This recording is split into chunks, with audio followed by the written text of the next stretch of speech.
It is 7 o'clock. I am going to call to order the City Council successor agency to the Redevelopment Agency Housing Authority regular meeting for October 23rd, 2023.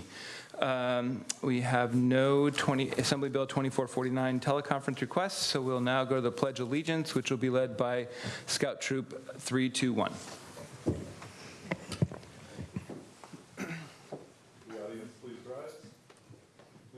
In the Pledge of Allegiance. Pledge allegiance to the flag of the United States of America and to the republic for which it stands, one nation, under God, indivisible, with liberty and justice for all. Okay, thank you. All right, are there any changes to the order of the agenda? No changes from staff this evening, Mr. Mayor. Okay, any from my colleagues? Okay.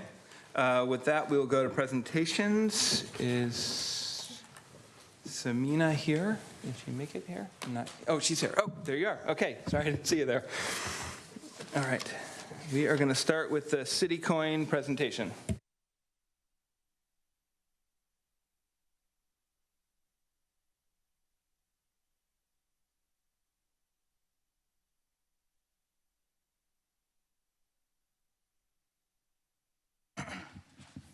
Okay, so starting this year as mayor, I started the process of giving a CityCoin to community volunteers. And we've often had individuals who, we have a couple individuals here, they call themselves CityCoin groupies is how they describe themselves to me, so who have been awarded a CityCoin. But we've often had people who have been engaged for a long time in the community.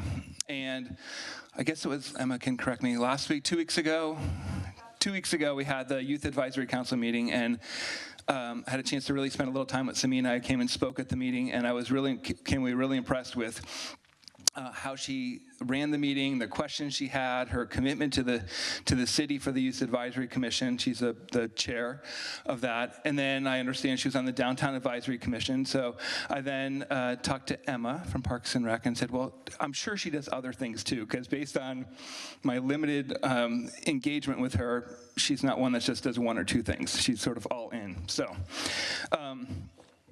And given that we've got 2 scouts today too, so I think we're sort of celebrating youth in the city today and all that they do to help make us a really wonderful community. So without me blabbing on, let me tell you a little bit more about Samina. So Samina Jinwala is a 12th grade student at Carlmont High School and is a hardworking, passionate individual who has proven to be an ambassador for the voice of youth in her community.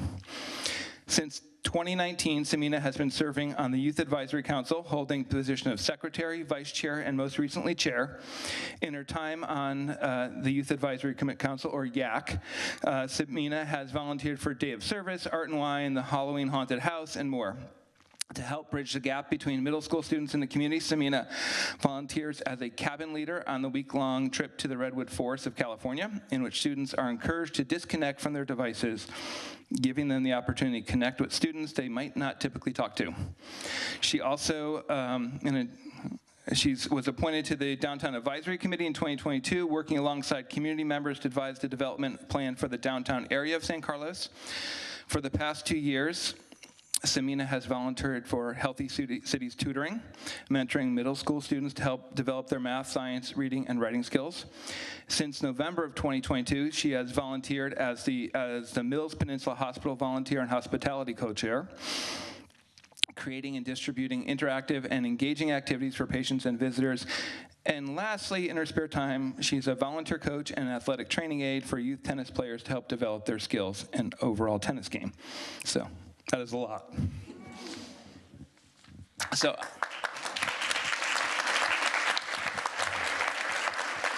I am honored to present you with the CityCoin. Thank you for helping make this such a great, the city of good living, and for all that you do for our community.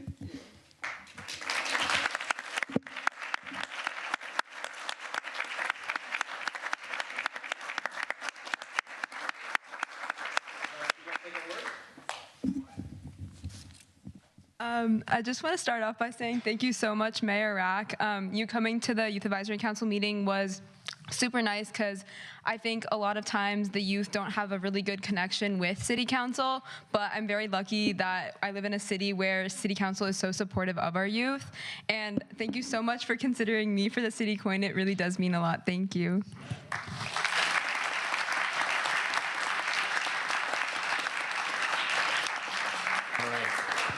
Congratulations again, Samina. Do my colleagues have any comments? Oh, let me turn this on to see. Okay, is there any public comment, Crystal? No public comment. Okay, great.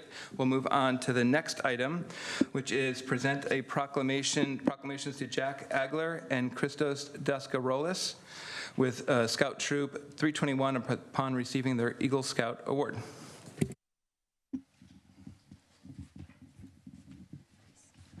Oh, did I went too far. All right, hold on. I jumped ahead. We're going to go first in order this time with the present a proclamation recognizing the 30th anniversary of Art Bias. So we'll start with that first. I was keeping on the youth theme. That was it.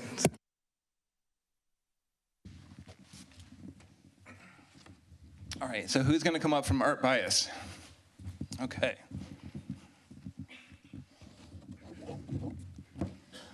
All right, so, and if you don't know anything about Art Bias, you're going to learn more, and you should definitely go check it out. It's an awesome organization, and they have an awesome facility just on the Belmont line, Redwood City line, but in San Carlos.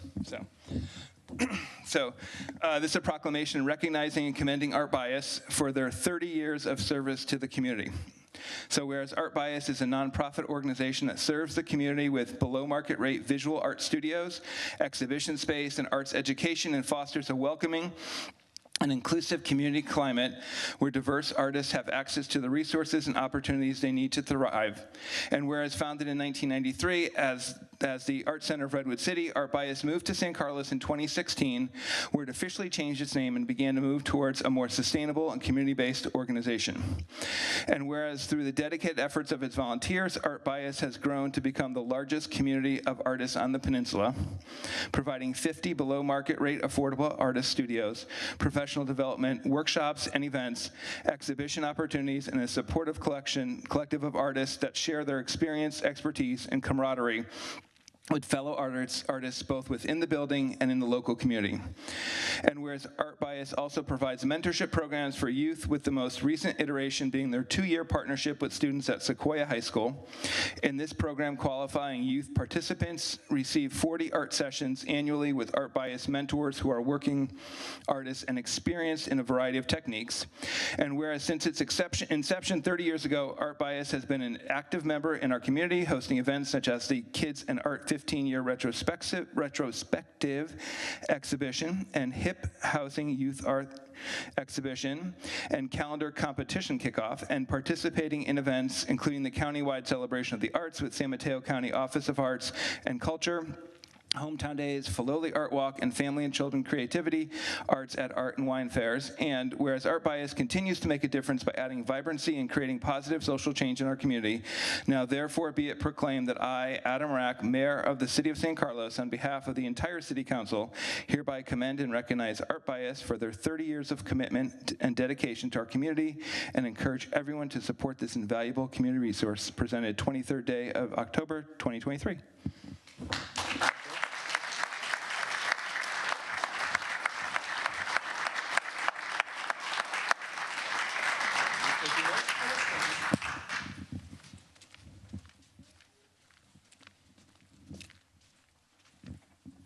It is an honor to accept this proclamation on behalf of the board, artists, funders, and supporters at Art Bias.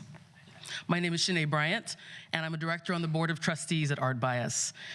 This recognition coincides with the month of October, being the National Arts and Humanities Month, a month highlighting the connection, vibrancy, and an economic impact that the arts bring to local communities. And this year is also Art Bias's 30th anniversary celebration. While we look back with pride at the last 30 years, we're also intent on building the Art Bias of the future.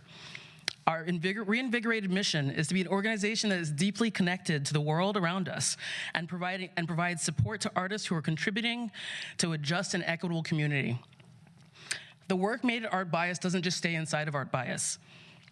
The artwork created in the studios goes out into the community, enriching it and adding color and vibrancy across the peninsula and across the world. Art Bias artists have had over 100 public exhibitions and events over the last year, from Redwood City, Pacifica, to San Francisco, New Mexico, Tokyo, and beyond. This year, our free youth mentorship program with Sequoia High School was awarded a prestigious recognition by the Sequoia Unified School District Board of Trustees. Art Bias artists are teaching free art classes at the senior residence of Hip Housing in San Mateo.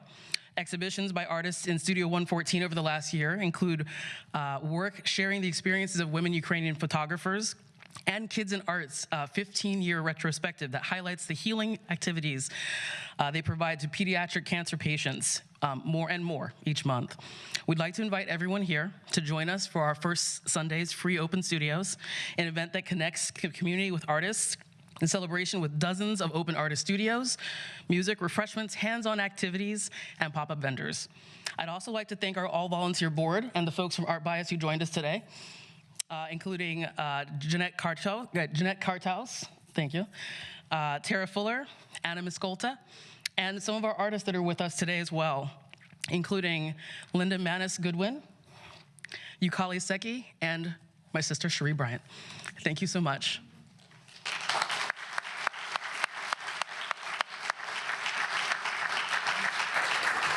Okay, I see Vice Mayor Dugan has his hand raised. Yes, thank you, Mr. Mayor. Yeah, I just want to say I really appreciate Art Bias and what they give to our community.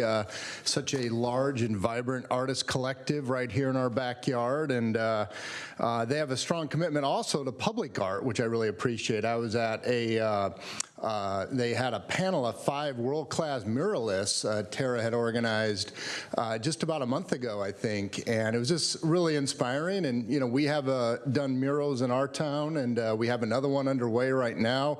And I shared at their 30th gala a couple months ago that I think there'll be a lot of collaboration opportunities perhaps with our artist community as we consider the next version of our downtown and other exciting things going on in town. So I'm just excited to collaborate with Art Bias and all our artists, and appreciate them in town. Thank you.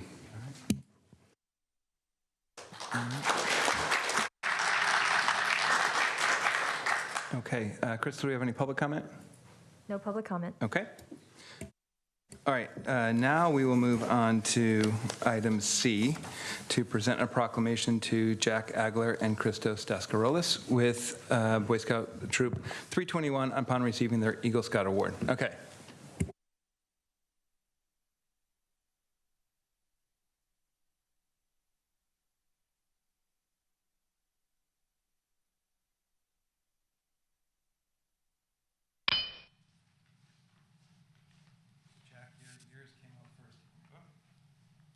Jack, yours came up first, so we'll start with you.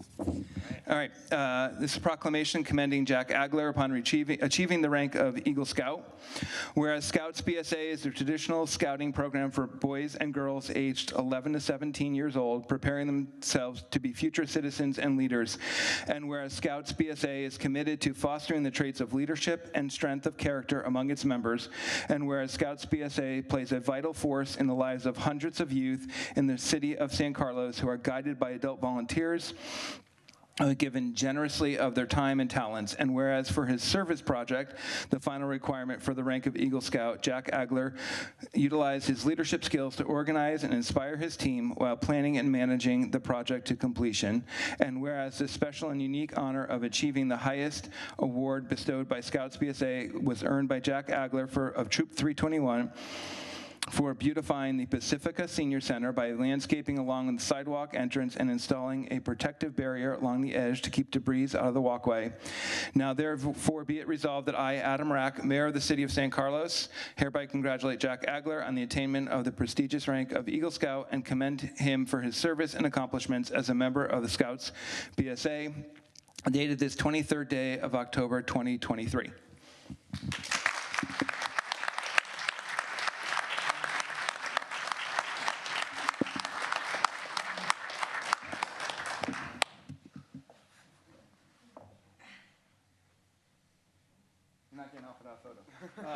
Why don't we do, let's do Christos and you guys can both talk about your projects after. How's that? Sounds good. All right. All right, this proclamation is commending Christos Daskarolis upon achieving the rank of Eagle Scout.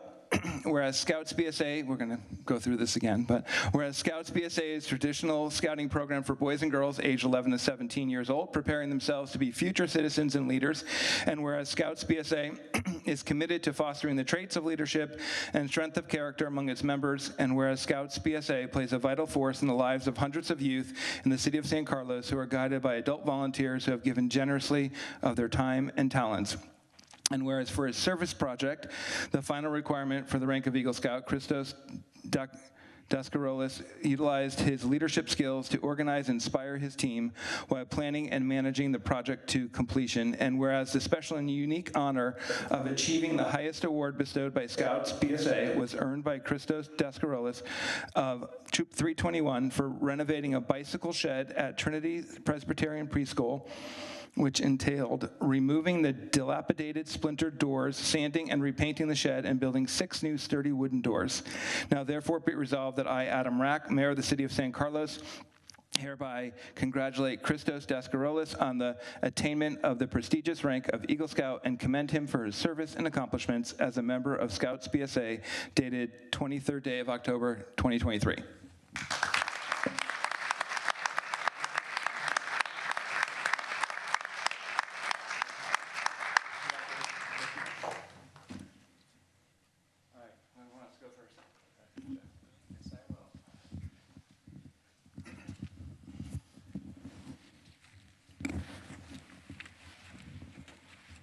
Hello. As you heard, my name is Jack Agler. I'm a senior at Junipero Serra High School in San Mateo.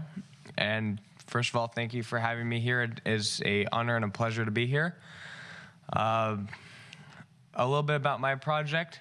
As you can see, it doesn't look the most fancy, but it was a lot of walkway to go through, so it actually was a lot of work, and it involved grading along the sidewalk and the edge there to really actually prevent the debris from coming right back on and installing that board.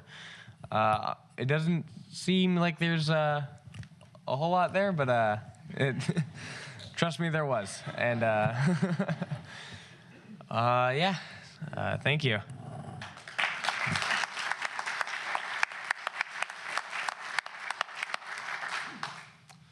All right. Hello, my name is Christos Daskarolis. I am 17 years old and I attend Sequoia High School in Redwood City as a senior.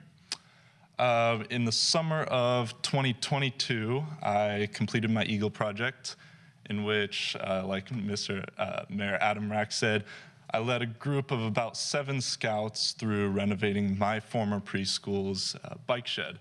And the doors had splinters and nails in them, and they were unsafe for the preschoolers.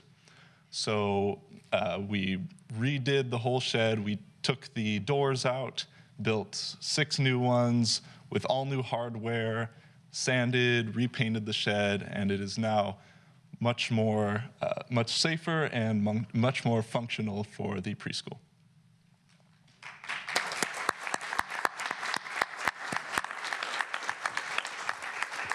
All right, thank you. Do any of my colleagues?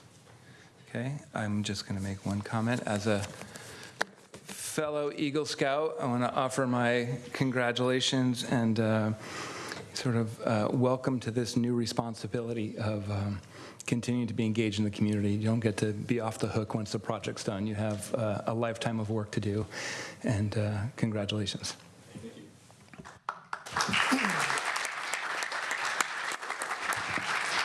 All right, Christos, any public comment? No public comment. Okay. All right, we will now move on to receive an annual report from the San Carlos Library.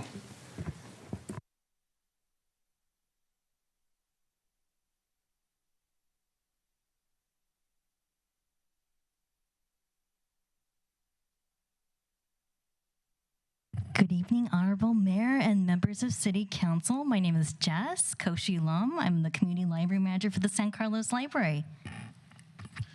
And my name is Manny Serrano. I am the Community Technology Specialist at the San Carlos Library. We are so pleased to present the library's annual report for the fiscal year 2022 to 2023. Each of our 13 libraries is unique, but also a larger part of our family, offering transformative experiences and a single mission.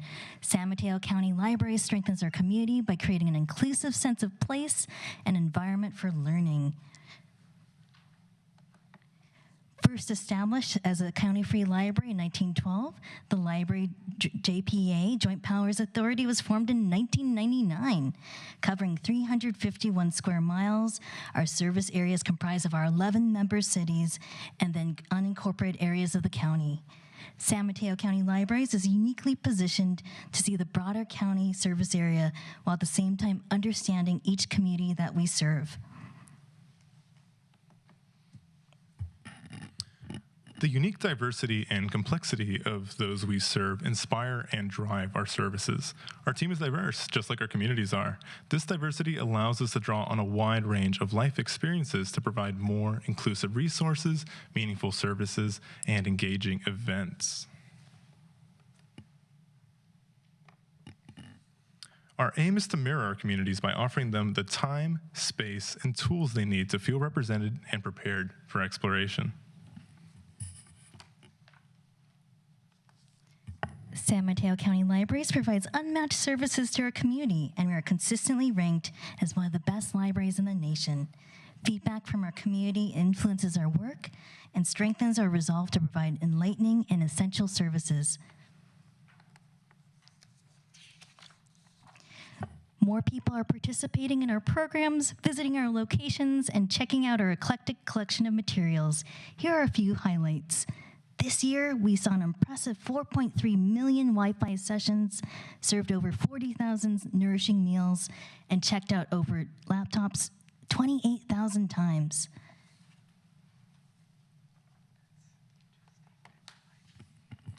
San Mateo County Libraries continues to be a high-performing organization. Some standout statistics include our 1.5 million library visits, which is a 56% increase over the last year. 2.3 million items circulated, which is 6% more than last year, and almost 250,000 program and event attendees, which is a 126% increase over the last year.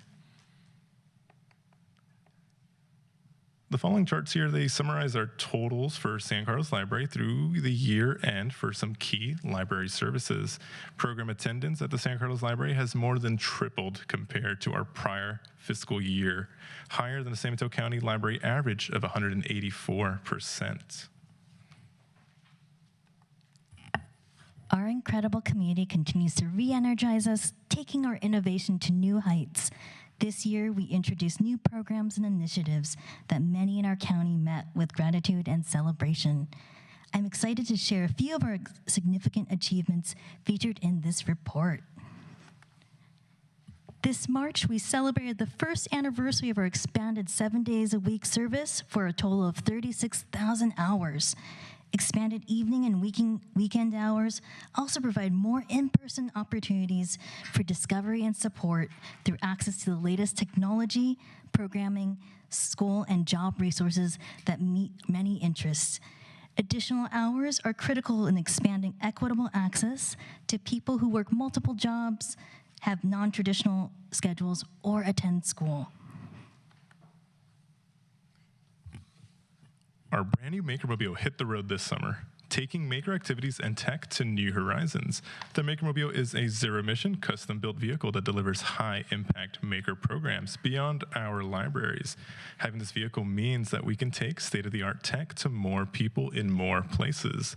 Residents who may have never experienced technology such as 3D printing and laser cutting can now do so thanks to this initiative. Power Up Afternoons offers K through 12 students opportunities to connect and grow with after-school experiences. These discovery and learning-filled afternoons have strengthened our connections with our local schools and families. Power Up Afternoons has reached thousands of kids. Participants enjoyed 2,242 hours of programming, which in which creativity and learning were encouraged. 97% of them said they enjoyed their experience at the library. The Big Lift Inspiring Summers program was designed to combat the learning loss that often occurs during summer break. It has continued to make a meaningful difference in the lives of young residents and their families. Thanks to the generous support of County Measure K funds, this year's program served 960 students and has shown substantial academic progress in both literacy and math within the school districts. Language is power, and being able to read in your preferred language is invaluable. Through the addition of 29,000 world language items, our communities now have more opportunities to experience linguistic diversity than ever before. Chinese, Hindi, Japanese, Korean, Russian, Tagalog, and Spanish voices are now more represented in our collections. It's part of our commitment to providing equitable access to materials for all, ensuring community members feel seen and supported. This year, we launched the Mental Health First Aid training to continue supporting our communities. Mental Health First Aid is an initiative making training available to empower community members to respond and provide initial help and support to someone experiencing a mental health crisis. The training has given our public service staff additional expertise to help someone in need. In collaboration with several partner agencies, we are now providing direct service to patrons inside of our libraries. They're better connecting residents to unemployment assistance, low-income housing eligibility, food assistance, and other safety net services. We joyfully welcome the return of in-person volunteers this year. Enthusiastic volunteers, friends of the library, and foundation members have generously devoted thousands of hours of their time. Their hours of service are essential to advancing important equity goals, whether signing up to be a tutor to an adult literacy learner or contributing language skills and supporting staff with our bilingual story time.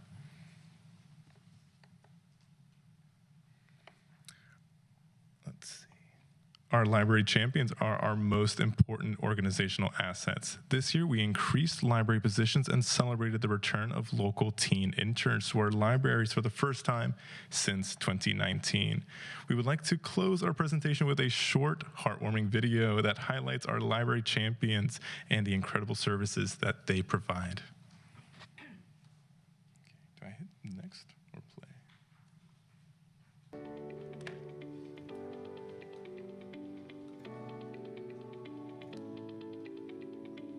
San Mateo County Libraries is located in the Bay Area. We have 13 branches and cover 351 square miles. We do everything from offering story times to young children. We engage with teens with a lot of programming such as craft programs or college career and career courses. We offer so many resources, more than just books. We offer free meals to families. We offer tech tutor help. We also offer resource guidance for families who are having difficulty navigating how to get free food. We have 3D printers, we have laser cutters, we have podcasting equipment, and we have our VR systems, and we also have a memory lab where our patrons can save their memories. Patrons are learning new skills, they're learning with each other, and at the same time, they're creating a caring and inclusive community. We try really hard to make sure that we see needs that are in the community and then try to meet those needs, whether that is just helping somebody learn how to access their email or set up an email, to helping them find that perfect book for their kid who is not so stoked about reading. Everyone has a talent here. We have a wide range of physical and digital materials. We have what we call our library of things, and that includes things like bikes and sewing machines, hotspots, laptops, Chromebooks. We have energy kits. We even loan ukuleles for you to play. Our libraries are the center of our communities, right? They're a place where people come to do research, to study, to read books to their kids. And San Mateo County Libraries does an excellent job in figuring out how we can impact all of our communities within San Mateo County and how we can best utilize the resources that we have to support them, and all at no cost. It's a great feeling.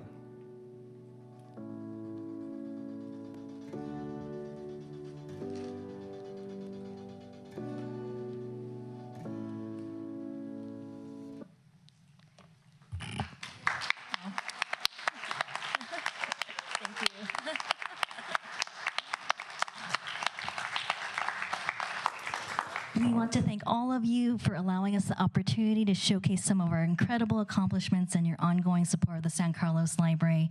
In addition, we would like to recognize and thank our library staff for the tremendous work and creativity, the San Carlos Friends of the Library for their dedication and advocacy, city staff and council for your ongoing support, in particular Councilmember Sarah McDowell and City Clerk Crystal Moy for their work on the Library JPA Governing Board and Operations Committee. Thank you so much. We're happy to answer any questions you may have. All right. Thank you, Jess and Manny. I see Councilmember McDowell. Thank you, Mr. Mayor. I just wanted to say thank you to Jess and Manny for your great presentation. I love serving on the library board. It's such a positive place to give time. And, you know, I think that our libraries are such a cornerstone of our communities, and they're really evolving to offer so many different social services. On top of books, it's now job training. I mean, everything that was featured in that video, food and the Maker Mobile and job assistance and stuff for babies to seniors. So I really appreciate all of your time and service, and thanks for making the library such a special place for our residents. Thank you so much. Okay. Vice Mayor Dugan. Yes, thank you, Mr. Mayor. And yeah, thank you. Great presentation, great overview. And yeah, I was just, you know, I really do appreciate all those additional services and, you know, kind of the non-traditional library functions. And I love this Maker Mobile. And I'm personally a big user of your Libby book downloads. I think I've listened to more books in the last year than I've read in the past 5. So it's really great. How do you go about getting the word out about all those services? I mean, it's kind of not, you know, people kind of think of a library in a way, and you guys are really breaking that mold. So how do we get our community engaged in understanding what all you offer? Thank you for that question. Yeah, we do a variety of different things. We like to go out to different festivals and fairs. I know Manny was at the Art and Wine Festival, spreading the word about all the cool things that we're having. Yeah, we try to release it through a newsletter that we send throughout the county. That's just a few of the methods in which we get out the information, for sure. Got it. Okay, thank you. All right. Thank you. Councilmember Venkatesh, please. Thank you, Mr. Mayor. I just want to say thank you for all you do. I grew up in the libraries, and it gave me a place to go, and it's evolved so much from when I was a child in the Dewey Decimal System. But just want to say thank you, and I know in our some of our students go to the libraries after school, so thank you for giving them a safe place to be. Thank you. Thank you so much. Okay, I don't see any comment. Is there any public comment, Crystal? There are no hands. Okay, great. Thank you again so much, and thank you for all that you do for our community. Thank you.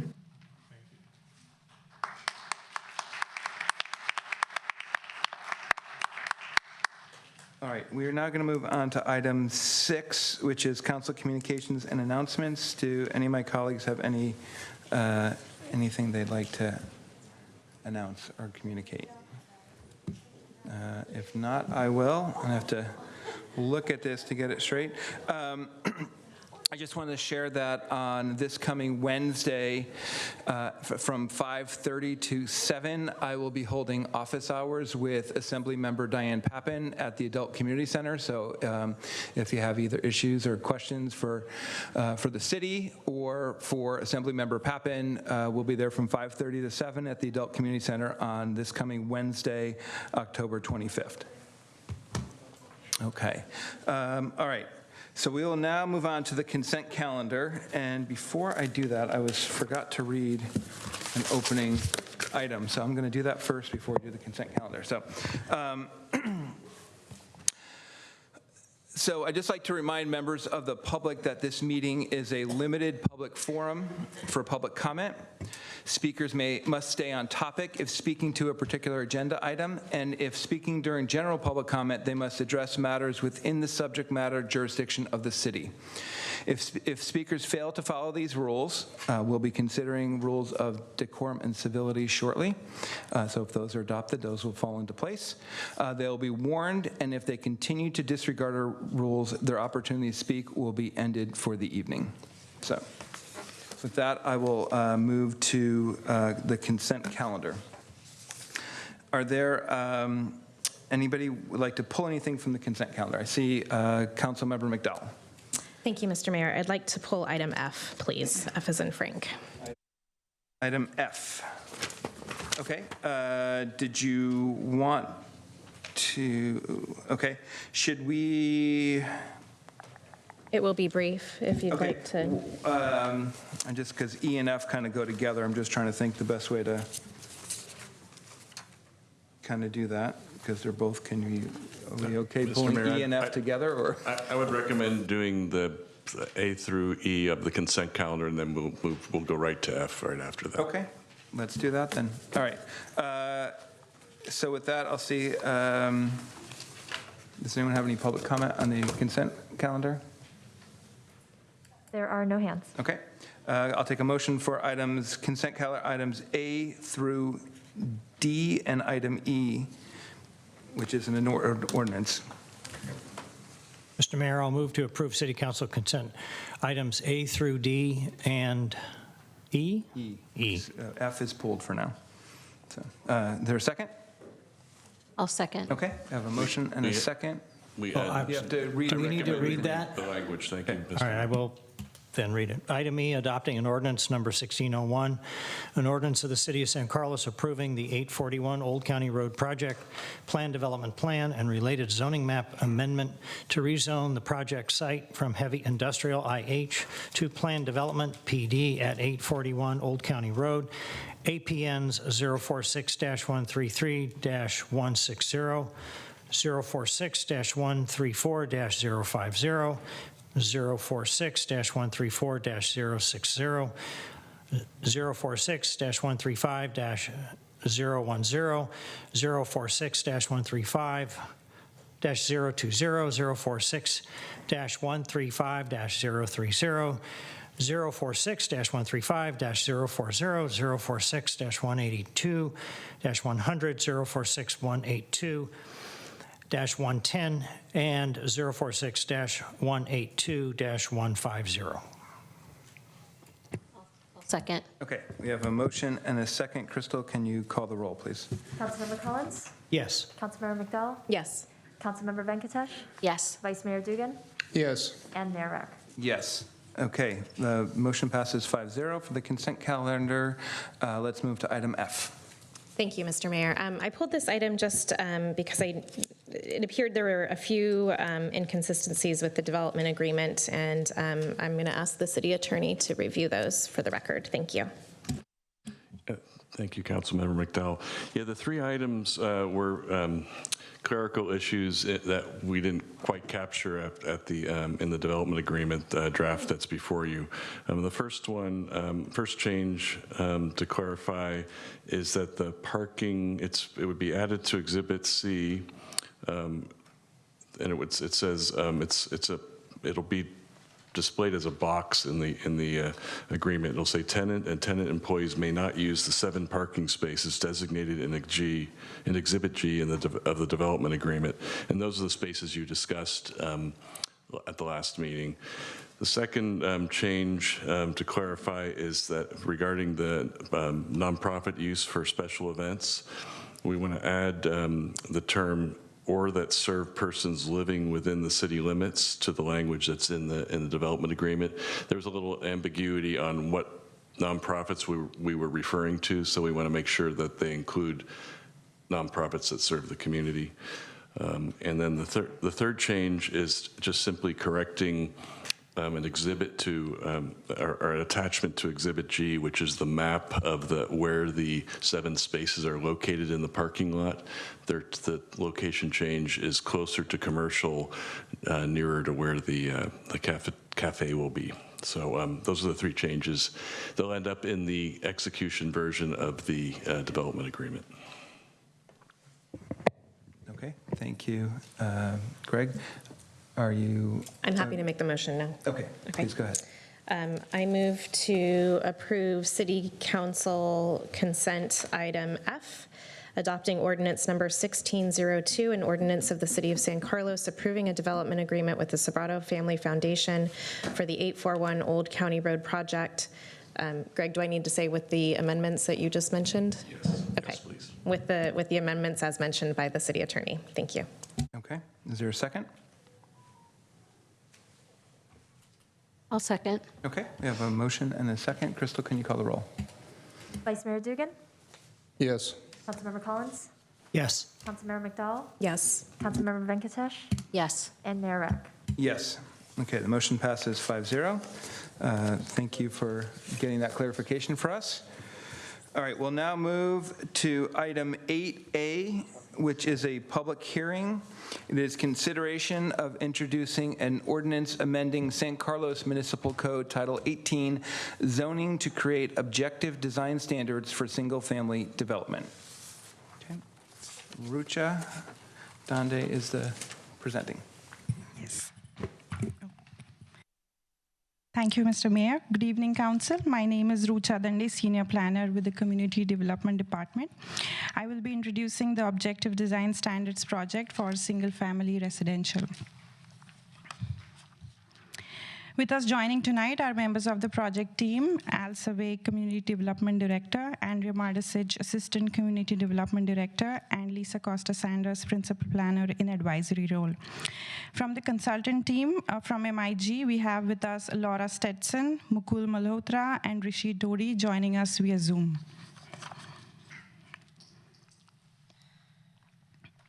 The ARTS project is divided into two phases, where phase 1 focuses only on single-family residential objective design standards, while phase 2 will focus on the mixed-use multifamily residential objective design standards. Tonight's presentation will focus on phase 1, single-family objective design standards, followed by an overview of the proposed new project review process, and overview of the Urban Infill Units Ordinance, or the SB9 Ordinance. And finally, we will go through the next steps of this project and finally council action. The request tonight is to consider introducing an ordinance to amend Title 18 of the San Carlos Municipal Code to create objective design standards for single-family development. This project is exempt under CEQA. The proposed amendments are spread across 11 chapters. This evening, staff will address 3 chapters for in-depth discussion. Chapter 18.04 will encompass the majority of objective design standard recommendations, which will be presented by the consultant team. Chapter 18.29, that's the design review, and 18.23, that's the SB9 ordinance, will be focus of staff-led discussions. I will now pass on the mic to Laura Stetson from MIG, who will be presenting over Zoom. Laura, over to you. Thank you, Rucha. Mr. Mayor, members of the City Council, thank you for inviting us to spend the time with you this evening. What we plan to do is to hit the highlights of the Planning Commission's recommendations for what I'll call the ODS for single-family residential. And joining me this evening is Mukul Malhotra. Rishi Dodi is not with us this evening, but Mukul and I should be able to respond to any questions that you have. Next slide, Rucha.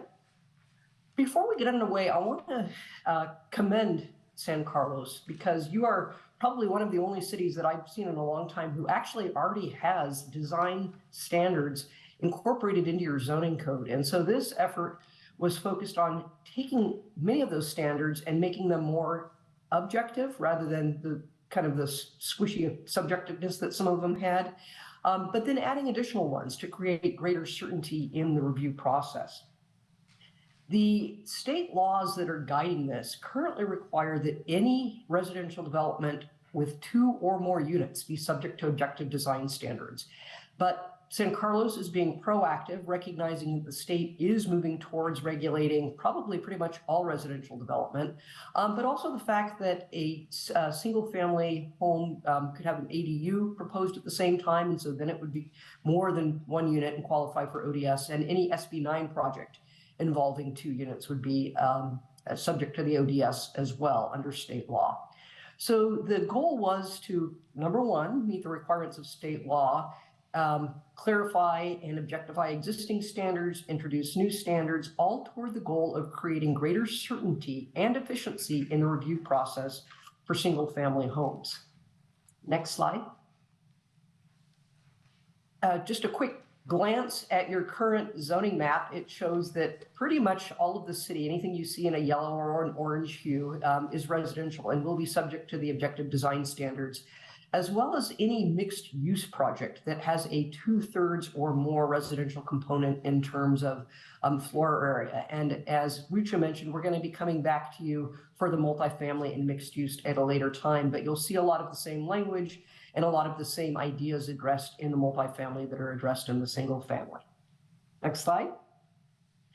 The foundation of any good planning process is talking to the public and the people who live here and the folks who understand at a very deep level what they'd like to see in their community. And so this project has involved some very in-depth outreach community, including talking to members of the stakeholder community, so not just residents, but people who are building in the community, developers, so that we could understand any difficulties or challenges that they were finding with the existing subjective standards.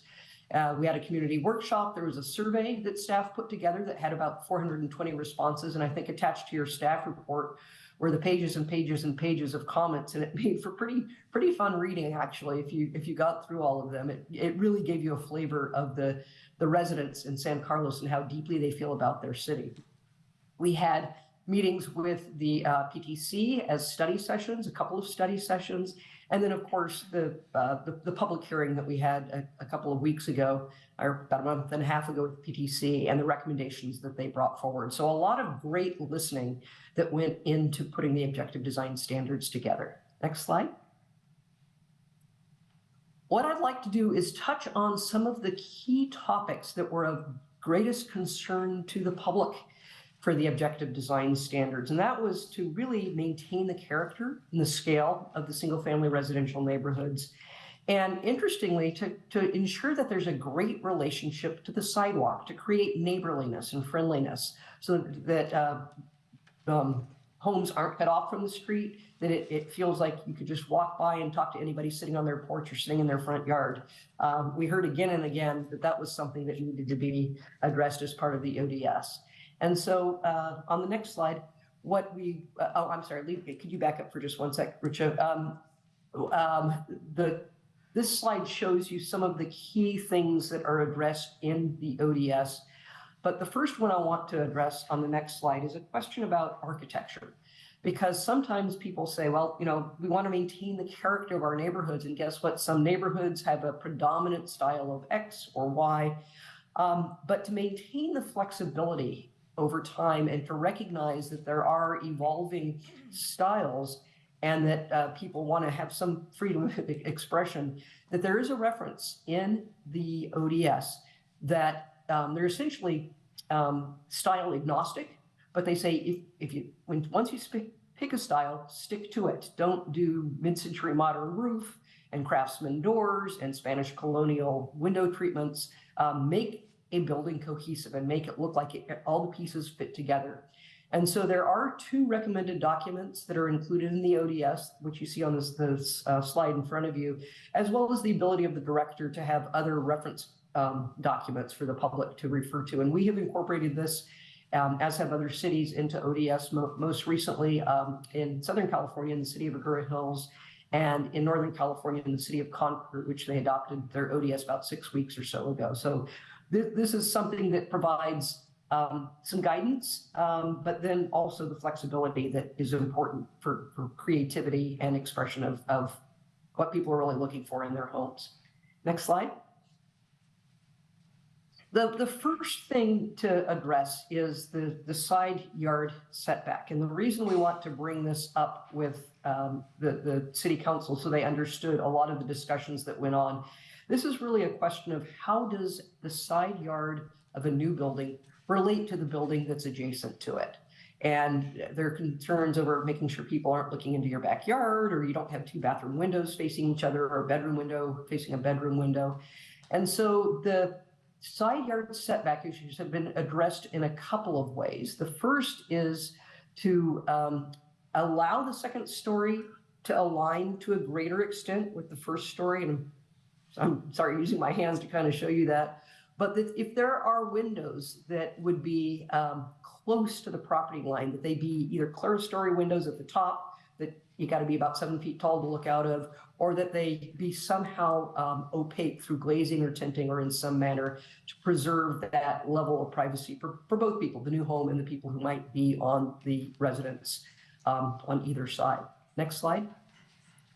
And there is also a requirement that if a developer chooses to set the building back even farther than the standard 5 feet, that the two walls can be aligned, the first and second story. And you may have some discussion later on about a daylight plane that people have brought up that creates a wedding cake type approach to a building. And I think staff explained well in their staff report why that's not something that is being proposed as part of the ODS, because there's the ability to set a building back farther from the property line and use these approaches with the windows to create the privacy standard or the comfort level that people are looking at between the side yards and the side yards. So there have been some adjustments to loosen that up a little bit, but tighten it up as well. Next slide. Thank you. One key comment that people have said is, as we looked through the many pages in response to the survey, is people want to avoid blocky buildings. They want to make sure that a home fits on the lot, just in terms of its size, but its massing, making sure that it's articulated well. And so there have been some additional standards beyond what are in the code today. And you can see what's on the left-hand side, it's showing you what the code says today and what the proposals are to create a little bit more variety, if you will, in the building, but also letting an architect have a little bit more free range. Because today there is a requirement for at least one vertical break and one horizontal break to break up a building. But what the new standard proposes is that you can't go more than 25 feet along a building wall without having some type of change in the planes of the building go in or out. You could have a recessed window, a recessed entry, or windows, bay windows, something that breaks up the massing. And we have some images in a minute, and some pictures that I think illustrate it quite well. Next slide. There is also articulation required on all facades. So we call this 360-degree architecture, that you can't have an ugly side yard wall or backyard wall, that you've got to do something so that anybody that's looking at that building sees some style and quality on each of those facades, either through a change in material, use of other architectural ornaments like shutters, maybe trellises on the side of the building. So all of these things are options that an architect can use to create some variety and interest in a building. Next slide. And so these images show you what these change in wall planes would produce to address the massing standards. So it shows that you can't go more than 25 feet with having a change in the wall plane. And you can see from this image, this is achieved by the upper story having some depth to it. It moves back. On the lower floor of the building on the right, you see a pop-out window, a bay window that creates some interest. And then on the greenhouse on the right, you can see maybe not quite as well because it's flat on, but there is some moving in and out of that upper story as well. And then also some peaks in the roofs, which make it a little bit more interesting. Next slide. Next slide, Richard, please. And then the articulation, also the fact that you can't go more than 15 feet without adding a window or some type of roof treatment. And that's what this shows you. On the figure on the right, there's a treatment whereby the entry, you can't quite see it behind the bushes, but it has a nice recess to it, and then goes back even farther as you go farther to the left on the building there. Next slide. Something else that the ODS do are address more specifically different types of housing types that could be put into your S6 zone, and that would be townhomes and then duplexes. Duplexes could as well.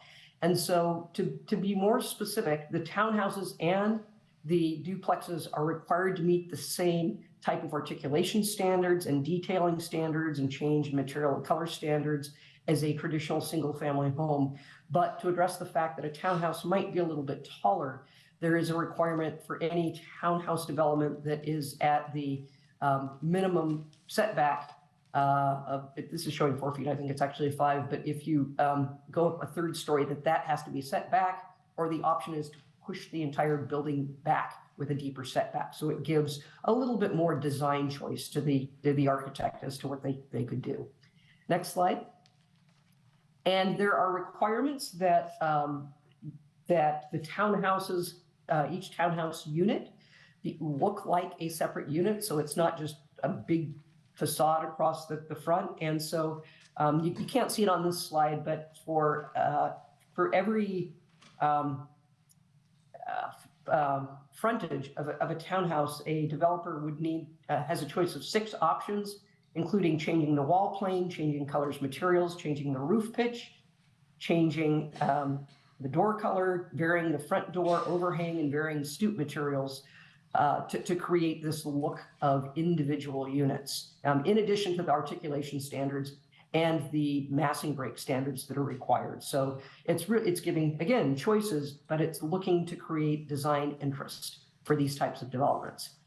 And then lastly, on the duplexes, the whole goal is to make a duplex look like a single-family home as it fronts the street. And so the same requirement for a stoop, for an entryway that looks towards the street, that invites people in. And there's a note there about an ADA compliant walkway. And I think one of the council members has a question about the ADA requirements that we can get to. But this is the proposal for duplexes, that they really had the look of the single family unit, and it could be one on top of each other or a duplex towards the back, or if you have a wider lot, it could be side to side. Next slide. And these are the requirements for what that entry needs to look like, same as a single family home, same for the duplex. And I will turn it back over to Rucha. Thank you, Laura. Within the scope of this project, there is a new project review process under consideration for the council. This proposed process is intended to replace the current RDRC process. So I will go through that. Here, I would like to give you a brief overview of the proposed review process for single-family development projects. If the council introduces the ordinance tonight as proposed, this would mean that all single-family development projects would be required to be consistent with the new proposed objective design standards. The current residential design review committee process would be substituted with the compliance review process, and only single-family projects, as you can see on the right side of the slide, that necessitate deviation or exception from specific standards as outlined within the proposed code language, it would be subject to discretionary design review procedures by the Planning and Transportation Commission. The findings for their review are elaborated in Chapter 18.29, which are currently existing. This new process will limit discretion within reviewing applications for single-family residential projects, potentially making the review process more efficient and less time-consuming. We have received feedback from applicants that the RDRC process has been time-consuming, costly, and overly burdensome for applicants. Additionally, enactment of more state laws requires cities to evaluate residential projects based on objective criteria, leaving limited discretion to the committee and the city. The new process is designed to operate exclusively at the staff level for all single-family residential projects, with the anticipation that it will be more efficient and cost-efficient compared to the RDRC. As you can see, the staff-level review takes only half the time for completion compared to the RDRC-level review. Additionally, the financial burden on applicants is significantly reduced when opting for staff-level review.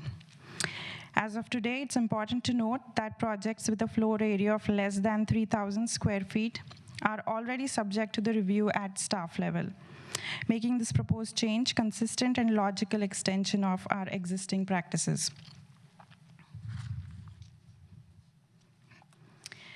Here, I would like to explore different scenarios related to this new process. For instance, let's take a residential project as an example. If the project does not meet the ODS or the Objective Design Standards criteria, it will undergo a discretionary review by the Planning Commission. Conversely, if a project aligns with the Objective Design Standards, as you can see on the right side of the screen, it will undergo a review solely at staff level. Further, for residential additions under 3,000 square feet, the existing review process remains unchanged. However, if the project exceeds 3,000 square feet or involves construction of a new house, the applicant will be required to undergo a neighborhood notification process. As mentioned before on the previous slide, for new homes and projects over 3,000 square feet, a neighborhood meeting within a 300 feet radius will be required before formally submitting the application.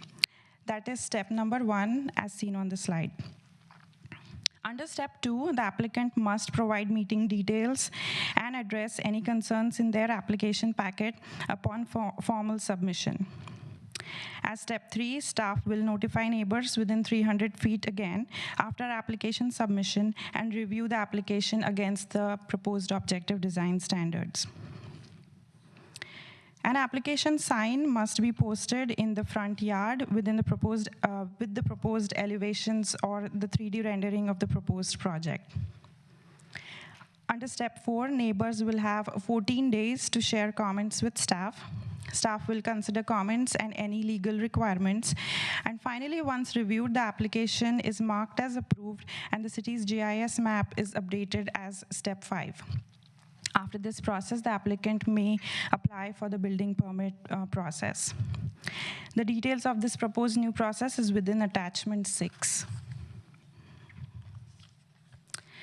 The proposed compliance review process and the new neighborhood notification process would be a significant change for applicants and the San Carlos community. If the proposed compliance review process is approved, staff will prepare a neighborhood notification information packet, which involves the location requirement of this required neighborhood meeting, review thresholds, steps involved, and application requirements. This packet is referenced as part of the proposed zoning amendment to Chapter 18.29. That is within attachment 1. Staff would conduct extensive education and outreach initiatives to share more information about this new process and the new regulations. Staff would prepare a video explaining this new process, publish it on the city's website. Information will be published on the city's website. Information related to these changes will be shared on the citywide newsletter, and other additional outreach efforts will be carried on. Within the proposed Objective Design Standards project, staff is also bringing forward the permanent SB9 ordinance. On September 6, 2021, Governor signed SB9 into law with its provisions that took effect in January 2022. Under the SB9 law, the state law permits the construction of up to 4 units on a single-family home lot. Furthermore, it authorizes the subdivision of single-family home lot into 2 distinct lots with a requirement of at least 2 units on each of these newly created lots. All of this has to be approved at ministerial level. In January 2022, the city adopted an urgency ordinance, and its application was later extended in November 2022. The extension of the ordinance aimed to combine the SB9 regulations with the single-family objective design standards, streamlining the standards into one cohesive framework. The city is currently under the SB9 urgency ordinance, which is set to expire on December 28, 2023.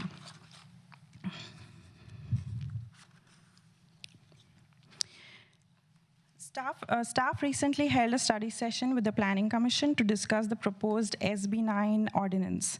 In this new ordinance, few adjustments have been made based on the Planning Commission recommendations in comparison to the urgency ordinance that is in place today. The illustrations to your right, presented here, show different configurations for subdividing or not subdividing a lot under SB9. While numerous combinations are possible, we have chosen to display a selection to provide clarity on this ordinance. The Planning Commission has recommended allowing ADUs and JADUs when a lot is subdivided under SB 9. This includes options like having one primary unit and ADU, or one primary unit and SB 9 unit, among others. This recommendation seeks to provide greater flexibility in how units are arranged when dividing a lot under SB 9. Additionally, basements will now be allowed for SB 9 units, while the max floor area of the SB 9 unit will be based on the maximum floor area of the lot for RS6 districts.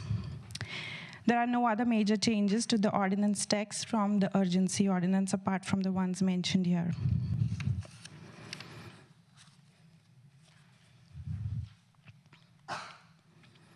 Staff conducted extensive research and conducted extensive outreach over the past year and a half, and the summary of these efforts are included within attachment 3.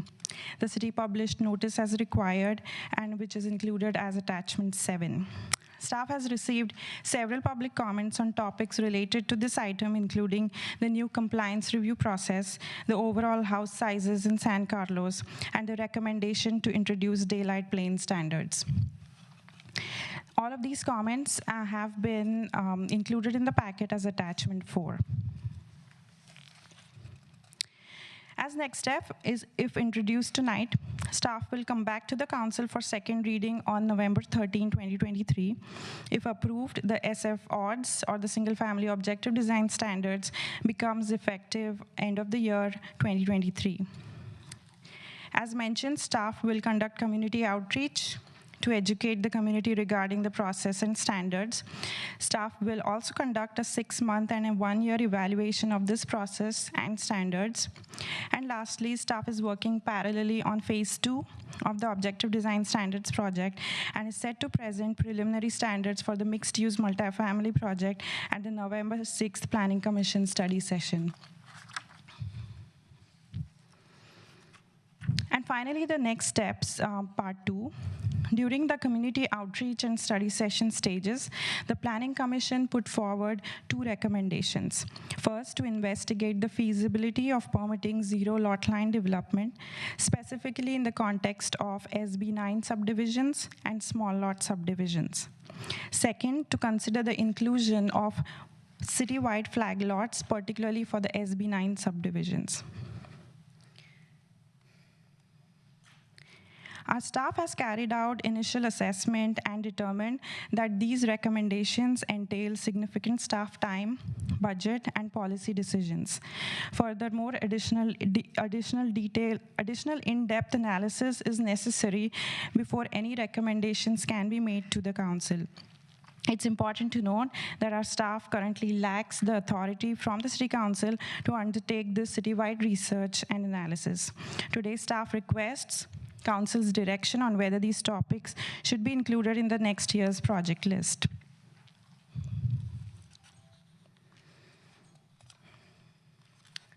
Should Council decide to move forward, here is the motion before you tonight. And this concludes my staff presentation. I'm happy to answer any questions, and also the consultant team is here to answer any questions. Thank you. Okay, thank you, Rucha. And thank you, Laura. Let's see if any of my colleagues have questions. I'll give everyone a second to gather their thoughts. Oh, okay, Vice Mayor Dugan. Yeah, thank you, Mr. Mayor, and thank you, Rucha and staff.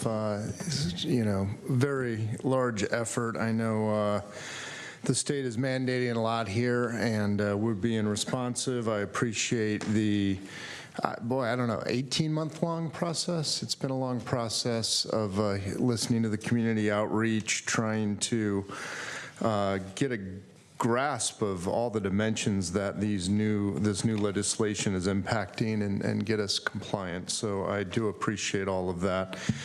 And I understand, just sort of fundamentally with the RDRC, I mean, I've chaired RDRC meetings. They did add value. I understand why people are concerned that this proposal before us removes RDRC. But fundamentally, just to make sure I understand it, I mean, RDRC was essentially a subjective step in the process because we had architects on the RDRC, and the idea was a subjective review of the, I think we were usually seeking to develop the finding that the house met or integrated nicely into the neighboring community. That seemed to be fundamentally what we were doing in RDRC. And if you that is just simply not allowed now under new state law. Is that correct? That's correct. So when we apply objective standards, there can be obviously no subjectivity associated with it. One of the key roles of the RDRC was to, as you mentioned, look at certain findings, one of which was generally, does this fit in with the neighborhood? Not saying how does it fit in, but just does it fit in, and was also the most difficult finding to explain as RDRC members, because how do you describe what fits in or what doesn't? So that was the role of the RDRC, or is the role of the RDRC. They cannot, in their current role, they cannot reduce house size. They're not allowed to really require any changes that would result in a smaller house than what's allowed. As you're aware, there is a numerical value for single-family districts, RS6, that any homeowner or applicant is allowed to build to, assuming they meet all of the other standards. So the current role of the RDRC, as you mentioned, is these more subjective standards. Does, is the wall in the right location in terms of how it's relating to the house next door? Is the plate height? How does that look with the house next door? It's really hard to make those objective. We found that over the years, the biggest concerns about house size are really related to how the houses are designed. We've seen very large homes that have no concerns because they're designed very well.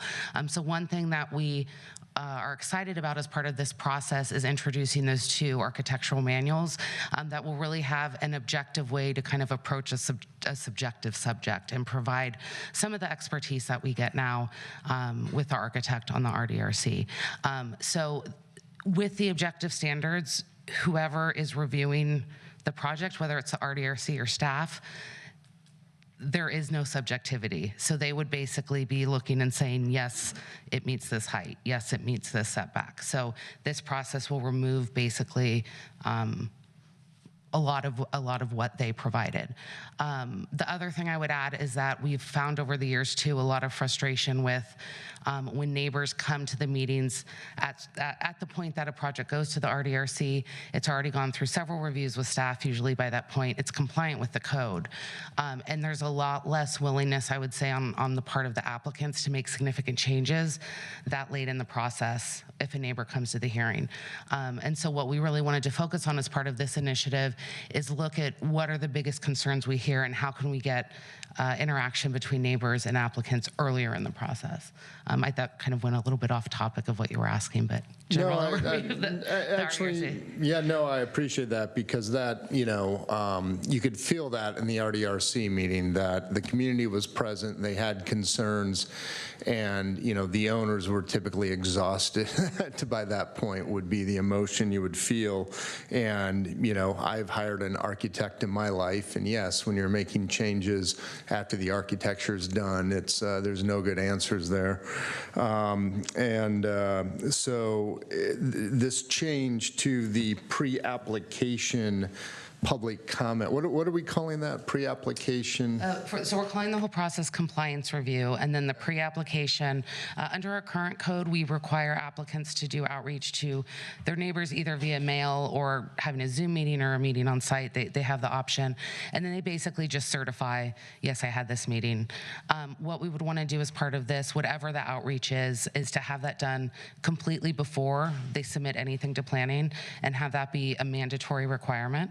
To have a meeting, not just a mailing. It could be Zoom or in person, to summarize any comments that were made and then to write or explain how they've addressed those comments.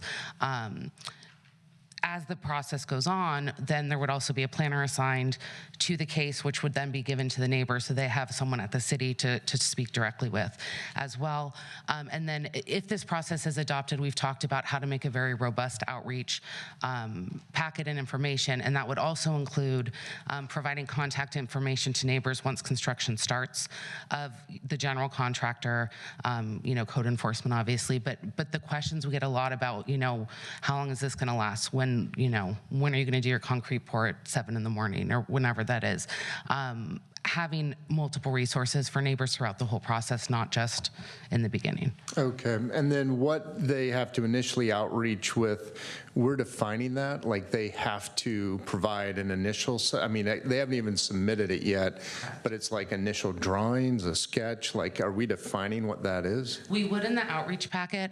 We would definitely need it to be at least a massing diagram to show here's the height, here's how far it's set back from the property lines, here's the portion of the second story that's closest to you. So that they might not at that point have the exact floor diagrams figured out yet.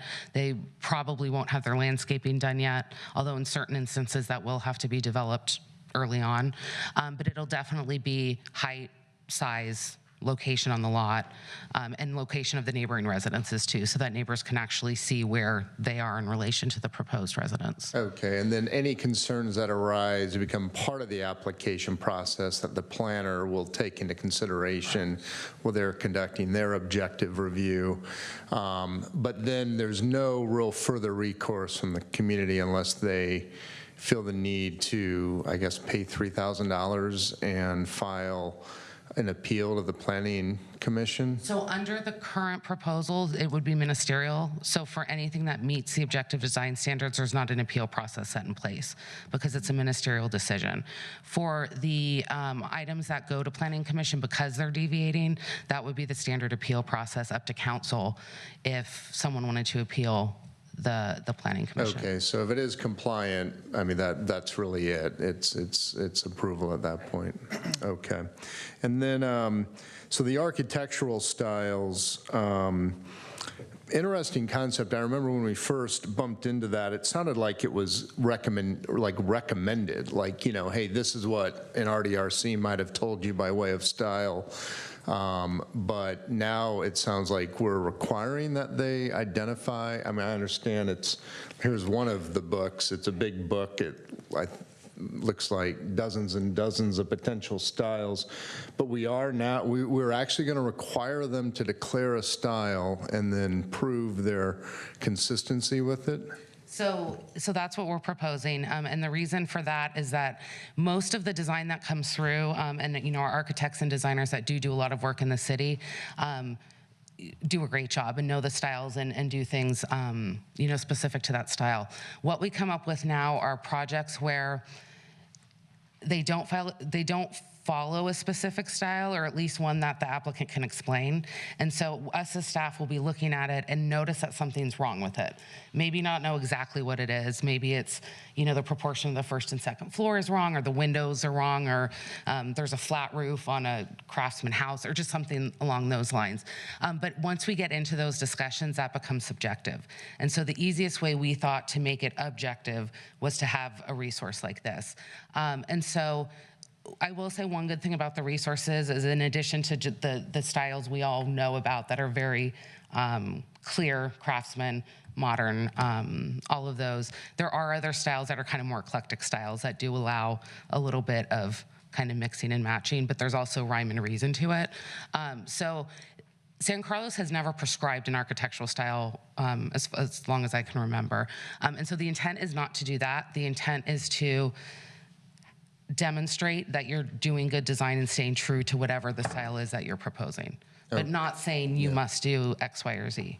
And how does flexibility, I guess by definition, there'll never be a San Carlos style, right? Because you're defining a style, it already exists. So if Frank Lloyd Wright had the unfortunate occurrence of being born here, we'd never get a prairie style because that wouldn't have fit under any of these. Am I getting that, or is there flexibility in this proposal? And I'll have Rucha correct me if I'm wrong, there is the ability for the director to also authorize other resources. So if someone comes and says, this is the style I'm proposing, I think that's something we have the ability for, like, peer review. So we could have one of our architects look at it.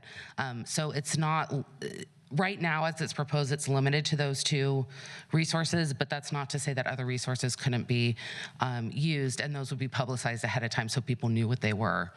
Okay. Prior to designing anything. So if Frank Lloyd Wright showed up, we would work with him? We would. Okay. Definitely. All right, thank you. Yeah. Thank you, Mr. Mayor. Okay. Thank you, Vice Mayor Dugan. Councilmember Collins. Thank you, Mr. Mayor. Andre, you probably might want to stand up again, so I've got some questions. I did want to follow up a little bit on Councilmember Dugan's questions about the RDRC, because that seems to be the dominant theme of a lot of correspondence that we've gotten. And what I was told, meeting with staff and other people, that keeping the RDRC creates an incentive for developers or home builders to put in an ADU. Is that true? And if so, can you give me some context for that? And is that a good thing or a bad thing? I don't know. Absolutely, and I think the answer to that depends on your perspective on if we need additional housing. So under state law right now, if we were to say that none of these objective standards got adopted and we're as is, if we stay as is, and we have the RDRC and single family homes go through the current process they go through. Anytime someone proposed an ADU or JDU or an SB9 unit, by state law, they have to be subjected to objective design standards. If we don't have those standards in place and we just have what we have now, we can only really limit height, setbacks, some articulation, require like 2 trees to be planted per our code. We don't have enough objective design standards in place to, I think, create quality design every time and quality landscaping. And so what we anticipate and have seen too is that once developers, applicants realize that adding a JDU, which can be up to 500 square feet with a little sink, will save them thousands of dollars, months of time, and at that point would not require any outreach because it's ministerial, has to be done. We think that that's something that will definitely happen. Since the ADU laws changed a few years ago, we've seen a really big uptick in those anyways. And so I think that would be very likely, especially seeing that a lot of the new homes that go through RDRC take months and months and months and are pretty expensive. Yeah. I remember, a century ago when I was on the Planning Commission, we had a version of the RDRC that was called Architectural Review Committee, and it was at the end of the process, and after a project was pretty much approved. And I recall it being an extremely subjective process. We really told them what we liked and didn't like about their house. And when I look back on it, I thought, well, that was kind of brave of us to just, insinuate our opinion on something that they had worked very hard on. So I understand how this is, a different way. And I also got the impression that the RDRC would still be at the end of the process, and that the Planning and Transportation Committee is really sort of is going to be the new RDRC. Is that a fair statement, that it will be the body that people go to during this process? Is that correct? Correct. If the applicant is proposing something that does not conform to code, they would be doing the discretionary review. Okay. If, as proposed now, if a new home or any addition complies completely with objective design standards, it could be approved at staff level. Okay.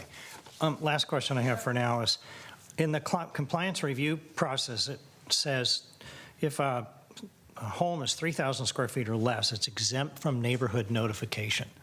Now, if I'm a builder, I'm thinking, well, maybe I build 2950. That's awfully close to the edge, and they would still not have to do any notification process? Correct, and that actually occurs today. And that is what's happening now. So whatever the threshold it is, it used to be 2,500 years ago. Right. People would build to 2,450. And so, yes, that does happen today. We always encourage outreach. We always, let people know that it really does result in an easier, smoother process overall, but the requirement only comes either as a new house or 3,000 square feet or more under our current code. Right. Okay. I'm going to stop there because I'm sure the other council members have questions. Okay. Thank you, Councilmember Collins. I'll go to Councilmember Venkatesh and then Councilmember McDowell. Thank you, Mr. Mayor. I read through a lot of this public comments, and there's a lot of information here.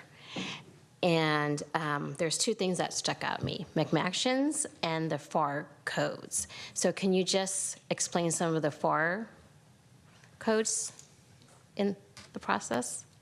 Yeah, so just to repeat, say, your question was about clarifying what is a McMansion and the FAR. Mm-hmm. So I'll go with the second one first. So FAR is the floor area ratio. So that's the maximum floor area someone can build, and compared to the lot size. So that's the floor area ratio. For the McMansion, it's a term that we have heard a lot in the public comments, which refers to big homes, essentially, and that's my understanding. Excuse me, just to add to give a little bit of background, the floor area ratio came about as a result of a single home house size study. I believe it was in 2017. So prior to that, there was no maximum house size in the RS6 zoning districts. And at the time, various citizens expressed concern with the size of homes. And so after a lot of outreach, we had a single home advisory committee, a consultant hired, a lot of study that was done. As a result, this FAR formula came out of that. And so as part of this process, house size was not considered. This was more about objectifying design standards, especially because that was studied recently, and also because it's a very big policy decision that wasn't part of this original scope. So I did want to mention that we have heard those comments, but that's why we've not looked at FAR as part of this initiative. Thanks. Okay. Councilmember McDowell. Thank you, Mr. Mayor. Andrea, I'm sure your voice is starting to get tired, but you've given some very good information tonight.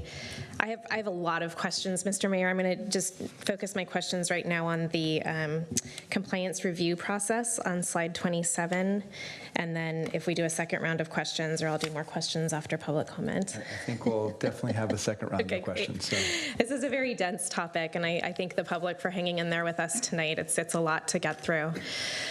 So here we are about the compliance review process, and I personally want to make sure that we have a streamlined and non-burdensome process, both for the applicants and the neighbors, so that they're very clear about the process and also, the appeals process.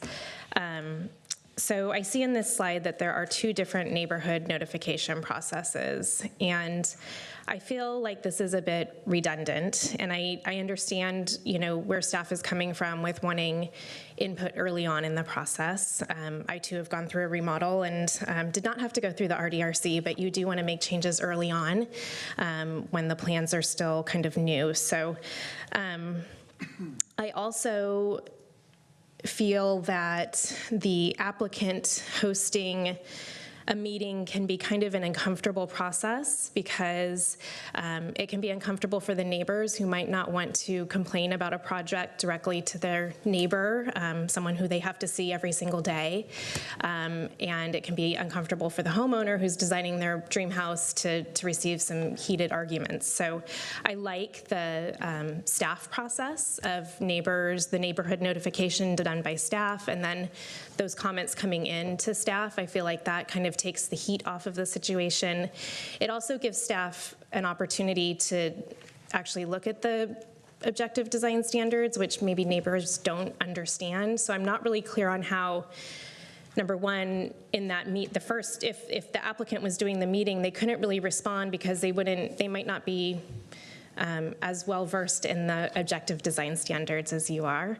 So I'm wondering, would it be possible for us to consider moving up the staff-led neighborhood notification to step 1 and taking out the applicant-led neighborhood notification? Yeah, so just thank you for the question. So just to give you a background, we did some research on other cities as well that do this process, and we have realized that there are like 2 notifications, one that is earlier in the process and one later on in the process. That's our step number 3. So as you said, the idea was to let people know, especially the neighbors, about that a new project is coming up in their neighborhood, and we thought that that would be the best place for a project introduction. But should the council decide to, move that, just keep one neighborhood notification, that's number 3, and move it up, we could certainly do that if that's the council direction. Okay, thank you. You don't have any major concerns then with doing that, with moving it up? Just to add one thing, I think, in meeting with stakeholders as well as neighbors, stakeholders meaning the architects groups, and then stakeholders, the neighbors, we found that the discussions earlier on between, for example, the homeowner and the neighbor, the difference is a neighbor might say, I'm worried that this window's going to be looking into my yard. If they say that to a planner, we can definitely go to the applicant and say, hey, are you willing to move this? But we can't say you're required to under the code. And so I think finding some way to have them either, maybe it's not a discussion, but to have some way to have the applicant be aware of the asks that the neighbor might have that aren't required by the city, but that maybe the applicant is fine doing early on in the process. I don't know if that makes sense, but by the time we get later on a neighbor asking to move a stairwell because the window's too big, that's a pretty big ask. But in the earlier in the process, maybe the applicant's fine putting on the other side of the house because they're in the early process. So I think even if staff does the earlier outreach, maybe also including some sort of discussion with the applicant of, here's some things that aren't required, but you might want to consider, be important too. Okay, that's fair. Thank you. My second question has to do with the public comment period with this process. And right now, the suggestion is 14 days for public comments, and I feel like that's short. I think that we've experienced some delays with the mail occasionally. I think some people only sort through their mail on the weekends. I've noticed other cities, they have like a 21-day period. What is your feeling on increasing the 14-day comment period? Yeah, that is right. We do have other cities that range between 14 to 21 days.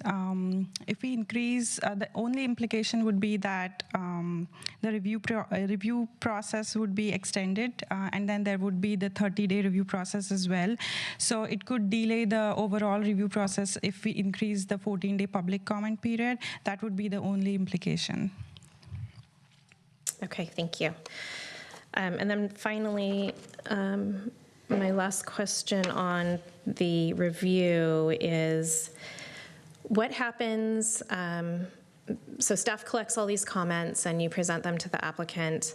What happens when the applicant feels like they just can't make those changes, or they don't agree with staff's suggestions? I noticed that the city of Palo Alto has a director's hearing where the applicant can come in and meet with the director. I think neighbors who feel directly impacted can also come in if they feel like their concerns haven't really been reflected.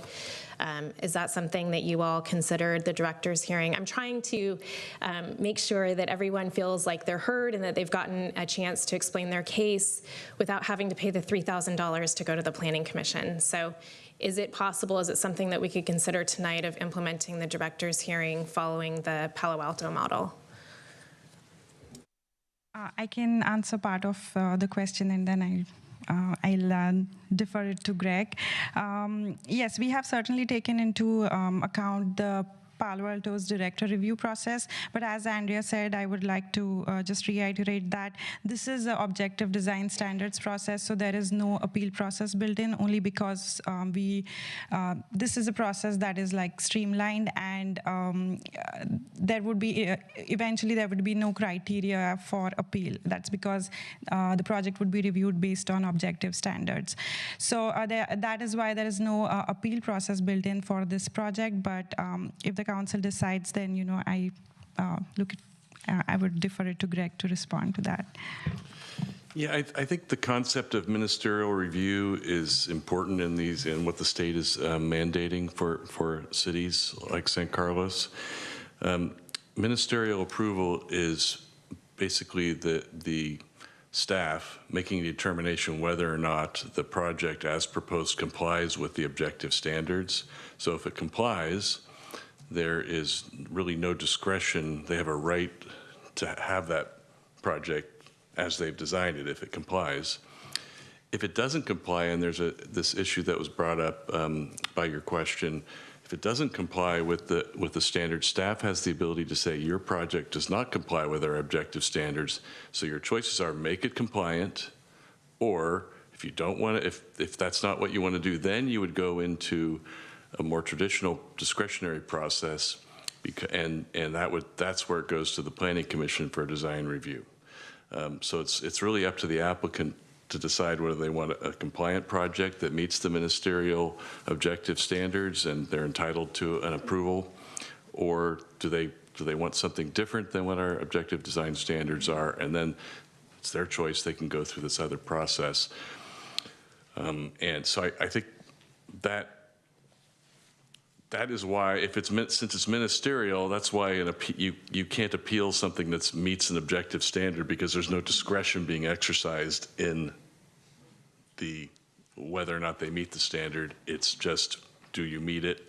And that's why it's all very objective with, does it meet the setbacks? Does it meet the height requirement? Does it meet the step back on the second floor? All those types of design standards. If they meet that, they can build it. And that's what the state wants. Okay, thank you. Thank you all for those answers. Mr. Mayor, I'll save my questions for the next round. Thank you. Okay, thank you, Councilmember McDowell. Okay, I had a few, and I'm sort of making note of the various suggestions so we can kind of sort of take a pulse from everybody afterwards, if that kind of works for everyone, on some of the things that were suggested. So I guess I want to follow up on what Greg and sort of mentioned. So we're doing objective design standards. Can you give me if any ideas to speed up the process? So but we're basically saying, but you can bypass it and go to the Planning Commission and not do that objective design standards. Can you give me an example of what would not meet those standards that we would do, and why you would sort of be allowed to go to planning? Sure. Thank you for that question. In situations where an applicant, let's say for materials, the city's objective standard requires use of 3 materials, but the applicant is proposing a project and wants to only utilize 1 or 2 materials. That would mean that they are not meeting our objective standards, and they would have to go through a design review process. This is not a very typical example for someone who would want to apply for a discretionary review for the planning application, planning commission review, but just as an example. There are certain set criteria within the objective standards for which someone may apply for the discretionary review. It's not like an umbrella requirement. For example, someone says, I don't want to meet these criteria and I want to do a planning commission review. That would not be allowed unless there are certain criteria and they meet those for a discretionary review. So for example, I know you gave the example of the materials, but we could have in place that say, you can't appeal that. That's just sort of requirement because that's sort of standard for any of the architectural designs here. You'd have to have three different colors. So that's not appealable. Is that fair that you could? I know I'm just sort of use that as an example, Ruchas. I'm just sort of asking if that's could be an example the other way. We could say you can't appeal that. That's something that's not appealable.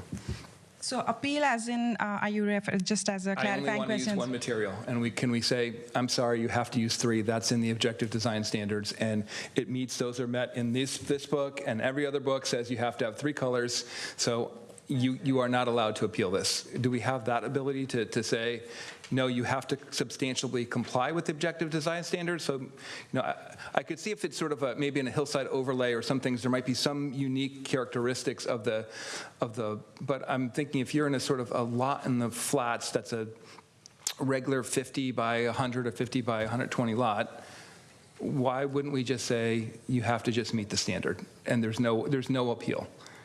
Correct. So there is these options that are built in, 7 of those, only for which someone would request a discretionary review with the Planning Commission.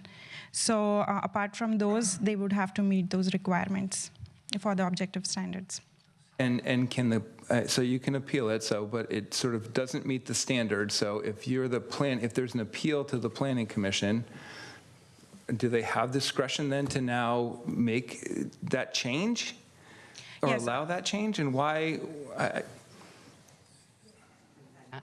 So just to clarify, there's a set list of items that you can deviate from, and Rucha's going to find that list for us.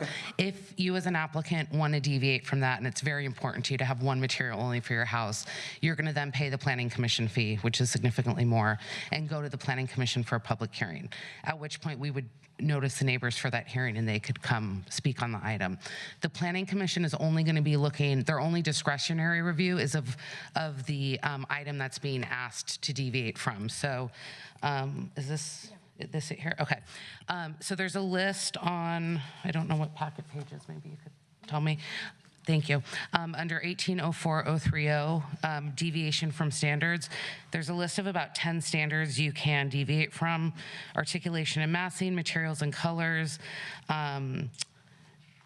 If you're trying to preserve a protected tree and need to ask for a deviation from a standard for that, entry location, driveway location, porch design, window treatments.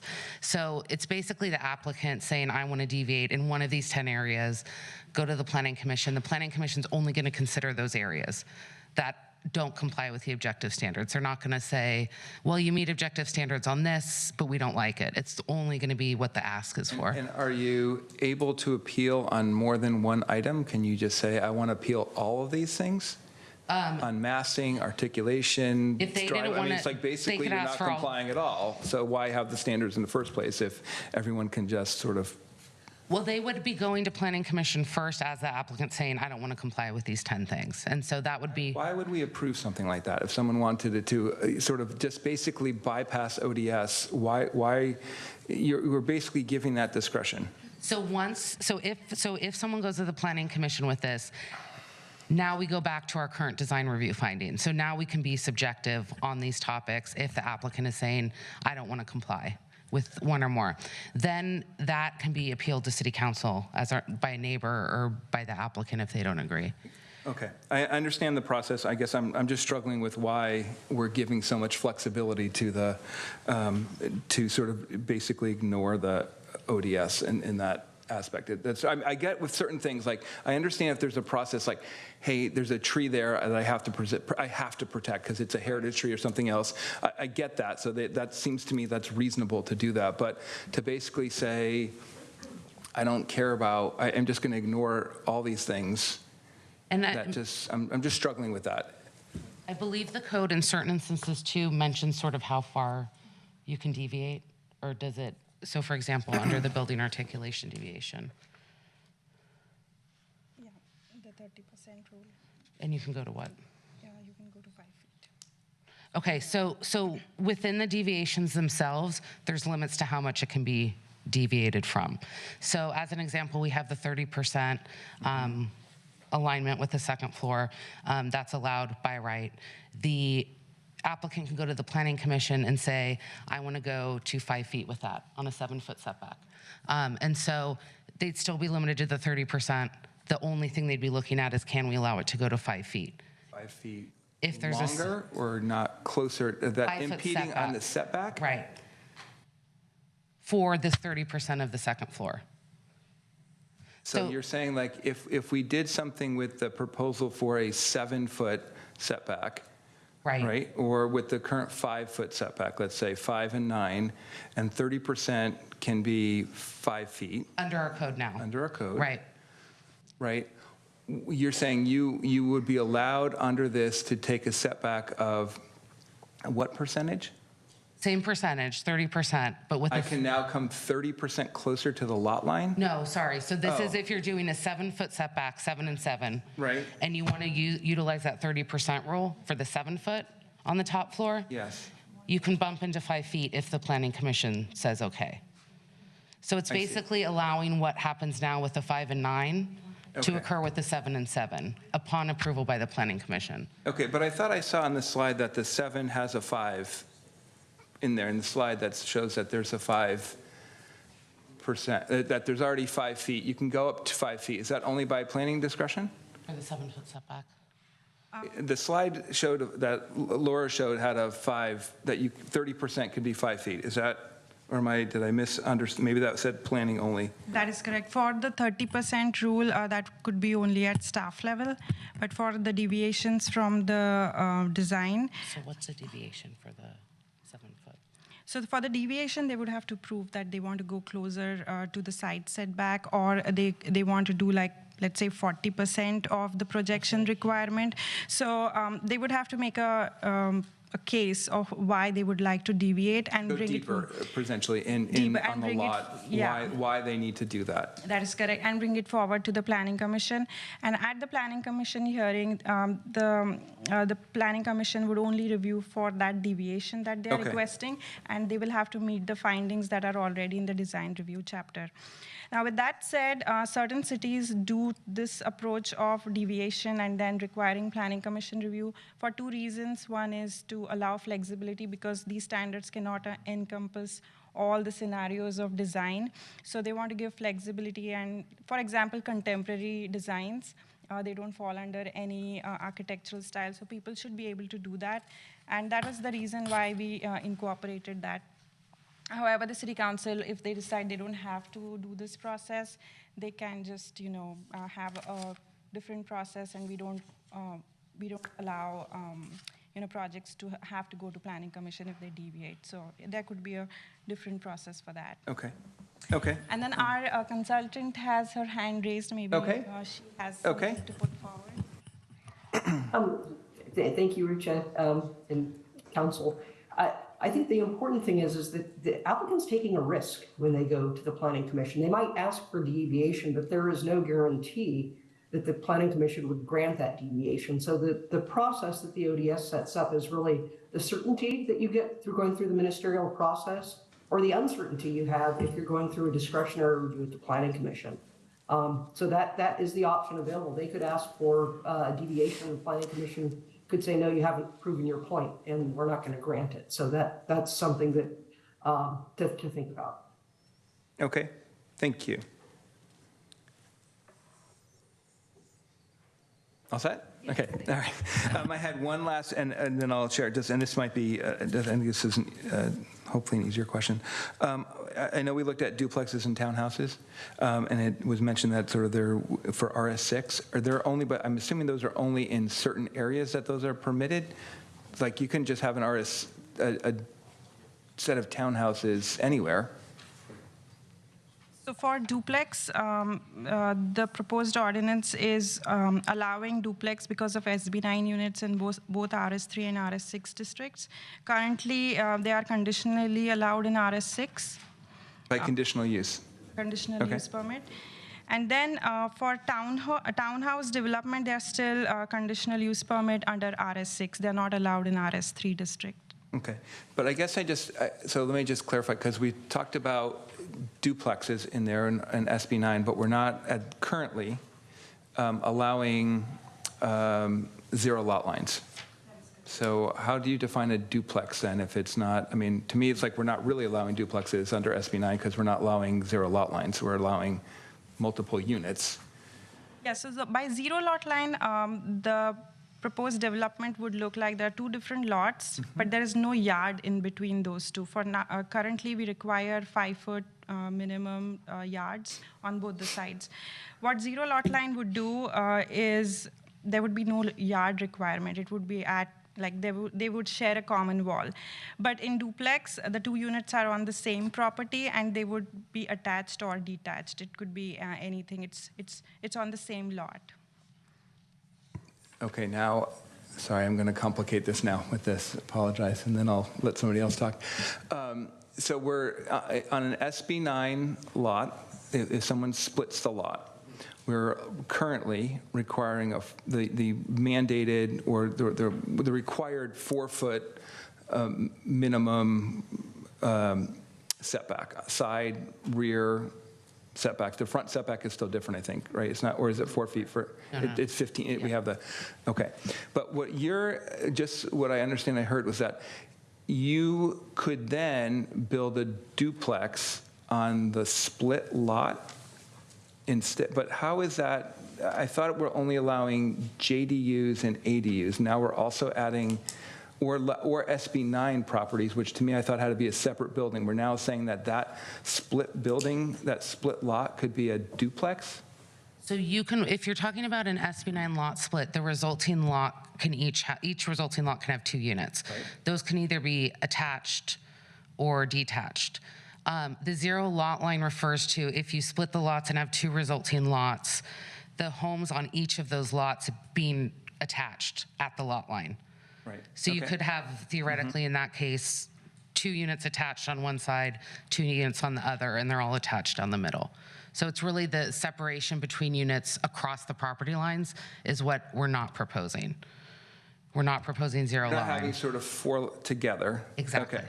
But you All could do 2, and you can under the current code as well, do duplexes today, not with a lot split, but just on a single family lot with a Under with use permit. CUP. Under a CUP. Okay. Yeah.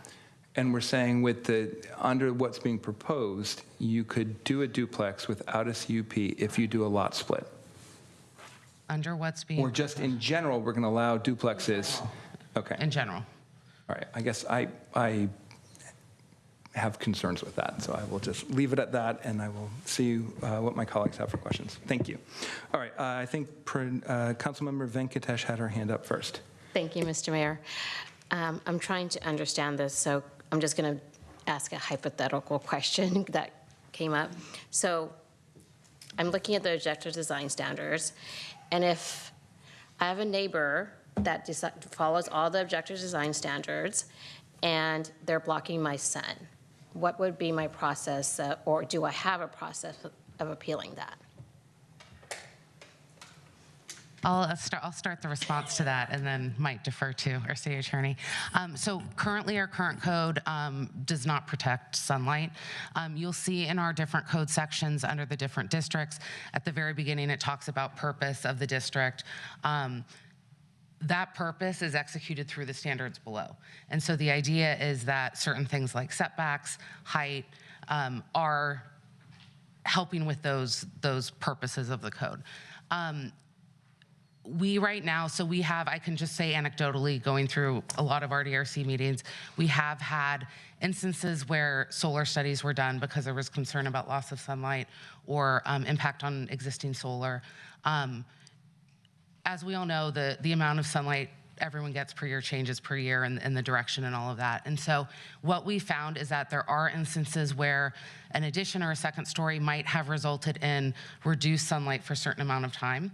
But there's nothing in our code that says you're not allowed to do that. We've never had an instance where someone's sunlight is completely blocked all the time. And we also don't regulate, for example, trees that block sunlight or provide shade. And so my understanding is that if someone were to object to that, it would be a civil matter under our current code.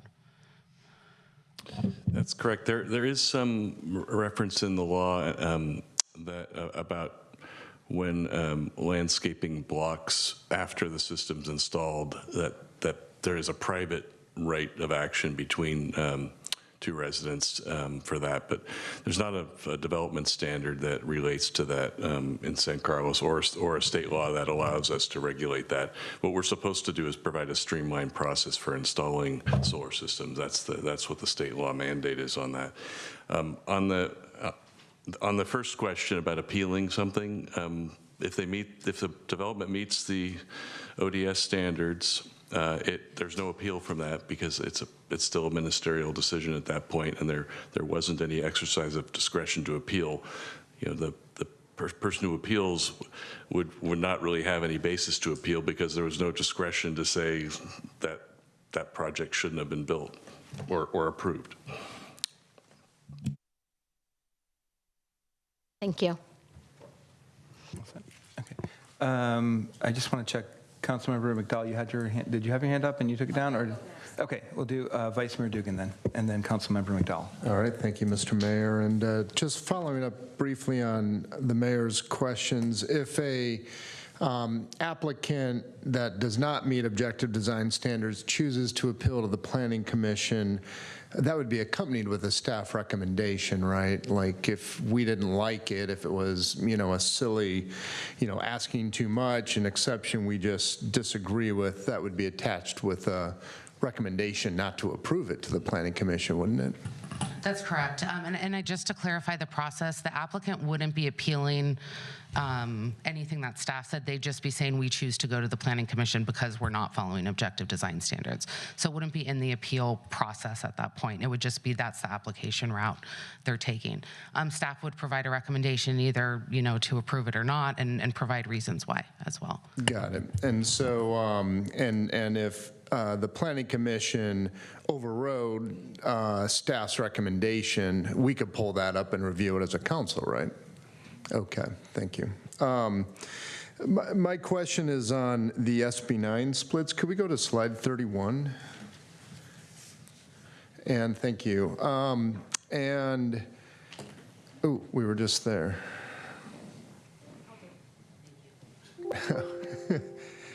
My question is, when someone chooses to split the lot, the 2 detached single-family units on each lot, so now where there was 1 home, there can now be 4. When we looked at this in subcommittee, Councilmember Collins and I think what we had gotten comfortable with was the idea of okay, a lot split happens, that, state law, we're accommodating this. Now there's 2 homes, but the idea being, and state law allows us to restrict the size of the SB9 units. I think currently our ordinance says 800 feet, which, that's pretty restrictive. But if we split and have 2 main homes, I think where we had left it in the subcommittee was the 2 other homes would roughly align with our ADU standard and, be auxiliary units behind the others. But that doesn't look like what we're doing here. So that must have been, was that a further evolution of staff analysis, or was that truly the Planning Commission saying, hey, all 4 of those could basically be designed as equally principal-sized homes? Sure. So when we took this ordinance, the proposed amendments to the Planning Commission, we received some public comments which showed interest in having these maximum floor area for SB9 units to utilize the lot size maximum floor area and not limited to 800 square feet. And the Planning Commission took those public comments into consideration and recommended these changes that are before you. Okay. And does staff have a concern about those other, I'm not sure if I should call them rear units or what I should call them, but the additional urban infill units not being limited? Does staff have a concern about that we should be thinking about? So as part of the Planning Commission ask and recommendation for this, we did research into what other cities have done. And I think all of them, or most all of them, have removed this higher limit of maximum unit size and basically said whatever's allowed for the lot, you can split how you'd like between the units. That being said, and that's also been sort of advocated as the main reason why SB9 units aren't being built, and so as a big limiting factor. So we did check with the other cities. Most of them have removed that limitation. They're still not getting the applications, even with the removal of this. I think because we've also said when you split a lot, you can only have 2 units on each lot, not 4. And there's that limitation in effect. Staff is less concerned about removing this maximum floor area overall, especially because there hasn't, at least in other neighboring cities, there hasn't been a run of applications with this limitation being removed. Okay, but then, so what is the limitation? So you have a lot, you split it, you want to do four homes now. What are the limitations in our 2 residential zones? So it would depend on what the resulting lot sizes are. Using, we'll say 5,000? Okay. Using a 5,000 square foot lot as a resulting lot. So I don't need like an okay. actual calculation. I Sure. just, so if it's RS6, the 2 homes on each lot have to fall underneath the total floor area ratio allowed and the 50% lot coverage allowed in RS6. And in RS3, we don't have a floor area ratio still. Am I correct on that? Yeah, okay. And that has a lower lot coverage of 35%. So basically the constraint there is you can split your lot, put 2 homes on each side, but you can't exceed 35% of your lot coverage if it's RS3. Correct, or 25% if you're in hillside overlay in RS3. Okay. And I'd also like to clarify too that SB 9 units are the one area where we do not give the 800 square feet of ADU credit. So if you Okay. were to max out your floor area and part of that's an ADU, you don't get 800 square feet on top of that like you would on a regular lot. Okay. The max is the max, and it's deed restricted for that. It cannot be subdivided further. Okay. So those are real limits, and not allowing the extra 800 feet makes that limit very consistent with what we decided as a city 5 years ago. I guess, it is new to me to think one home can turn into 4 principal homes. I guess I remain open to thinking of the 2 rear of those homes being limited in a similar way we limit other accessory units. So anyway. And the state law requires us to allow at least 800 square feet.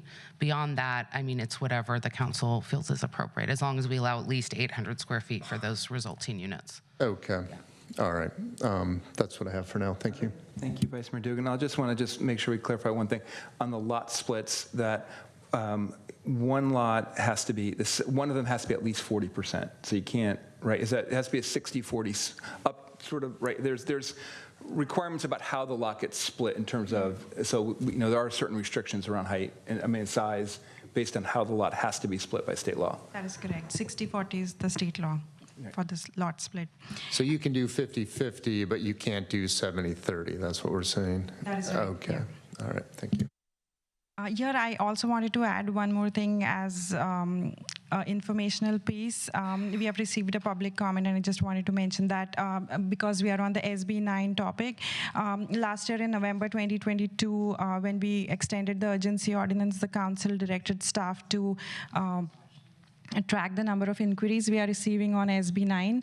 Since then, we did track the inquiries, and we have just received around 5 to 6 inquiries only for SB 9. So out of that, none of them have pursued the SB 9 project, and they have not mentioned the reasons for that. Those were just general inquiries.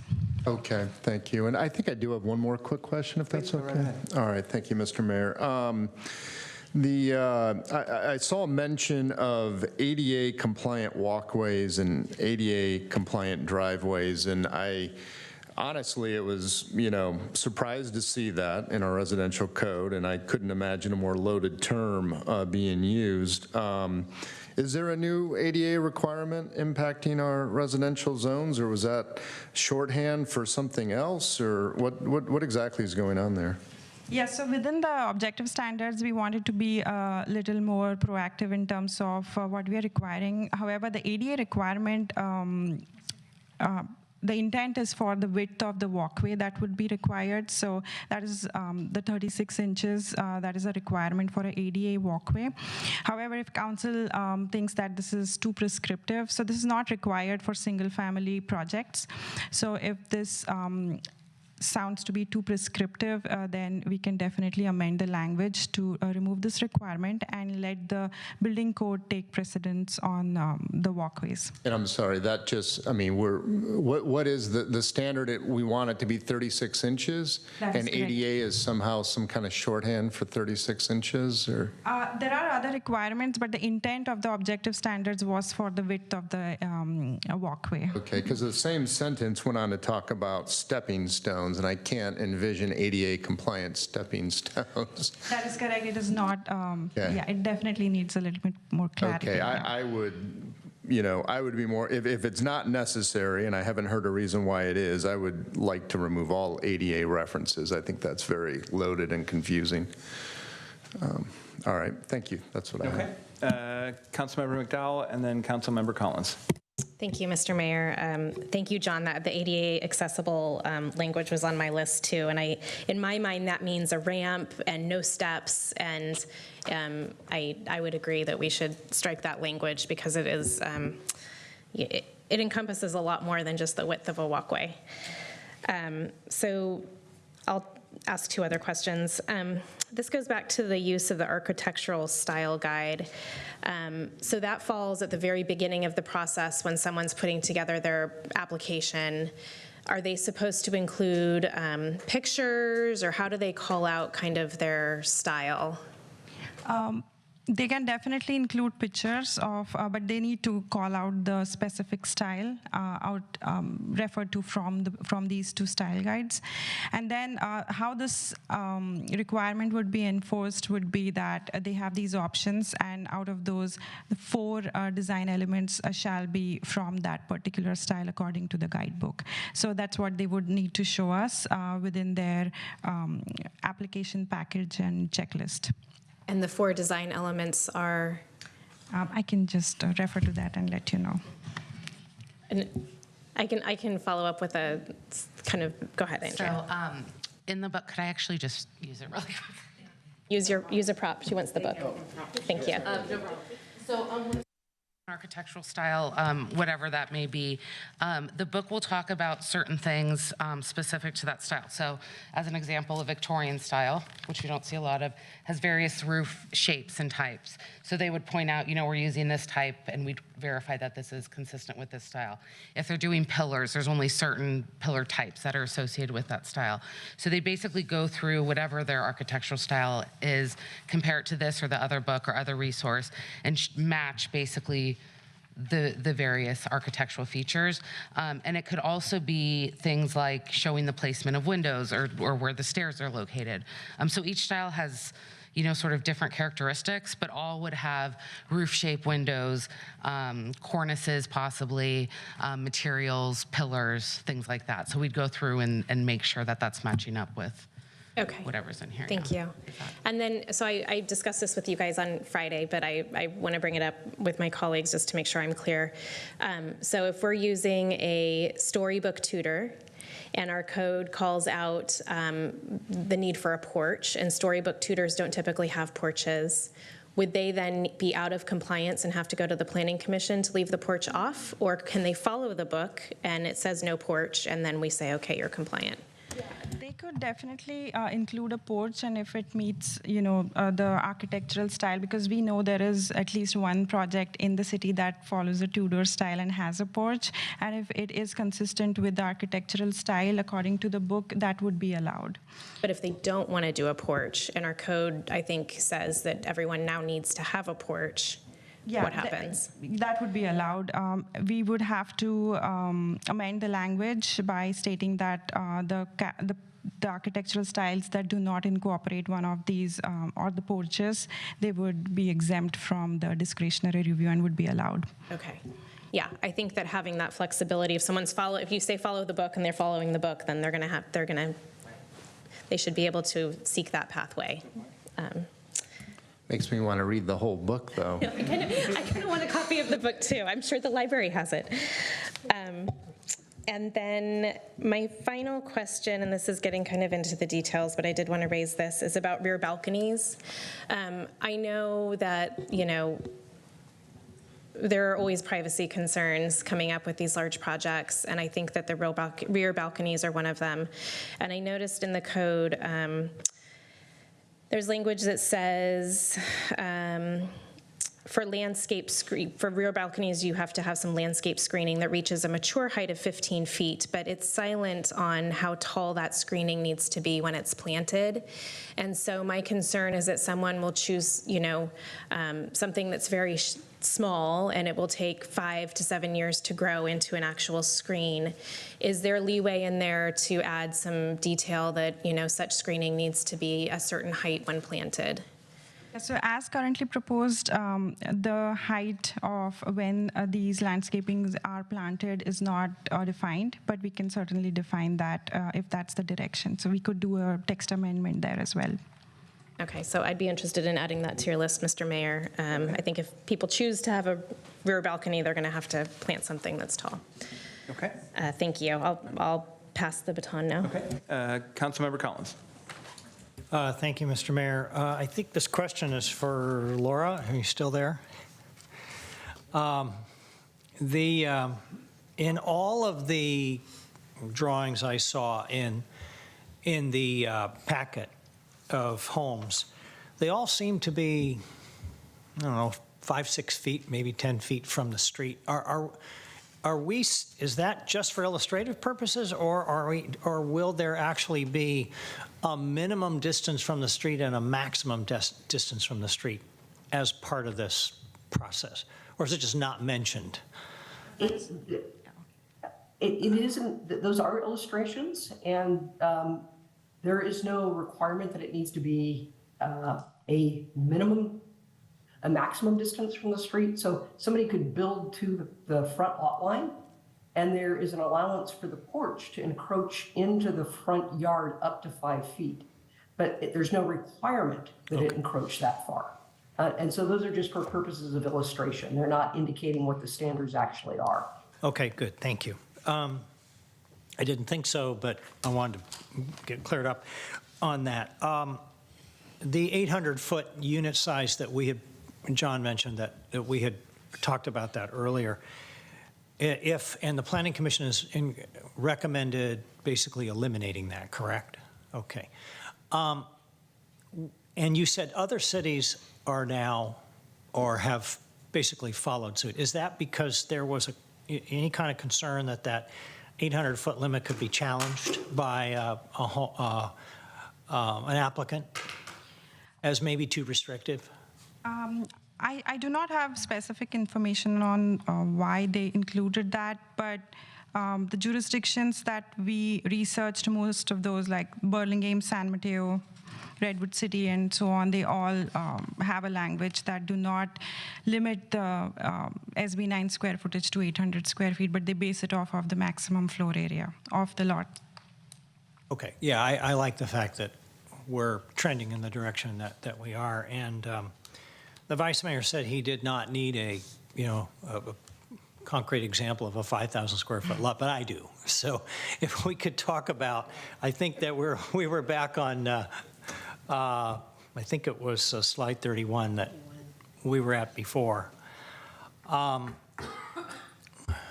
right, what's the maximum? If I have a 5,000 square foot lot, I want to split it into two. What's the maximum I can make? I can put in 4 houses, right? 4 units, yes. So what's the maximum size house that I could put in on each of those, for each of those 4 houses?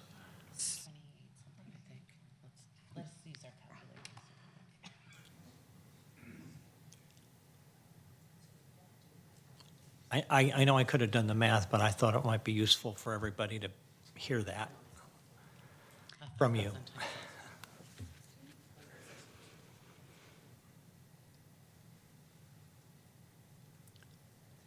Okay, so you would end up using the most conservative limits. You'd end up with a 3,000 square foot lot and a 2,000 square foot lot as your 2 resulting lot size. Okay, that would be the 60/40, right? Okay. On the 3,000 square foot lot, your maximum floor area would be 2,150 square feet. And so that could be one house at 2,150, or it could be 2 units that add up to 2,150. However, that's split up under the current proposal. You could do 1,500 and, well, that would be a small unit. Yeah, you could do that. Right. Yeah. So if you had 2,150, you could have, 1 unit is 1,000, one is 1,150. You could have a 1,500 square foot unit and a 650 square foot unit, or just one. Can I add one? I thought that one of the houses has to be 800 square feet. Right? There's not to be a minimum for that. Thank you. We have to allow at least. We have to allow, but Right. So you can't do 1,500 and 300. You have to do some. Right. You have to. If they propose smaller, that's what city can allow. It doesn't have to be 800. Yeah. Okay. All right, and then, thank you. That's, So on the 2,000 square foot lot, the smaller one, 1,800 square foot is your maximum. So you could have 1,000 and 800, or one at 1,800. So that's how we're going to and because we're not establishing any kind of a limit, it could be someone could choose to put in an 800 square foot. Okay, which is that's usually the size of an ADU, right? Okay, all right. And then just the last question, I think, Rucha, you said something that, like you had received only 5 or 6 inquiries about SB 9 units. And when is that since? The beginning of this year? So it was spread across from November 2022 to last month, August. Okay, so in reality, do you think that, and I'm asking just your opinion, when we're done with this process and we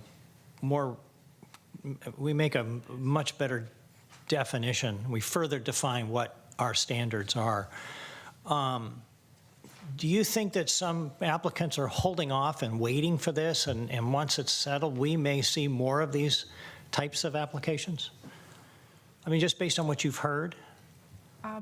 We do not anticipate that because the overall interest that we have seen is pretty minimal as compared to ADUs. I think it is because of the process for the subdivision itself. We haven't heard too many requests for subdivision under SB 9. And I'd also add, just with the cost of construction, that these units aren't that big compared to a brand new home on a bigger lot. And so I think, some things I've heard is that it just doesn't pencil out financially to do this when you could do an ADU, which still is going to be $100,000 on its own easily.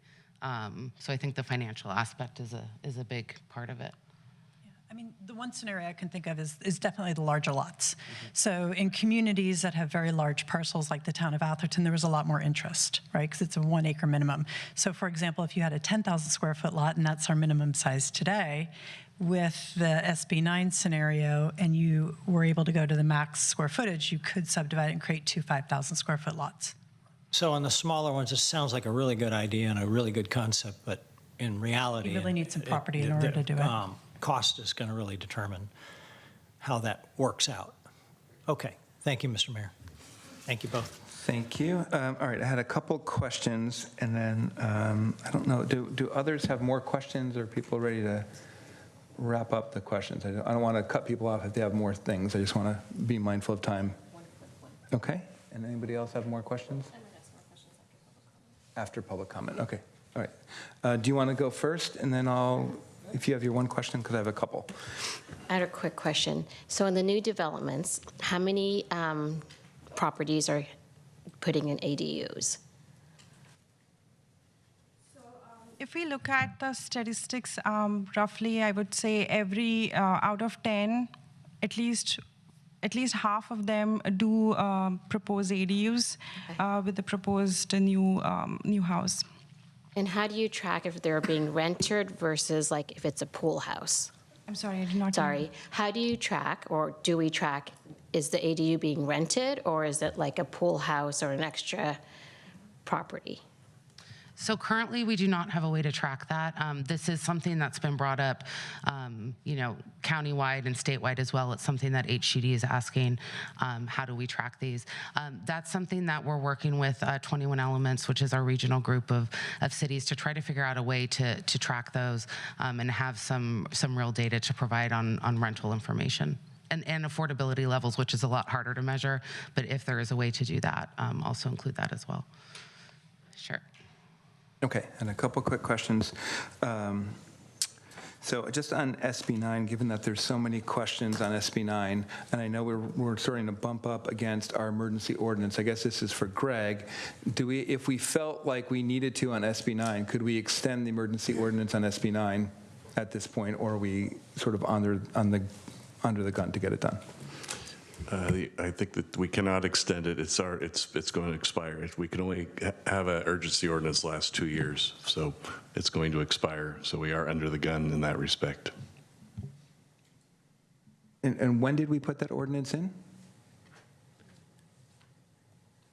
January 2022. Okay. Actually, the urgency ordinance, the state law allows to extend any urgency ordinance only twice, and we have already done that. Okay. Yeah, and to have it effective by the expiration, that's what makes it more difficult, because we have to have a first reading, second reading, and then there's 30 days after that. Okay, that's helpful. Thank you. And then on the one of the requirements for SB 9 is that you have to live in one of the units for 3 years, right? Is there any sort of enforcement around that? I know you have to sign an affidavit, so how does the enforcement process work for that if someone doesn't live there? Defer to Greg to respond. Thank you, Greg. Yeah, I mean, it's a very good question, because I don't think the law really is very clear on what happens. Someone who signs an affidavit, though, is declaring under the penalty of perjury that they are qualified for that. So it might be either something referred to the state, or it might be referred to the district attorney's office if somebody does that. But those are just what I think might happen if someone falsely states something under penalty of perjury. That would be the remedy usually. Okay. All right. So I will afterwards want to ask later, I don't want to belabor too much on the daylight plane issue, but I'm going to wait till after to ask that one. But I do want to ask, and I think, and I know we spoke earlier today, and some of it, I didn't sort of maybe think it through as much on the 7-foot option. That because we have that, you can encroach 2 feet in the first 30%, right? Is that right? So you can go 5 feet. And now, I think most people are not concerned so much about the first floor. They're more concerned about the second floor. So now, you've got 5 feet here, and now it's 7 on the second floor. So it is impacting more than if you had the 5-foot, 9-foot setback under that circumstance. I get the concept of trying to give some flexibility in that. So I didn't. I read through some of the comments. There were lots of comments. I will confess I didn't read through every single page of it. But, what was the feedback on not from the architects or the developers, but from the public on that option of the 5-foot, keeping 5'9" versus giving a 7-foot option? We have not received any specific feedback only on that particular requirement. I remember one public comment talking about the daylight plane requirement for that particular 7-foot over 7-foot recommendation that's made within the ODS. But apart from that, we haven't heard too many comments on the new option for 7-foot over 7-foot. And if I could add to that, one of the reasons that came about in addition to flexibility is that the current 5-foot setback, if you consider most homes have a little walkway on the side, doesn't leave a lot of room for landscape screening. And so the idea was, by allowing this flexibility and also tying it to this landscaping requirement, we might actually get more effective screening of the house in that sense. So that was a way we wanted to address something we'd heard, not in relation to the 7-foot setback, but just in general, of providing better screening between homes. That's super helpful. I appreciate that. And and then I want to take a few-minute break because we've been going for 2.5 hours, and we want to hear the public comment, but I think we all need 5 minutes or so. Now I'm going to lose my train of thought. See, I'm already thinking about the break. So whatever if we were to move forward with something today, and including and I include SB 9 in that, there's a 6-month and a 1-year review period on this. So we could go back and say, gosh, this, what we did here is not really working. We're hearing lots of complaints that, people are having a hard time designing to this, or whatever the case may be. We have the ability to kind of go say, well, let's make these tweaks, let's make these changes in 6 months and a year kind of thing. Is that accurate? Yeah, that is correct. With this, with these new standards, we do recognize that these are, substantial changes, revisions, and more clarity is provided through the objective design standards, as well the new process in itself, the compliance review process. So we have built in this evaluation process where we would evaluate the new applications that are reviewed under the ODS and under the compliance review every 6 months and then at a year, and then see what we have learned from the applicants, what comments we have received, and how this process has been able to be implemented on, especially through staff as well. So we are going to evaluate it at 6 months and at 1 year. Great, thank you. Okay, I think it's time to take a break. I want to thank everyone for their patience. We do want to hear all the public comment, and thank all the questions, and thank staff for standing up there and being under the sort of the microscope. So thank you. So let's do this. How about if we come back we'll do 6 minutes at 9:31.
Before we get too late. Okay, we are going to, I know that council has more questions, but we're going to take public comment first. And we're going to start on Zoom and then go to in person. So this is for item 8A. We'll move on to public comment. If you're joining via Zoom and would like to address the council, please raise your hand at this time. Once we begin taking public comments on Zoom, we will not be allowing additional comments to join in the queue on Zoom. So please be sure to raise your hand now so that you'll have a turn to speak.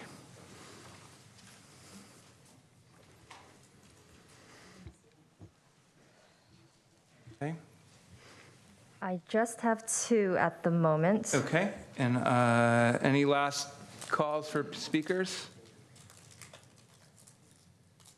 Okay, and if not, we're going to close the queue then with the 2. Okay. Okay, do you want to start with the first one, Crystal? Yes, give me 1 second. I've gone ahead and captured the 2 hands. So I'm going to remove the attendee option to raise their hand, and then I'm going to submit the first caller. So David Crabb, you should be able to unmute.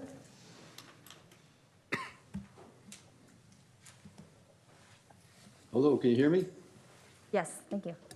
Okay, yes.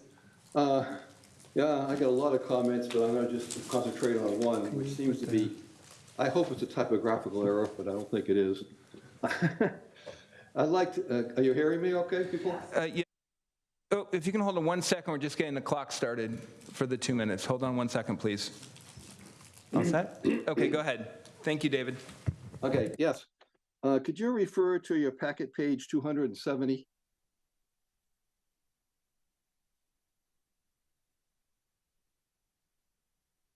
Give you a second to do that. All right, you may want to, it's cutting into your time, so you may want to keep moving while we get that. 270 is the beautiful picture of a townhouse development. It's a 3-story thing, cute little building, got a bunch of pitched roofs on it. And And then there's another diagram on page 272 and a similar diagram on 283 that shows a 3-story cross-section of a building, and the maximum height is 30 feet. You can't build a 3-story townhouse building with pitched roofs within the 30-foot height limit. Just do the math quick.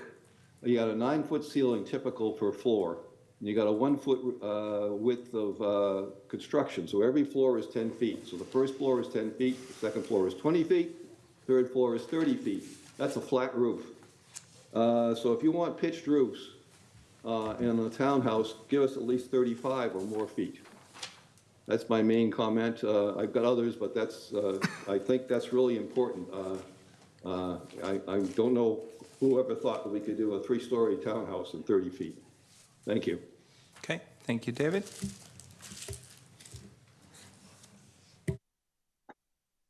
Okay. Next up, we'll have Shuli Chen.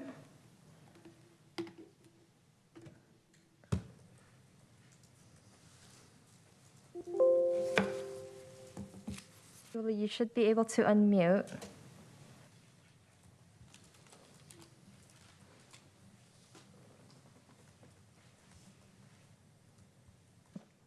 Shuli?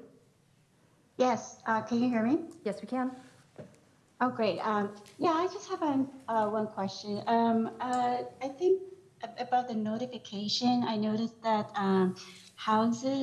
only houses under over 3,000 square feet need to give the neighborhood notification. So I wonder why 3,000 square feet, because most of the single-family homes in San Carlos are under 3,000 square feet. If that is the case, that means we will never receive the notification for new development or modifications until it's later into the process. So I wonder if somebody can explain it more to us, or if there can be modification on this change.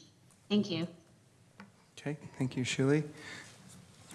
We can have someone follow up. That's the current standard right now. But we can have someone from staff follow up with you separately. Okay, that's all on Zoom, is that right? Yes, those were our 2 hands on Zoom. All right, so now let's move to public comment in person. I know we have several people who are interested, and a couple people I know who had set slides earlier, so we'll be able to push those, post those as well. Okay, so first up, we have Bill Harcola. And I know you have a slide here.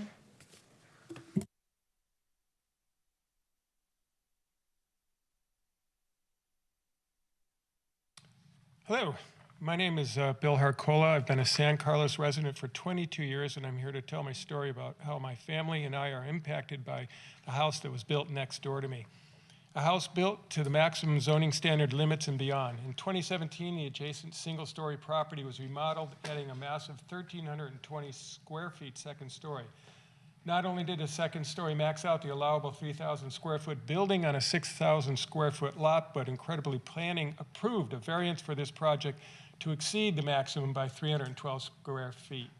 Despite my repeated objections about the loss of sunlight and privacy to the property owner, to planning, at the public hearing, and finally the RDRC, no changes were made, nothing. No consideration whatsoever for the massive second story that entirely shadows my 2010 passive solar addition, completely negating all the benefits I once enjoyed.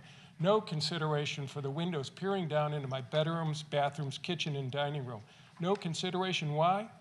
Because the project complied to the zoning standards.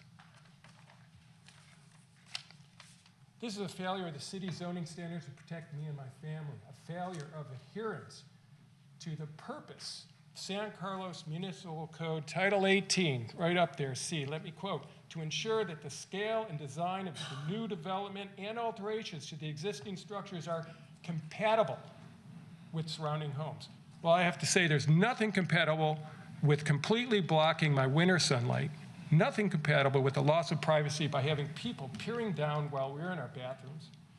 I tried to advocate for myself throughout the design, approval, and appeal process and found I was powerless. I'm here now advocating before you as I was standing here in 2018. The difference is now who I have before me.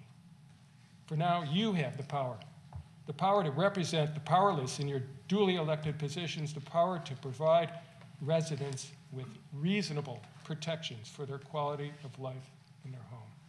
Thank you. Thank you, Mr. Harkola. Thank you. Next up, we have Billy Rourke. No, I think a couple people left. might so have they may stepped have- out. Yeah, okay. So then next up is Josh Wallace, and you'll be followed by Christian Vesia. Mr. Mayor, council members, I'm here to stand in place to completely question the proliferation of the monster house. I know that this is all pretty much coming from Sacramento and whatnot, but I ask of you, what is it that you think that you can do to minimize situations such as Mr. Harkola's, and what leverage you think you might have to be able to accommodate a civilized compromise, and it just seems like also that we're really just going to go ahead and build these houses because anybody who wants to get a variance from the Planning Commission pays $3,000, and that's not that big a deal. So I'm just wondering where the accountability is in terms of people cooperating. I know that's an antiquated notion in a lot of circles, but we're just headed down a path of the flippers, the folks who advertise that they'd love to tear down your house and build it back up again. It just seems like you guys are really our last resort, and we're counting on you. I mean, assuming that you want to go along with the idea of mitigating some of these large houses and buildings that SB 9 is allowing. We really just want to go ahead and keep giving us your thoughts, finding options, and I know this is a lot of work, and I appreciate that. So I look forward to your ideas and solutions. Thank you, Mr. Wallace. Christian Vesia, you're up next, and you'll be followed by Lucia Sanchez. Okay, thank you. Okay, I'm here tonight to talk about just one issue, which is house size. Currently, we live in a city where the maximum allowable home size is 10 to 20% greater than the median maximum home size in 6 peninsula cities, including Belmont, San Mateo, Burlingame, Menlo Park, Palo Alto, and Mountain View. These permissive standards make our city a target for developers. In the past 4 years, 34% of all new homes and large remodels have been spec homes built for profit. Oversized homes cause real impacts to the quality of life of residents unfortunate enough to live next to them. These include loss of privacy, light, air, and sometimes views. I know several people who are so upset with the monster home that has gone up next to them that they are planning to leave town. Monster homes do nothing to add to our housing stock or increase its affordability. To the contrary, they are slowly and inevitably turning San Carlos into an enclave for the wealthy. And what about the environment? Doesn't San Carlos housing element include goals for sustainability? Why do we have home size standards that work against this goal? Some of you maintain that the zoning standards adopted in 2018 solved the problem of oversized homes. My question to you is this: what evidence do you have to support this claim? Despite asking for such, so far, we've seen nothing. What we do have is lots of compelling evidence that our zoning standards have failed to solve the problem of oversized homes. The next speaker will share a summary of that evidence. San Carlos residents have asked the city loudly, clearly, and in large numbers for over 5 years now to solve this problem. It's time for the city to listen. We are not asking you to redo all the work you've done. It looks like good work, and changing it is not necessary. What we are asking is that you send the proposed standards back to planning to do one important thing: adjust the dial on allowable home size significantly downward. Thank you. And if, Crystal, if you could pull up the slide that Vecchia. presents the evidence. Thank you. Luisa Sanchez, you're up next, and you'll be followed by Sarah Timby.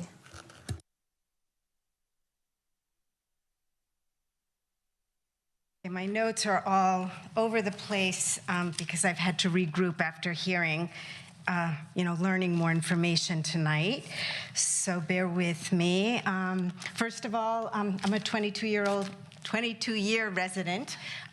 Take a moment, please, and take a look at this slide here that Christian developed. So, and this is important information in terms of resident feedback. So I'm trying to regroup after hearing the ODS proposal, and I'm feeling pretty discouraged, to be honest, mainly not to say that really good, thoughtful work wasn't put in, but the scope that they were given to work within does not address really serious problems that we're having. The stated priorities are certainty and efficiency, which in my mind seem to serve builders and buyers more than next-door neighbors. I don't see the proposal addressing these concerns here in the city's own survey and in the packet tonight. I understand, 98% of the letters sent in today are talking about oversized housing. So I think that's an important thing to keep in mind. I've been involved with this effort for many years, and one comment I remember from before was a guy said, if you put an elephant in striped pajamas, it's still an elephant and it still occupies a lot of space. The things that you put in here, I'm not a, what is the word? I'm not a libertarian, but whoa, a lot of control over style, but size isn't being addressed. And you heard what Bill Harcola had to live with. Size is a really important issue. So I've totally lost my place, but. Got about 15 seconds left. Okay, I would just say that the process before 5 years ago was very disillusioning because at the last minute, after a lot of meetings and a lot of residential effort, the city council just suddenly gave a proposal that no one had seen, gave no time for comment. And I'm sick of being told I have the right to speak, and then I don't feel like I'm heard. I think we've got a big problem, and it needs to be addressed. Thank you. Okay. And sorry to be so disorganized. You're fine. Thank you, Ms. Sanchez. Okay. Next up is Sarah Timby, and you'll be followed by Peter Hartzell. Looks like Sarah might have stepped out. Okay, so Peter Hartzell, you're up next, and then you'll be followed by Laura Deck.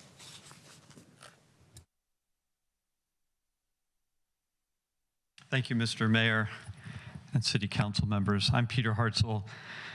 I'm a 19-year resident of San Carlos, and most of you have met me before on this topic over the last 5 years, so I appreciate you giving me an opportunity to speak. I appreciate and have been noticing the steady voice among San Carlos residents, as shown in the slide that Lucia just presented there, that there's a groundswell of feedback really regarding the oversizing, the McMansions of San Carlos that we've seen since the changes were made 5 years ago. And I think we can do better. You can do better. Given that you're making a lot of changes, which we saw today by Laura's presentation from MIG and the RDRC changes, I think it's appropriate to pause and add into your work the FAR reduction to put us in line with the other neighboring cities and to help us deal with this concern about the large oversized homes. I'm concerned that San Carlos is not doing its best to get it right now and address the looming McMansion issue as expressed by the groundswell of residents of this city. What is built today under your term on the city council and my term as a resident of San Carlos will last long after we are gone. So let's leave a handsome, cohesive residential built space for the next generation. Thank you very much. Thank you, Mr. Hartzell. Thank you. Next up is Laura Deck, and you'll be followed by Ken Castle.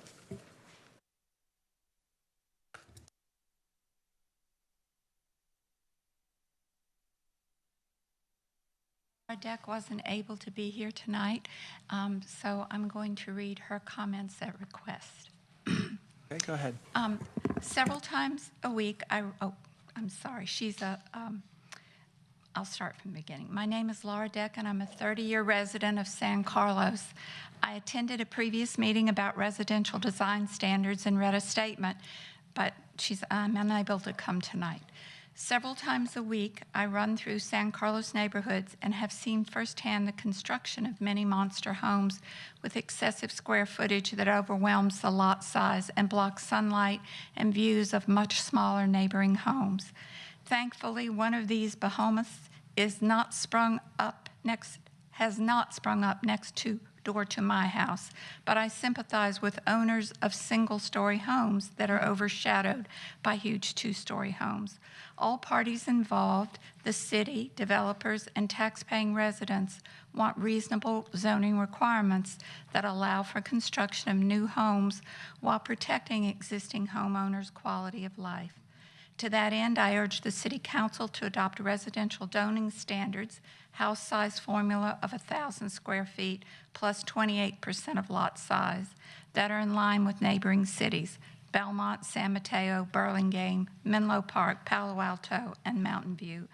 The monster homes that are allowed and under the current zoning standards carry exorbitant price tags that are out of reach for most families and do nothing to solve the housing crisis on the peninsula.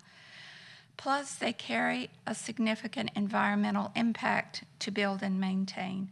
These homes only benefit developers and wealthy buyers. In summary, I encourage the City Council to listen long and hard to residents' concerns. Our voices may not be as loud or strong as the developers and contractors that visit City Hall, call your offices, and flood your inboxes, but we care about the city of good living and urge you to consider all stakeholders' needs and adopt reasonable zoning standards. Thank you, Ms. Ray. Thank you. Ken Castle, you're up next, and you'll be followed by Marshall Byrne. Good evening, Mr. Mayor and City Council members. Since many of us are here rather than at home watching the 49ers football game, breaking news, the Niners lost, I'd like to add a little perspective to the council's playbook. Back in June, in my view, the council achieved 3 touchdowns in one night with the acquisition of the gun store, the restrictions on dangerous substances by biotech labs, and the acquisition of a property on El Camino Real for a multi-story residential building. But the action adopting new residential standards a few years ago, in stark contrast to the best practices of neighboring cities, was a fumble. Now that the council is addressing a few modifications to design standards, largely from state mandate, it's time to revisit what has turned out to be a shadow over our neighborhoods. The monster houses that we've seen sprouting up are devaluing next-door neighbor properties, threatening the character and integrity of our neighborhoods. This isn't about NIMBYism. We know that a demographic transition is underway, that retirees and empty nesters aren't motivated to expand their homes before leaving. But the monster homes, whether built by spec developers, and we've got a lot of them looking in our direction, or newcomers looking to house 2 or more families in one structure, are not creating affordability or livability. And those sales are often all cash down or supported by 2 or more income earners. The City Council now has the chance to pick up the fumble and run for another touchdown. Revise to create the expansion percentages that citizens proposed 5 years ago based on surveys of neighboring cities. We are not against ADUs or legitimate, well-designed renovations, including the addition of second floors. We want them to represent the design standards of the neighborhood and to give neighboring homes the right to enjoy sunlight. You council members are the residents of this city. You know your neighborhoods. You've pushed back on aggressive moves by state legislation to remove local control. Now do the right thing, throw that winning touchdown pass, and keep our community a livable place for all residents. Thank you. Thank you, Mr. Castle. Thank you. And then the last card I have is from Marshall Byrne. I haven't really written anything in advance, and we just had a great football story here. Anyway, I'm Marshall Byrne. Good evening, everyone. I'm a 27-year resident of San Carlos. I'm just adding my voice against monster homes. And one point I wanted to make is that this standard of 3,000 square foot or new home seems pretty lax for requiring the extra level of review, especially because a lot of the monster homes I see retain a wall from an earlier home, so they're not technically new. And so they go around that, that requirement. So that's it for me. Thank you. Okay. Thank you, Mr. Byrne. All right. Is there anyone, I know we called a couple names that people were not here. Are those individuals here now? Do you know those Those couple names again were Billy Rourke and Sarah Timby. Okay. All right, this is a public hearing too, so that's the end of the public comment. So I'd take a motion. Mr. Mayor, I move to close the public hearing. Okay. Is there a second? Oh, I'll second that. I think. Oh. I think. Sorry, second. Councilmember Collins beat you to it. All right, we have a motion and a second. Go ahead. Venkatesh. Yes. Vice Mayor Dugan. Yes. Councilmember Collins. Yes. Councilmember McDowell. Yes. And Mayor Rack. Yes. Thank you. Okay. So now let's move on to any kind of additional questions from council and then some comments. I know we had some items to kind of make some recommendations on. I will just also mention that I know that at some point we might need to extend the meeting. And I did hear from, I believe that we do not need to do the ADU item tonight if we prefer to wait on that one, if this takes too long. So we can make that decision when it gets closer. But are there additional questions or comments on this? Okay, and 8A, I see Councilmember Venkatesh and then Vice Mayor Dugan. I just had a question to clarify. So I'm looking at the objective design standards, and I see side yard treatments, site planning, building design, and other details. I don't see on the list size of homes, and I don't see the far reach codes either. So I just wanted to clarify, we're just doing the objective design standards, correct? Thank you. Thank you for that question. Yes, this project, the project scope is focusing only on the design standards, which pertains to landscaping, articulation, massing, pertaining to how the building would look. And yeah, that is correct. Thank you. Okay. Vice, did you have other questions, sir? Okay, Vice Mayor Dugan. Thank you, Mr. Mayor. I have a question about off-street parking in residential districts.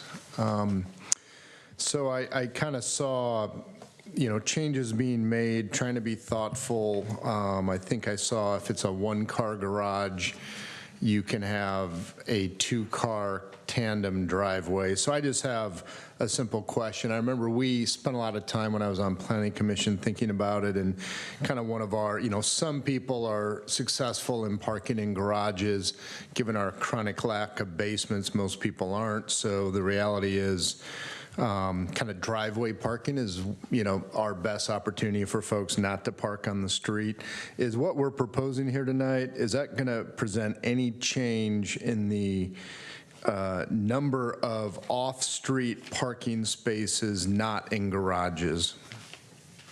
No, it just allows a new configuration, but net number of spaces would be the same as current. And the new configuration would be a single-car garage being allowed, but a two-car tandem feeding it? Correct. Okay. Or they could do two cars driveway side by side with just a one-car garage? Or a two-car garage if someone wanted Yes, a bigger. either one. Yeah. Okay, thank you. That was my question. I see Councilmember McDowell and then Councilmember Collins. Thank you. Thank you, Mr. Mayor. I have 5 questions, but I think 2 will be really fast. So Go for I can it. split. Okay, thank you. So we've had a lot of public comment here tonight about the monster homes, and I would love to hear your perspective. I'd love to hear the city manager's perspective, because I wasn't here during that process with deciding the FAR and lot coverage and things like that. I understand that that has not been agendized, right? So we can't technically talk about calculations and things like that. Have you found in your professional experience that these large homes are going up on the large lots or the smaller lots? I mean, they're complying with our current standards, so I'm just trying to like acknowledge that the public has come and shared this with us. And Absolutely. So the FAR calculations are in proportion to the lot size. So the larger the lot, the larger the home you could do. I know, for example, 2 of the pictures that were shown are on double wide lots, so at least about 100 feet wide, not kind of our standard 50 that we see in that area. I just happen to know that neighborhood. So those homes are larger and do have more ability to be larger. I'm not sure if that answered enough. I don't know if Jeff, do you want to chime in at all, or no, with just kind of the concerns that have been raised tonight? I think, myself or Al, we could talk about, the process 5 years ago. It was a really in-depth, was it a 2-year, 18-month process, 2-year process, a large, it was called the Shack, a large community commission was formed to help the council study it. It went through a very lengthy review process. There were dozens and dozens of changes to the code that were put into place at the time.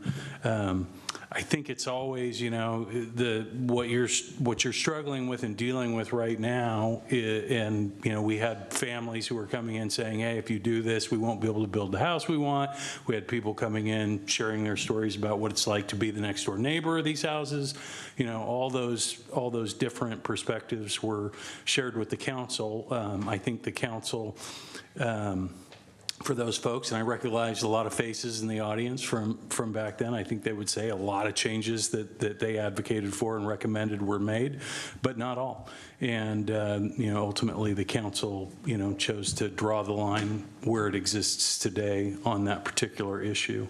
But quite a few changes were made at the time. Thank you.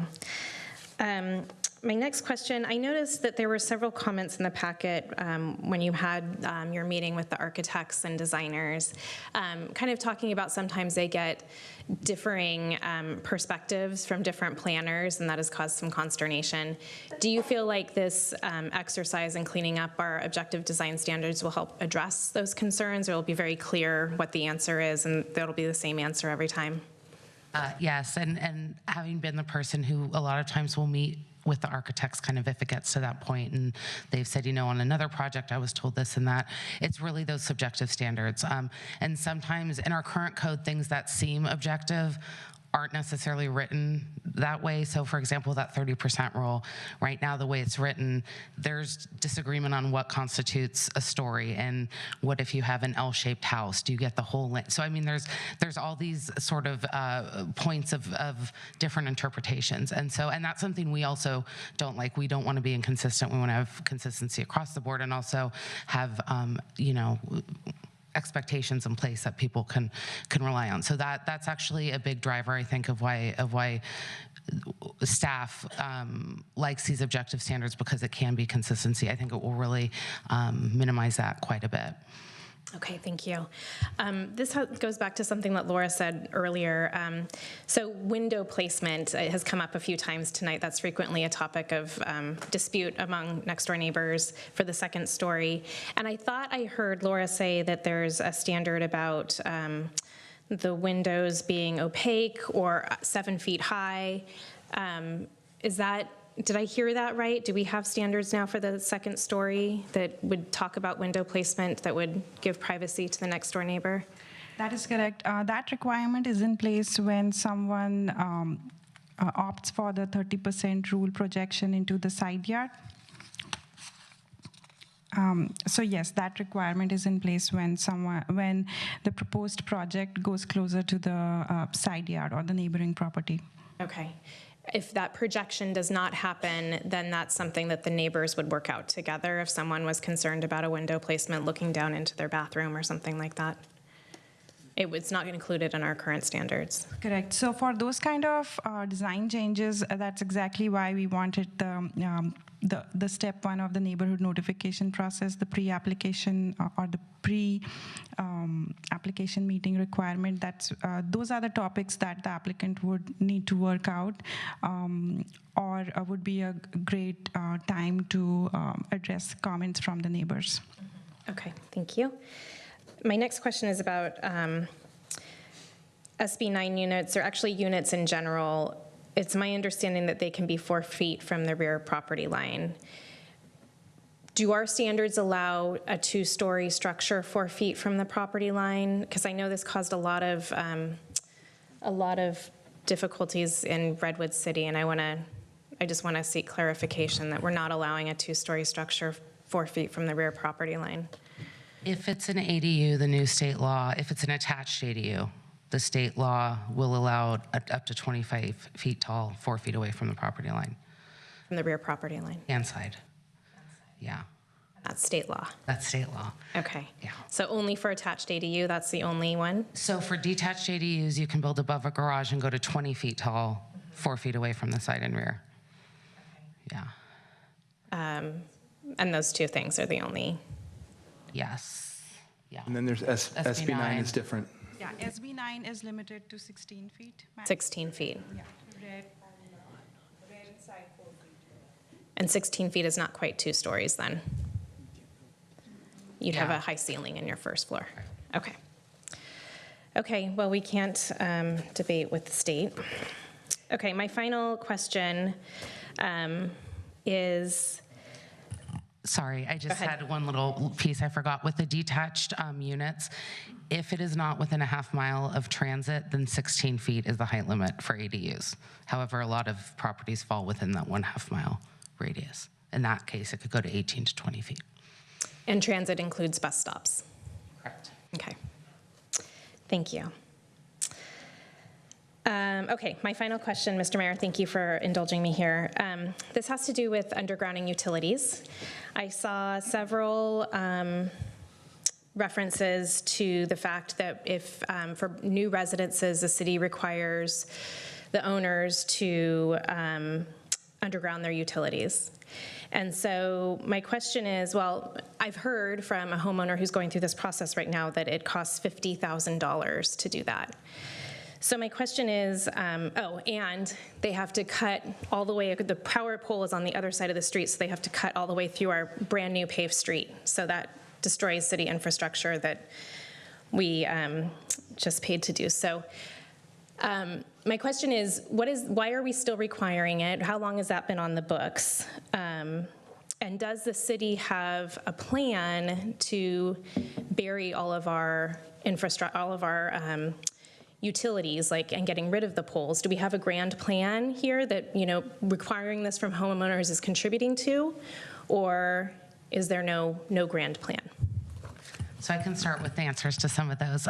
So currently the requirement to underground utilities is in a section of our code that applies to all districts. So it also applies to commercial and mixed use districts as well. But it does apply to single family residential new homes. And the requirement is to just underground the distribution lines, not the poles, as you mentioned. And so that of course depends on where the pole's located. It could be across the street, could be in your rear yard in some blocks. And the design is also dependent on PG&E and how they want to route it. In terms of plans for the future to underground city poles, there are no plans to underground utilities in the city. And based on the extremely high cost, just per quarter or half mile to do that, I think it's unlikely that the city would ever be in a position to do that. And I know in other communities that have envisioned that are beginning to move away from that vision as well. Thank you. So I'm going to put a pin in that for everyone to consider why we're asking our homeowners to do this when there's no grand plan. Thank you. Okay. Just was there a reason why we're asking them to do that, if there's no grand plan to really do it? it's been around for quite a while. I think the idea is that as homes are redeveloped, eventually everything would become underground, but of course that requires undergrounding the utility poles as well. It's been on the books for a while. I will say the standard applies, as I mentioned, to other districts, but also to other equipment. So for example, there was a multifamily project in Laurel that not only undergrounded the distribution lines, but a big vault as well. So if that is something you're considering, moving either way, just wanted to mention that the way it's written now applies to everything. So just considering whether you'd want to remove the requirement for every type of use or just certain ones. Okay. I'm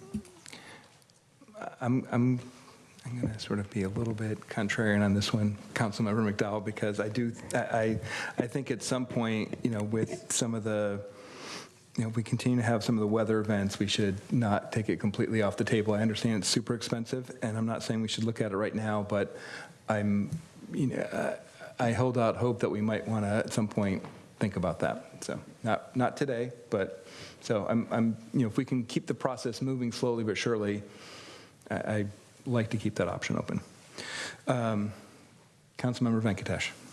Thank you, Mr. Mayor. Is that something we could study as an agenda setting? We could if we have enough support for it. I know that Palo Alto just abandoned it, right? People are abandoning it, but if three of us say yes, I think later on we can try to ask that question. But let's hold that one for right now. Okay. Did you have other questions? Okay. All right. I had a couple questions. Can we on the, I know we're not, I guess that's sort of not a relevant question. In terms of the basements for SB 9, does that count towards the FAR? You're asking, we're allowing basements now for SB 9, so I want to know if it counts towards the floor area ratio for those SB 9 units. So it would be similar to how we count basements now, which is if the ceiling height of the basement is less than 3 feet above grade, then it would not count. But if it's like a walkout basement, that would count because the full floor is exposed to the outside. So really, unless you have a basement that's an actual basement. It is going to count because it also goes to massing and what it looks like. Okay. My other question is, since we haven't talked about it, is and I know we spoke about it earlier today, just on, we've heard about daylight plane. I understand that, some cities maybe have different setbacks, and sort of talk to me, just sort of help me understand why the daylight plane recommendation did not come in this process. I can start with that. Sure. Thank you. So there are two parts to it. One is from the maximum house size study in the past that we referred to recently. That's from the 2018 house size study. During that time, the council decided not to move forward or take into consideration the daylight plane requirements. And then fast forward to today, we did some research and analysis, and we figured that the daylight plane standards are usually applied in cities that are referred to in the public comments, where there are no second-story setback requirements. For example, Palo Alto, Belmont in certain districts, and then also City of San Mateo in certain districts do not have a second-story setback requirements. And the daylight plane standards regulate the envelope, the building envelope, and then also requires, because how the requirement is to push back the second story. That regulates the massing and articulation, really.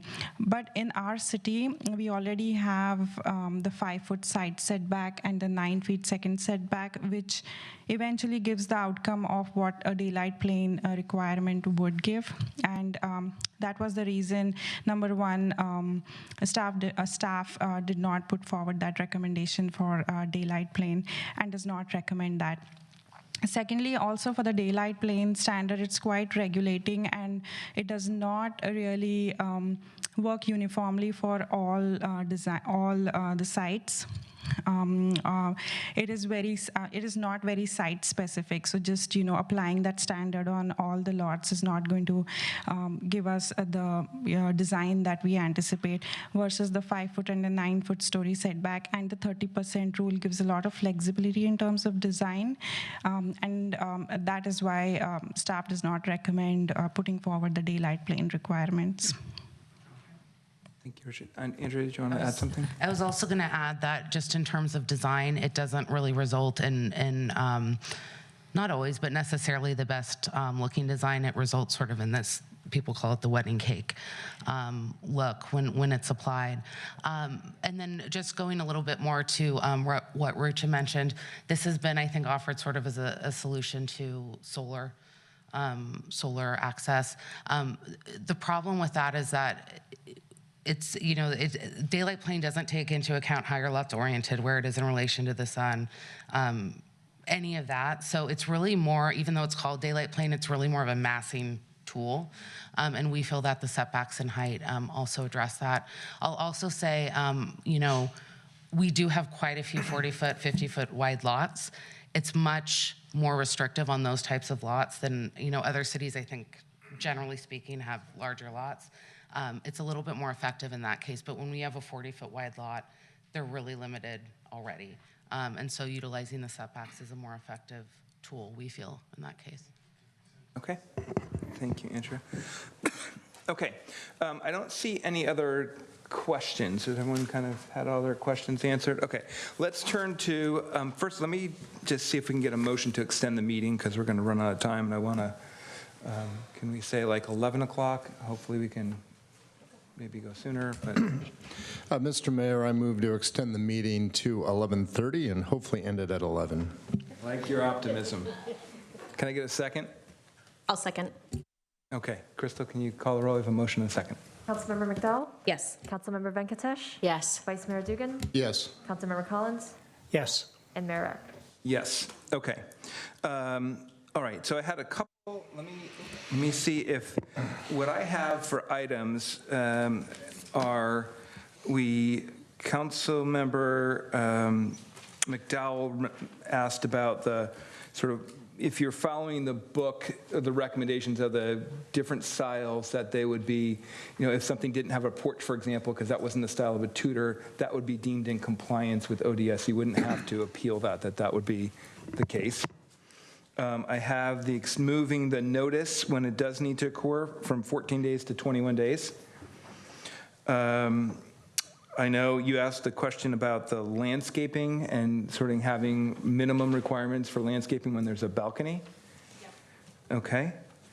I also I know that there were 2 staff questions around allowing ADUs, SB9 on flag lots and also on the 0 lot line.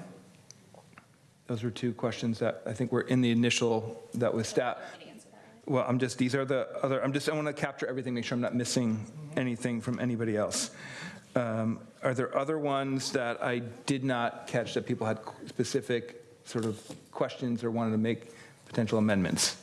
I suggested moving at least talking about it as the 5 of us, the notification process and taking out some redundancy. Okay, right, to move it earlier. Move the staff process, a single one done by staff earlier. Okay. I'm interested in talking about that. Go ahead. Yeah, Mr. Mayor, I also would like us to remove all ADA compliant language. Not that we're not serious about assisting those members of our community, but that would be a very new addition to our residential code and pretty loaded term if all we're really trying to express is a width. So I would like to substitute the actual width for that ADA reference.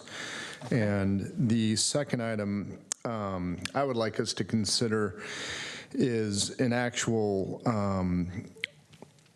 it is new before us this evening to have to turn one house into 4 SB9 units with taking full advantage, that all the units could be of, equal sizing.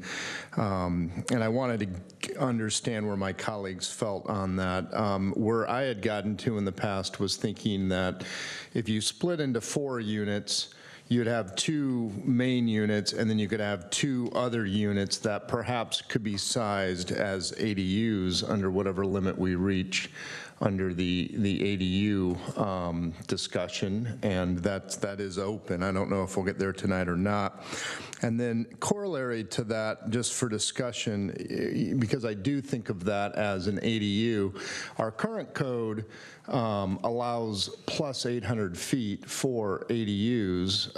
I don't know why we want to penalize SB 9 for that. Potentially, we could add plus 400 feet, splitting that plus 800 to each side of the SB 9, so limiting the size of the second unit, but allowing an additional 400 feet perhaps to those units, basically treating them as ADU units, because that is, conceptually how I think of those additional units. Okay. And I'm going to add in there, I guess to your question about the massing piece, whether or not we want to permit the duplexes by right on the SB9s as part of that, because that would be the 2 or 4 together up front. I will raise that separately if you don't want to. I'm just going to mass all the SB9 stuff together. Yes, and I guess I don't understand the duplex question. I mean, is that to say a 0 lot line? Well, I think what was suggested is that you could have duplexes and not have the ADU in the back. You could have 2 units up front. Okay. And no back unit. No. You basically would have a duplex. Okay. We still have the lot line right under current rules, but if the Planning Commission recommendation was taken, we would be able to, they would recommend putting 4 units together. Yes. Versus 1 front and 1 back. Yeah, so, I just sitting here, I'm not sure I would support turning one house into a row of 4 townhouses. That's a significant change. Got it. Or 2 duplexes. Go ahead, Andrea. Through the chair, I just wanted to clarify to make sure that I'm understanding. So the Planning Commission wanted the 0 lot line, but that's not before you this evening. So if you had the lot split, you could have 2 attached units on one lot, 2 attached units on another lot, but still would be required to have 8 feet between those 2 groups of 2. So you wouldn't be able to do and 4 on together. The sides. And 4 on the sides, correct? Right. Yeah. Okay. Yeah. Yep, understood. Okay. All right, I've got the SP. And through the mayor, just one other point. I think state law requires that we allow duplexes as a unit type. Can you clarify? Can you confirm that, please? I'm looking at the HCD summary right now, and it describes primary unit as a duplex. And ADUs are separate from that, but a residential unit, housing unit includes duplexes. Under SB9? Under SB9. I can read it. A primary unit, also called a residential dwelling unit or residential unit, is typically a single-family residence or residential unit within a multifamily residential development. Examples of primary units include single-family residence, 1 primary unit, a duplex, 2 primary units, and a fourplex, 4 primary units. But right now, state law allows us to limit those other additional units to 800 feet, and that's what we're talking about opening up. And what's before us is basically no limit on those other units other than the total FAR. Yeah, the Planning Commission's recommendation is to allow that. Correct me if I'm wrong, staff, but the Planning Commission's point was that if there's some FAR left over, your second unit could go up to that maximum FAR. Right. For each lot. Okay. All right, we have some SB9 stuff to talk about. Councilmember Collins, do you have other things to add? No, Mr. Mayor, I just want to clarify, we touched only briefly on the basements, which apparently are not legal now, but the Planning Commission recommendation is to remove that prohibition, which I support, and I'm not sure if there's any controversy at all, but I just want to confirm that everybody else is okay with that, leaving that as is. Provided they are not actually creating a 3rd story. I think that's the issue. Correct. That they're actual basements. As long as they're compliant. Yeah. Okay. All right. Let's, if we can, I would like to. Mary, I had one other thing that I brought up. Please go ahead. It was about the director's hearing from the Palo Alto model that follows the decision. We had lots of things. I'm trying to capture all of them, but thank you for the reminder. And Sarah, did you also have having the city do the first notice? Is that? Yes. Yeah, that's on the list? Okay. Okay. Yeah, we got that. Okay. All right, let's start with what I think are the easier ones, which is the moving the notice from 14 to 21 days for when lots of properties are 3,000 square feet or more, and I'm guessing everyone, does anyone have issues with giving more notice to residents? Okay, so we would like to move that to 21 days. And then the next one was on the earlier and having staff kind of work to get the notice out earlier on when there are projects so that they can happen earlier in the design phase, which I think Councilmember McDowell suggested, right? That's sort of getting rid of number 3, but moving everything to 1 and having the staff start that meeting earlier and the notice earlier? It's getting rid of number 1, which is the applicant-led notification, and moving the staff-led notification, step 3, up to step 1. And getting rid of 3 at that point. 3 becomes 1. Move up. Okay. Yeah, 3 becomes 1. Okay. Is everyone good with that? I guess I would just, so what was staff's intent on that second notification? Because is it a matter of an initial kind of sketch that's being sent out, and now the actual application, much more finalized design, is then being provided by staff? Is that the idea of the 2 steps there? That is correct. And the other part to that is involvement of the city. So in the first step, the application and the notification will be led by the applicant, and there will be no involvement of a planner or a city official within the the discussions that happen. And in the second step, the idea was to send out a notice with a contact for the city, because the application would have been formally submitted, and then the city would be involved, and the contact would be sent out. So that was the major difference between these 2 notices. The first one, again, like I said before, it is included there just for people to know. And also to add to that, currently we do recommend people doing that, and people do that for RDRC projects for the neighborhood notices. And we do receive feedback, the feedback forms from the applicants, whether they have any concerns or not. The only difference is that now with the compliance review process, we are requiring that meeting and requiring that notification just as an extra step to let the neighbors know. I guess I agree with Sarah. That is just kind of fraught to think that the owner has to handle that notification, handle that meeting. And what I think is probably most fraught is the owner accurately assembling the list of concerns and feeding that to staff, because I think the staff won't get that list except as filtered by the owner. And that does seem fraught. So I think I agree that the city should handle the initial notification and collection of concerns, because that's what we're trying to accomplish here, I think. One thing I wanted to add to about the placement of number 3 was that the idea was that the city would do the notification once we had confirmed that the project complied, so that the neighbors would then be seen sort of like this is the project that we can approve, versus early on when it might not comply yet. So that, I think, was the point of that. And definitely the point of the front yard sign is once we're at sort of the final design, that's what neighbors are seeing in the yard sign. Then just if, as you've presented it with the owner providing the notice and collect, like, what if the owner doesn't quite, view that feedback in the same way and doesn't necessarily report it as completely or as accurately as the neighbors may want? How will that information find its way to the relevant planner?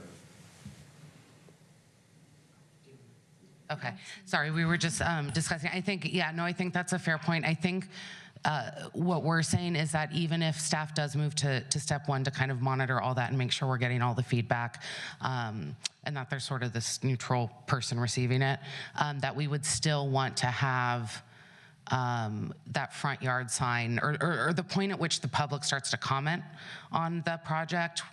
We want to have sort of the final version of that design at that point as well, so that if there's a big change from the initial outreach that staff does, that the neighbors at least see kind of, here's what we're going with in terms of review. Yeah. Okay. And then Councilmember McDowell, and then Councilmember Collins had his hand up. Thank you.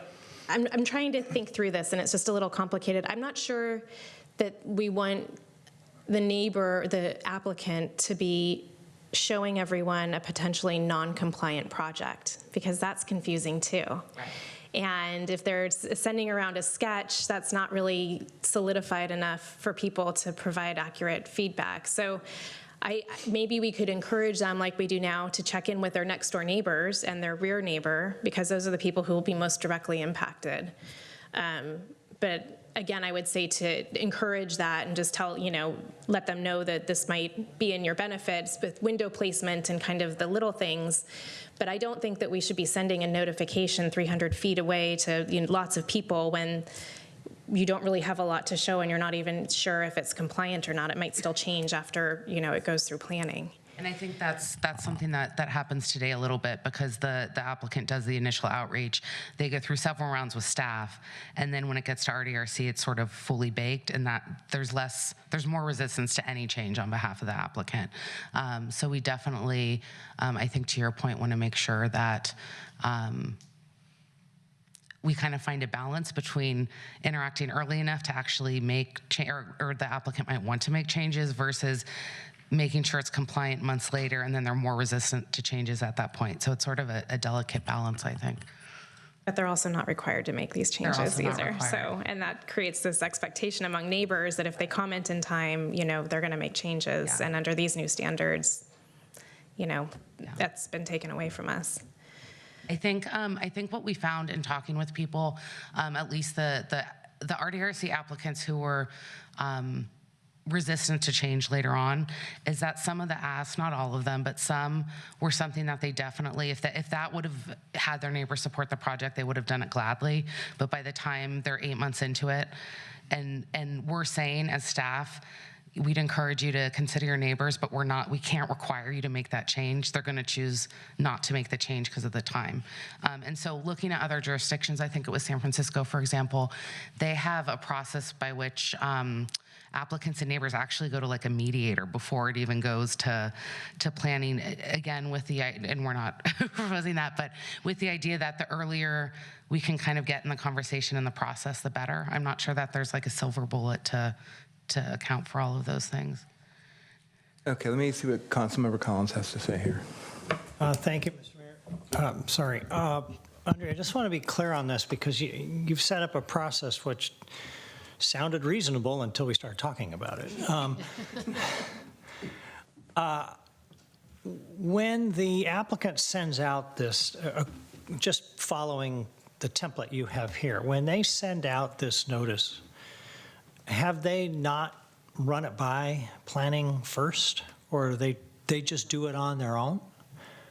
We will. The city will help them with the the notice language. City will help them with the labels and the address list for the 300 feet radius.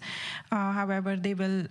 Because there's no formal application until then, so the city wouldn't have reviewed or looked at the application before that. They would not have looked at it. No. Is there any process that can be set up for them to at least have some sort of preliminary idea of what they want to do, show it to you, and so that when they send this out to people, I don't want to complicate the process, but is there a way that they could at least know that they're following, you're letting them know this is, reasonably compliant, but you have to follow the procedure so that they're not sending out something that's really going to create a problem down the line. Is that not the way the process can work? So when we were doing research, there were other cities that had a provision of having a pre-application meeting with the city staff before the application is submitted. That would be similar to a counter inquiry or someone scheduling a meeting at the counter and then going over their project scope. So that could be one option. Okay, something to consider. On the other hand, and going with the suggestion that we just kind of eliminate that and move 3 up to 1. I'm a little uncomfortable with it, but since we're going to look at this in 6 months to a year anyway, it would be something to see how it works, how the alternative works, and then if it's working, why change it? But if it's creating problems, then we'll know, right? Yeah, that is the intent of the evaluation period, those 6 months and 1 year. Okay, thanks. Thank you. Okay, and I know we have a lot of, I know Councilmember Venkatesh has a question, but I just want to, would one option to be if you did this notification, pre-notification, the current one, you had certain amount of the project scoped out, if you required that the email of one of you were in that notice, and that it sort of would help address Vice Mayor Dugan's comment, like neighbors could then email you with their questions or concerns, and then you could have the meeting with the applicant early on, and then the neighbors could have provided their feedback early on, and then you could just have a sit-down meeting with them and the architect. And you may say, they may not have to do certain things, but at least they understand, like, these are some of the concerns that have come up. Just to clarify, Does that help with that? Or Yeah, not? so the city would have to give the notification labels regardless, so I don't think it would be any hardship to say this is going to be your assigned planner from here on out. Like, I think that's easy. And then you're talking about so neighbors would have the planner's contact info, and then the applicant meeting with planning staff is like a pre-app saying, you're meeting setbacks, you're meeting height, some of the windows maybe aren't meeting requirements, but generally speaking, the mass and the bulk seem to comply. And here's some of the comments from your neighbors about things, right? So they may, whatever it may be, right? They may not like the placement, and you could say, well, no, you're compliant with the placement, you don't have to do anything. Or yes, they're accurate, or they're requesting you to do a frosted window, whatever it is, right, to certain things. Would that maybe speed up the process, and then kind of keep that one early on, but then you're sort of involved earlier in the process. It's more work for you, I think, but hopefully it speeds things up. Yeah, one thing I think there's a point to consider here that we would have to limit, the time staff spends before application is formally submitted and the fees are paid for the application. So we would have to look at what other cities are doing and maybe limit the time of this pre-application meeting, just to save staff's time before the application is submitted. So that could be something we could consider. Okay. Councilmember Venkatesh? Thank you, Mr. Mayor. I think Mayor Rack answered my question. I'm trying to not have more neighbor disputes. If I present a plan that's not approved by the planning department and my neighbors don't like it, then and it's not even compliant, it's just, it's a dispute part, right? Because it could be a plan that doesn't follow it and half of the things on there aren't right, but I'm presenting it to my neighbors. That makes sense? It does. I think, looking at like the massing and placement and us being able to verify, yes, this generally complies, is at least in the very early stages enough for, a neighbor to say, oh, you're doing a second story, but where are you going to put that window? Right, and then maybe that starts a discussion and staff can pass that feedback on to the applicant before they formally submit. But there could be a planner assigned by that time already so that neighbors have a direct. And I think I'm not trying to add a ton of extra work to you to do this. I'm just trying to speed that process up, I think, from that end. So does that sound reasonable to Councilmember Collins' point, we can 6 months decide that doesn't work and it's, taking you way too many hours and we can't do it. But tell me what if you feel like we should go the other direction and think it through a little bit and 6 months revisit it, I think we could be flexible on that. I speak for myself, I don't. And I just want to clarify, this is not having an applicant neighborhood notification meeting, having staff assigned at step one, meeting with the applicant, staff and the applicant, make sure generally comply, and then the actual notification goes out from staff to the neighborhood saying, here's my contact info, here's kind of the general plan. I think you would avoid the neighborhood meeting. This avoids the neighborhood meeting. That's all step one. Right, it's all in step one, right. But you avoid the neighborhood meeting, it's all but they're allowed to sort of provide that early feedback. Right. And then we would still have the front yard sign basically be the step 3. That's right. Yeah. Right, once we say you're compliant, here's what it looks like. You need to post the sign for X number of days. Right. And that would also include to the neighbors, here's here's the amount of time, 21 days you have to respond. Here's the planner. Here's Yeah. okay. And would there be a mailing at that point too in step 3? From staff? We can. I think that would make sense. I mean, if we're trying to say, here's your 21 days to comment, just because we won't know early on how long it's going to take to get complete and compliant. Yeah, that's something I think we can do. Okay, so still 2 It would mailings. still be 2, but no required meeting between applicant. Yeah, but to be clear, what gets mailed in step 3 is something that staff has concluded complies with all our standards. So really, there's a comment period, but those will likely be frustrated commenters. So yeah, instead,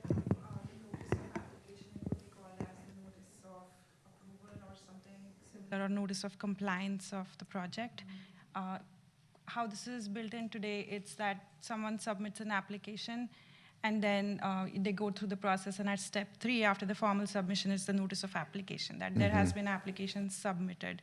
But then with these new changes, maybe we'll call that as a notice of compliant project in your neighborhood. Got it. So just thinking about it, I would rather see a 21-day period after the initial mailing. And, 14 days probably makes sense after we mail something that's already substantially complete and compliant, right? Just thinking about it. I could be okay with that. I could be okay with that. I think the next thing, Palo Alto has a director's hearing after that.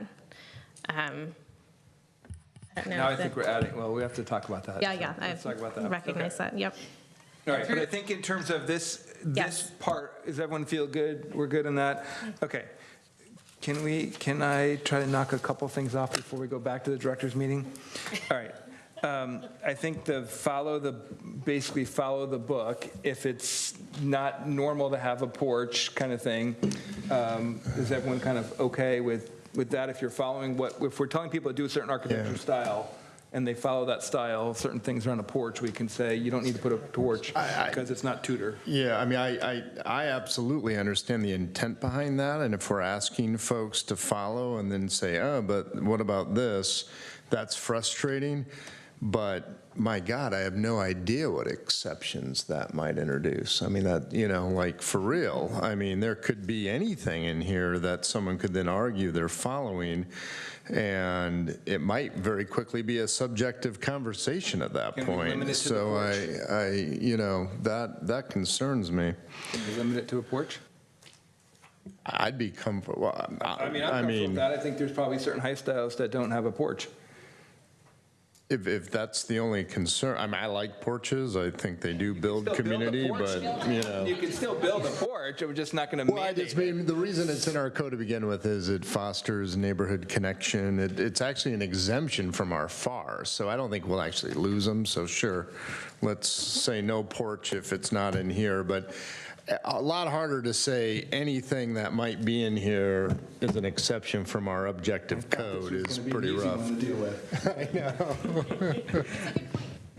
So, we could also hold on and, I guess have staff look and see. That's going to be a lot of work. Let's stick it to the porch and leave it at that. Is everyone's good? I'm good with the porch. Just the porch. Yeah. How about the landscaping, minimum requirements for landscaping if you put a balcony in, like minimum size, height? You can't just put like a 2-foot tree in, you have to put something of a certain size because it's got to be able to cover. Okay. All right. I see at least 3 for that, so we'll add that one. Sure.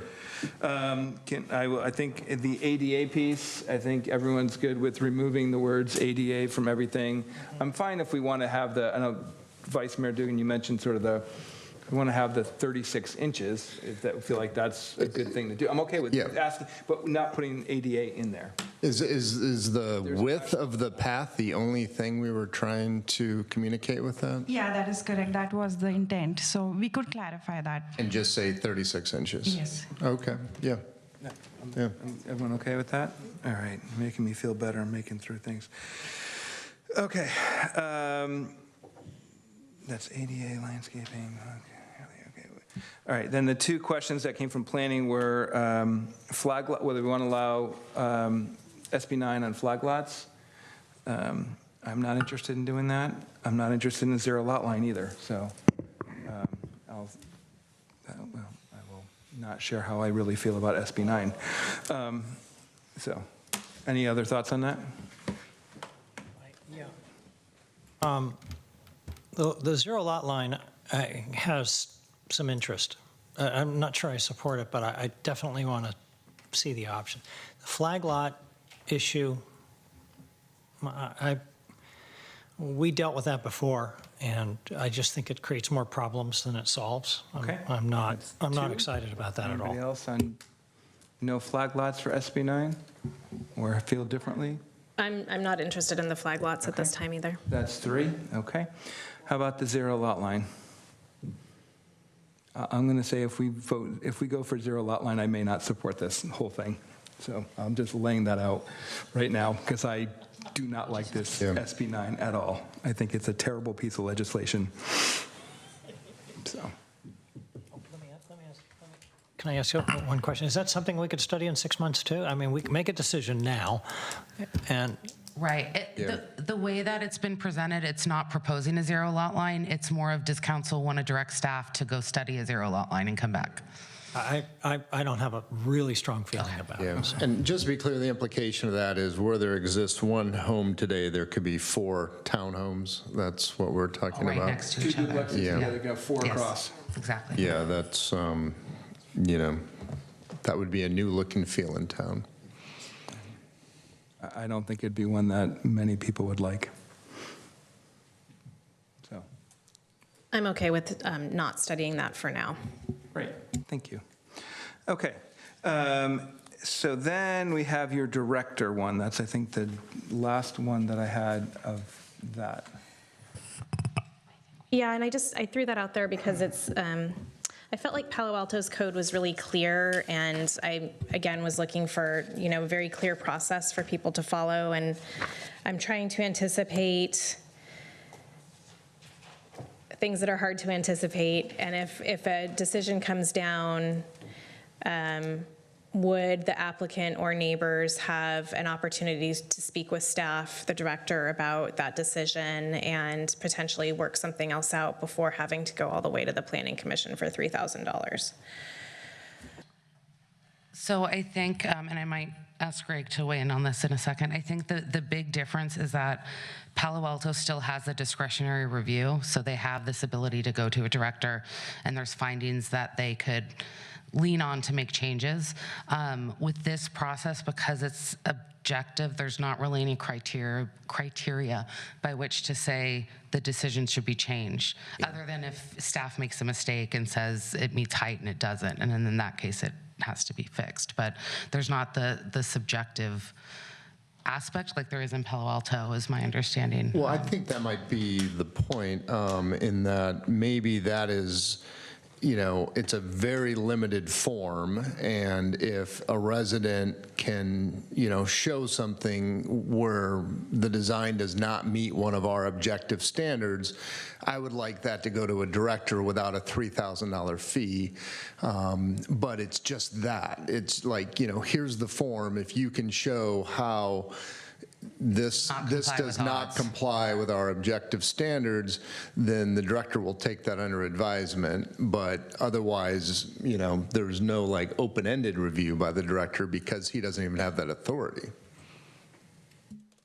Yeah, just to be clear again, if you're going to have a director review, I think that would be the one way you could do it. You could have the director just say, hear information about a dispute over whether it complies with the objective standards. But there's not, under the way we've designed and proposed this as a staff, there's not an appeal to the Planning Commission at that point. What it would be is if the director says complies with odd standards, projects approved ministerially, if it doesn't comply with the odd standards, then the applicant would have to make a decision whether to bring the property into compliance or go the alternate route, which would be a Planning Commission review of the whatever the exemptions or things that they're asking for that are outside the odds. So it's just so I'm clear, it's adding another sort of layer in the process that could potentially avoid appeal to planning not avoid appealing, but. Or going to planning. It could potentially avoid, or it could potentially bring a project that was possibly outside of compliance into compliance and avoid a planning commission hearing on a. Provided like they could make, the applicant would make those arguments and it would be something like, there's a heritage tree here, I'm stuck, I can't do X. So maybe the window placement can't be, or something, something minor like that, that because of certain restrictions with the property, they would be limited. Well, that one would probably, wouldn't that one go to the planning commission, but because they couldn't meet the odds standards, but. I guess I'd like to understand kind of what type of thing would go to the director then. Well, I actually think that the heritage tree is a good example, and this is getting complicated again, but again, I'm trying to think through things. We are asking our residents to protect heritage trees. And so if they are amending their project to protect a heritage tree and it falls out of compliance, why are we making them pay $3,000 to go to the Planning Commission when they're doing what we're asking them to do, which is to preserve heritage trees on their property?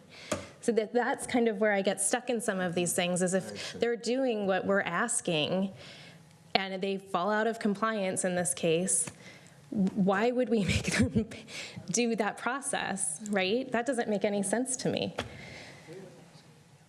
Oh, I have a question. I see, so. Let me just, Councilmember Blankenship, she had her hand up. Thank you, Mr. Mayor. So does planning make sure that you're in compliance? And so I guess I'm just trying to, like the director, what would they do if you weren't in compliance? So I think, sorry, up to this point, separate from the tree situation, I think that the idea that was mentioned was that staff would verify it's in compliance. If a neighbor said, we don't agree that it's in compliance, there'd be the ability for them to go to the director and say this was not applied correctly. Okay, without paying the $3,000. Right. Correct. Then there would be the other process of the applicant saying, I don't want to meet X, Y, or Z, and so I'm going to go to the Planning Commission, because the code allows me to go to the Planning Commission in those situations, one of which is the heritage tree, amongst those. Or if the applicant disagreed with the director's finding or the staff's finding that it's out of compliance, the director's hearing could also allow the applicant to maybe explain their case of why they are actually in compliance and not out of compliance. To avoid being out of compliance and having to go to the Planning Commission. It could work for neighbors and the applicant. I was going to answer the more direct question about the tree, because we had this exact example, and that's kind of why we put it in here. So somebody wanted to build a two-car garage, and they had an issue with the tree. And so we said, well, if you build a one-car garage, which is what you're required under the code, you can save the tree, and we don't have an issue. But we want a two-car garage. So that would trigger them going then, in that example, to the Planning Commission and asking for the exception. I thought we got rid of giving exceptions for that in the new ordinance for that kind of thing. To build a two-story garage, a two-car garage, that we weren't going to give them the exception for trees and that kind of thing. We got rid of the economic piece of that in the last, when we updated the ordinance. No, they want the two-car garage. We made them keep the tree and let them do a smaller garage. We would not let them build a two-car garage because. That's their desire. And they want an exception to the setbacks for the two-car garage. Spend the money then on that. And I just wanted to provide that as an example. Yeah. Thank you, Lisa. So in that case, the two-car garage was not meeting the setback, but it was saving the tree. So that's why they wanted the exception to do the two-car. Yeah. Okay. I'm not sure where we've ended up on this now at this point. I think it's complicated. I guess I would say I support the limited application by a neighbor saying, I think staff didn't get the objective standard correct, and someone should verify whether it did or not, and that'd be a simple director review. I think if the applicant is asking for an exception, I think that's the whole thing we're doing here. We're saying it's going to come back to a policymaker, a planning commission, not staff. I think that's what we're saying. I agree with that. Yeah. But what happens if the applicant thinks staff got it wrong? Well, that's the planning commission. Then he can take it to the director? Yes. Okay. Yeah. John didn't mention that. Yeah. I agree with you, John, because if if it's something where someone says, I disagree, I think I'm in compliance, or if the neighbor says, I don't think you're in compliance, then I think that can go to the director. If it's something where they're asking for an exception, it should go to planning. Yeah. And go to the policymaker. Yeah, so if it's just a dispute of did we meet the objective requirement or not by anyone, if anyone thinks staff got an objective measurement wrong, that is appealable to the director. But anything outside of just a simple measurement of an objective standard, that I think rightfully goes to a policymaker. I think we're good on that. Are you gonna? I got it. Okay, go ahead. Sorry, I didn't want to ask any more questions. You're gonna have to extend the meeting to midnight soon, Ron. I know. And you don't like I that. did not want to add, but I didn't start this discussion. I want to hear from the person who would be the director, and I assume that's Al. So I would like you to weigh in on this, Al. What do you see happening? Good evening, Honorable Mayor, members of the City Council. That's fine with me. So if it's a simple, we don't believe that it complies with the objective standards or not, that's fine. I think a director can make that decision. Yeah. Okay. Yep. All right, I think we're good. I support a director. Okay, we're good on that one. Okay, I missed one that Vice Mayor Dugan brought up was the 400-foot exemption, or adding sort of an ADU exemption on that. Well, the idea is actually limiting the SB9 secondary units to whatever we do with ADUs, but should we otherwise be punishing them by not granting them the same thing we grant to ADUs? I'm just, wrestling with the fact that, do we really want one house to turn into 4 kind of principal residences, which on a 10,000-foot lot, could be rather startling. I'm not overall opposed to that, but throughout, I'd always envisioned it as 2 main residences, and if you want 2 additional units behind, okay. And then they feel like ADUs at that point, and then at that point, they feel like ADUs. So perhaps they should get the same extra footage we allow ADUs. That's the nature of this. I know it's a little complicated, but otherwise what we're saying here tonight is all those units can be as big as they can be under the lots FAR. Right. Okay, I will say that I would not support adding any exemptions for ADUs. I understand what you're trying to do. I just think that in some cases, you're trying to really, I think it's complicated to try and split that or to do that when it's not required, because you've got some lots that are going to be pretty small, and now you're giving a 400-foot exemption. So like on a 2,500 square foot lot, you're now giving a 400-foot exemption. To add more, you're going to have these giant massing of houses, I think, in that case, because you have lots of lots that are 5,000 and 6,000 square feet, and if you give them an extra 400 square feet above the FAR on that, when you're already giving them 2 units, it just seems excessive to me. Well, let me say this. Are we comfortable having those secondary units equally sized with the principal units? So one house turns into 4 equally sized houses. That's what I've been reacting to, I suppose. I don't think it has to be that way, because the second lot just has to be, the second house has to be at least 800 square feet, right? There's actually no minimum. There is a minimum. There is a minimum. They don't have to be 800 square feet. They could be. I thought the state has a minimum that it has to be 800 square feet. Maximum. That's No, what that's the city. our maximum in there. We can allow an 800-foot maximum. There is no minimum. There's a minimum of 800. What we did was there was an 800-foot minimum. We made it an 800-foot maximum, so it was only 800 feet. That's what we did. There's an 800-foot minimum. Yeah, I'm just paraphrasing from the law. I'm reading from the HCD's website right now. Local agency can apply objective development standards. That's what we're accomplishing tonight. As long as they would not physically preclude either of the following: up to 2 primary units and units at least 800 square feet in size. So primary units include the duplexes, that definition.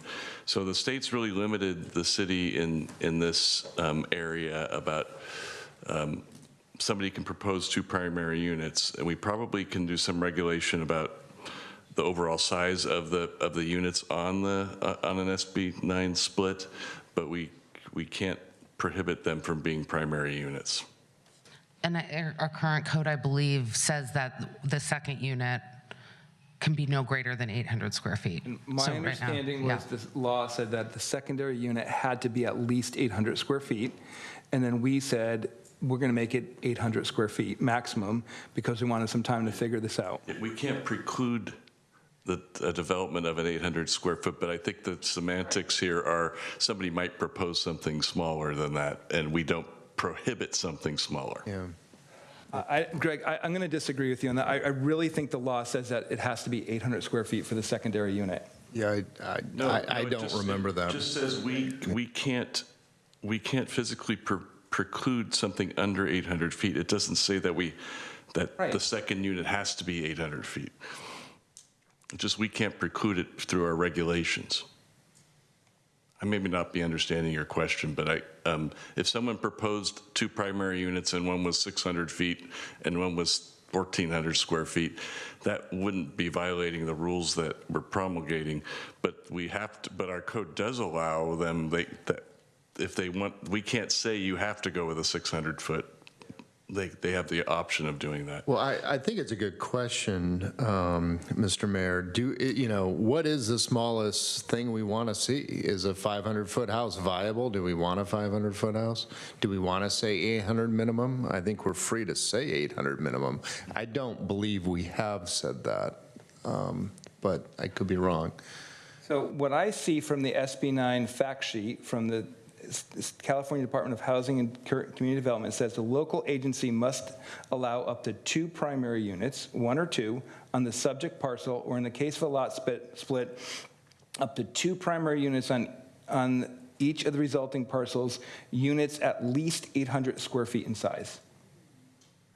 That is right from the SB 9 fact sheet, that the units have to be at least 800 square feet. have to the allow. exact same thing, Mr. Mayor, and I think that my interpretation is that we can apply objective standards as long as they would not physically preclude either of the following. It's not that they have to be 800 feet.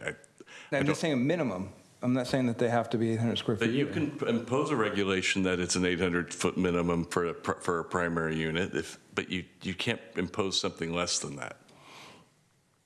That was my interpretation. What does staff think about that? Should there be an 800-foot minimum on these things? Because now we're saying they can be any size on a big lot, especially.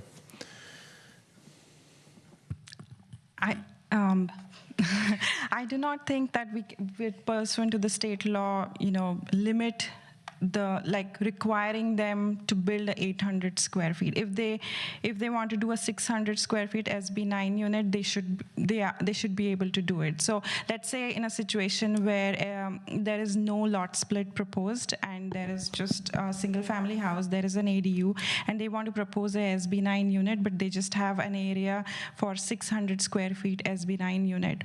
Now the state law says that cities have to allow at least 800 square feet, meaning if they come and say that we want to do a 600 square feet SB 9 unit, we have to allow it. But if an applicant comes and says that we want to do a 900 square feet SB 9 unit, then cities have the discretion to say no, you are limited to 800. I'm just asking the actual question: do we want to have families or anyone living in a 400-foot unit in town? I think that's a good question, like whether we should put some, maybe it doesn't have to be 800 feet, maybe it's 600 or number, but I also worry like you could then skirt around it and do, have a 200 square foot SB 9 unit, because you're saying you could do it that way, right? And have everything in the main house and really, but now you just split the lot for the purpose of really getting 2 houses on the lot, not 4, right? We're not adding real housing if you're adding that way. So. Go ahead, Lisa, sorry. Well, I think just what jurisdictions we're looking at is kind of what's equitable, right? So on my lot, I could have say a 3,000 square foot home. So if you were to split your lot, you could do 2 homes, equal size, max out 3,000 square feet. So I think that's just what jurisdictions we're looking at, is to try to make it equitable. Maximum floor area on the corresponding lot size, period. You can distribute it how you want. So I get that they're doing that. I guess my concern is that that would give that person who split the lot the ability to really just build 2 units on a and not 4, right? Because it's economics. Right. The But if resulting purpose square of footage is SB pretty but small. I guess even though I disagree with the policies of SB 9, if the policy is to create more housing, wouldn't we want them to have a certain minimum to have 4 units? Right, and say, well, you got to have at least 600 feet or 400 feet or something that is livable as a studio for a secondary unit. Yeah, the building code has a minimum housing standards, but also I think SB 9, it sounds like you don't need that for the secondary unit. From what you still have to meet the building code. Well, what is our minimum then? What would the minimum be then? I don't know For SB 9, I don't think there is a minimum. 16-foot height. 16 foot. Yeah, I mean we have a 16-foot height limit, so the resulting is going to be a single-story building that. Right. It's not going to be that large. It could be 200 square feet. That's the issue. I don't think that meets a minimum. What minimum? I don't know. It's unclear to me. Greg said that we could allow different minimums for the secondary unit. Yeah, this is sort of where the ADU law and the SB 9 law kind of overlap. I mean, a smaller unit might really be, someone might apply as for an ADU on that instead of calling it a primary residence, because that's the language of SB 9 is we have to allow 2 primary. 2 out of the 4 have to be 1 to 2 have to be primary. You could if you do a lot split, you could build 1 on each one of them if you want to under SB 9. Right, but you don't or have you could to. Well, if you do a lot split, you would probably be doing it to add Right. But you could also put 2 units on each of the lots. Right. But I guess what John and I are saying is, should we consider having a minimum square footage for the secondary units on each lot to ensure that they are usable as housing versus I'm just going to really build it as a shed for myself and then have I've just now built 2 houses and split the lot versus creating 4 units that are habitable. Mr. Mayor, if I could just add to the conversation in terms of scalability of unit size.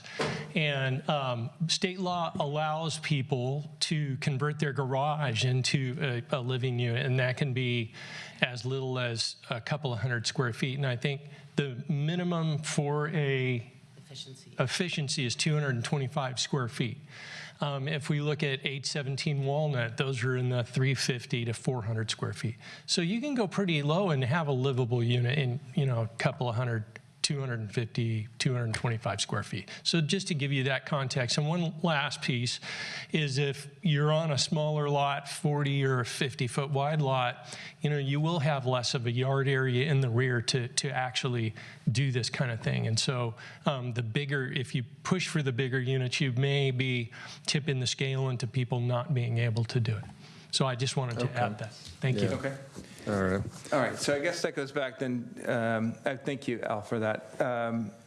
Yeah. Do we feel like we would want to? So this is where I think I get concerned about the exception of 400 feet on top of it. It gets really complicated on that.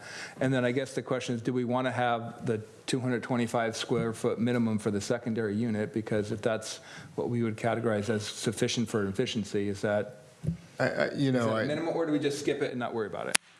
I mean, if it can go that small, I think the market takes care of it. I'm not worried about someone adding separate utilities to a closet, so. I'm good with that as long as we don't take the ADU exception. Well, so I didn't want to hang you up on ADU. I'm just pointing out, I just would want to make sure we know what we're doing here, and what is in front of us is one house we can split that lot and put 2 primaries on each side, and we're okay with them all being exactly the same size as capped in RS6 by floor area ratio and lot coverage, in RS3 only capped by lot coverage. I mean, that's what we're doing. Are we okay with that? Not having I'm okay with a secondary unit defined as maybe smaller than a primary unit on those lots.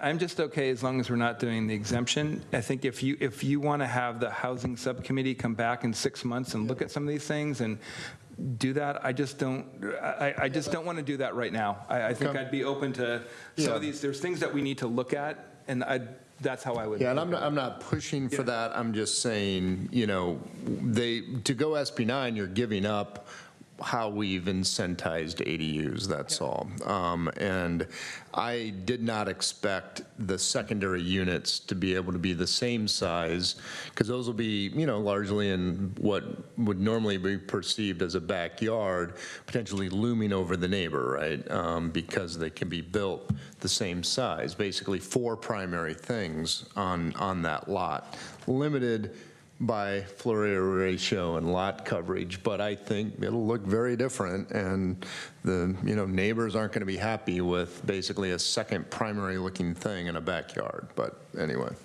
Go ahead, Councilmember. I just wanted to ask, I feel like I read in the packet about ADUs that there was a standard that the ADU has to be a certain percentage smaller than the primary. Is that right? It's getting late and I'm trying. But that's not required by state law. So the proposal in the next item was to limit the size to 50% of the main residence or 800 square feet. There's a little bit more of a nuance there in terms of if the city is limiting the size of the ADUs, then you have to allow certain sizes based on bedrooms. But the intent of that is really to have a smaller secondary unit and truly be an accessory unit to the main residence. But that is not a requirement by state law to do that relationship of 50%. Okay. Yeah. Well, I appreciated the mayor's suggestion that maybe the housing subcommittee study that and noodle it with staff and see if that is something that we could then apply to SB9. I don't know. What do you think, John? I mean, this is complicated. We did study that, and we did basically say that it should map like we do the ADUs, meaning it's definitely a secondary unit. And it was the Planning Commission that said, well, no, they should all be able to be the same size. And so we did actually study that in subcommittee and concluded it should map to how we're thinking of the ADUs. The 50% planning came back, so they can all be the same size, and that's why I'm kind of pointing this out. Okay, I think that's, so I think because I'd want to be able to visualize, if we were to go with where the subcommittee went and have a presentation based on that in 6 months. I think to me that would be easier for me to understand at 11:15 at night trying to decide this. So, and I don't think there's any urgency to do that piece right now. If people are okay with, I'd charge you with the housing subcommittee to come back and do that, or Okay. Yeah. If you're. I'm comfortable with that. I just, we're approving 4 equally sized primary style things on what now has 1 house. So just, that is what we're doing tonight. And I'm okay with that if that's where we're at. Well, I think we were stuck on duplexes, right, already by state law. So it sounds like, I just think it's, I don't know. There's lots of different options that are permitted, and I think we need to spend a little more time on it. I'm comfortable with that. I just want to make sure we all understand that. That's all. So enough said. So, Mr. Mayor, your suggestion is that this come back to us in 6 months with a study that just the to come back and have this specific topic. Committee kind of look just at specific allowable units for SB9. Yeah. And I mean, given that we've had so few applications, I'm not super worried about it. I mean, obviously, if something comes in sooner, we can always try to meet sooner on that, right, and do that. Councilmember Collins. I'm fine. I'm not going to pursue it anymore. I had another point to make, but I'm fine with John and I working it out on the housing subcommittee. So, okay, I'm good. All right, no more Councilmember comments. Venkatesh. Thank you, Mr. Mayor. I think this is a big decision, and it can change our look of the city. So I'm okay doing a subcommittee and studying it. And okay, and yes, I did get hung up on your 400 feet per thing versus, so, but I think it's okay that we hold off on that. I get your concern about the recommendation to have sort of 4 equal size houses, and I do think that's, I actually would be, so I'm going to backtrack a little bit, John, on this if we can. If we were to sort of prohibit 4 equal size houses and then send the rest back to do a long-term plan. Does that accommodate more of what you're thinking, to say we're not going to allow 4 equal size? Yeah, I just find it odd that, the other thing on the agenda Sorry to keep was opening it to consider ADUs as held at 50%. And so it just, in my mind, these are kind of the same thing we're talking about, which is a house and a second house. Yep. And it seems odd to me under ADU, we're going big house, little house, and under SB9, we're going bungalow court, right? Right, so can we do that and just sort of go back and prohibit, we're not prohibiting 4 units, can we prohibit that? I guess we'd have to just put a minimum in, right? And then that would do that for the secondary unit. There's some basic Well, minimum. just the second unit, 50% of the main unit, just like we're going to probably do on ADU. Yeah. Yeah, we can do a percentage. Do it on a percentage basis, 50%. I don't like we don't like the Planning Commission's proposal here.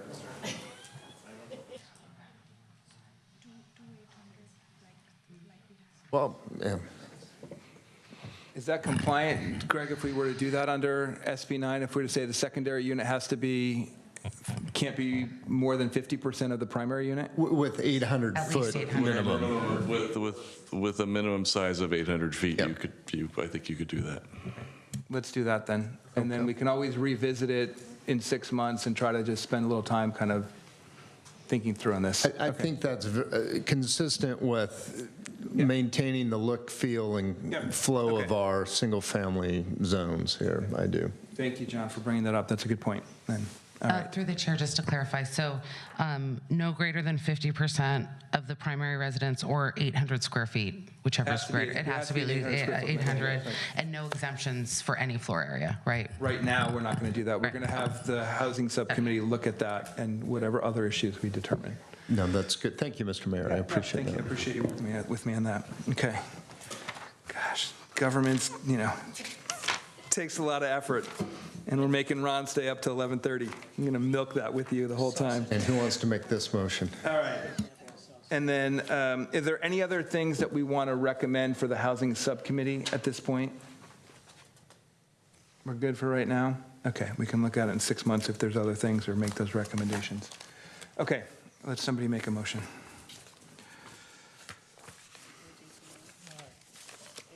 Eight A. All you, Councilmember Venkatesh. Okay. I move to introduce ordinance number 1603.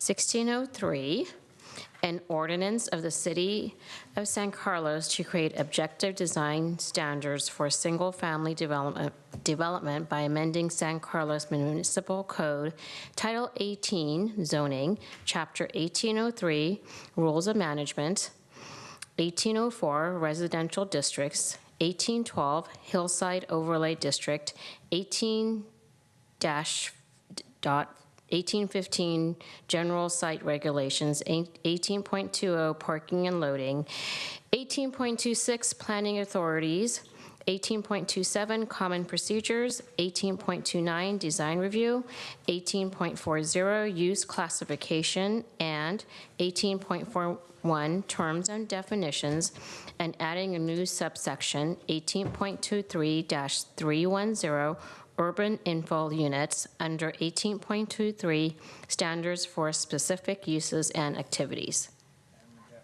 All the amendments. And now I need to add all the amendments. Okay. Do you need me to read those or have Councilmember Venkatesh read those? Since we're introducing the ordinance, I'd like to have the record include the changes to the ordinance that you're introducing. Do you have them all? No. Okay. Can I? How about if I read them and you can just repeat them? Oh boy. As added by the mayor, can I just say that? Can she do that, or does it need to, you need to do it? You're doing it. We'll just have you adopt what the mayor says after he states All it. right. These are only the changes. So to have to set minimum landscaping requirements when balconies are present, striking the word ADU, but maintaining the 36-inch wide ADA, maintaining the 36-inch wide walkways. Following the recommended field guides to American Homes when it pertains to porches, requiring that all SB 9 units, that the secondary unit be no more than 50% of the original unit with a minimum of 800 square feet. That we adopt a new process to allow the director to resolve disputes around ODS compliance for ministerial purposes, to have the move the process early, create a new process for staff to reach out to work with applicants in the early stage and provide 21-day notice to neighbors for any initial questions or concerns about potential projects. We'll keep the 14, so that doesn't change, right? The 14-day notification, and still maintaining the third application, sort of completed application process where the staff would mail out and have a sign within 300 feet. Did I miss anything? As stated by the mayor. That's what I have in my notes. Okay. That sounded good to me, and I will second that. Okay. All right, we have a motion and a second. Crystal, can you call the roll? Councilmember Collins? Yes. Councilmember McDowell? Yes. Councilmember Venkatesh? Yes. Vice Mayor Dugan? Yes. And Mayor Rack. Yes. Okay, thank you, everyone, for their patience, and staff for all the work on this. So now we have 8B coming up next. Do you have a sense of how long that item might take? So we can decide if we want to continue that item or... I could just refer to the staff report, or if you had specific questions, I could answer those. My presentation's probably about 10, 15 minutes in full.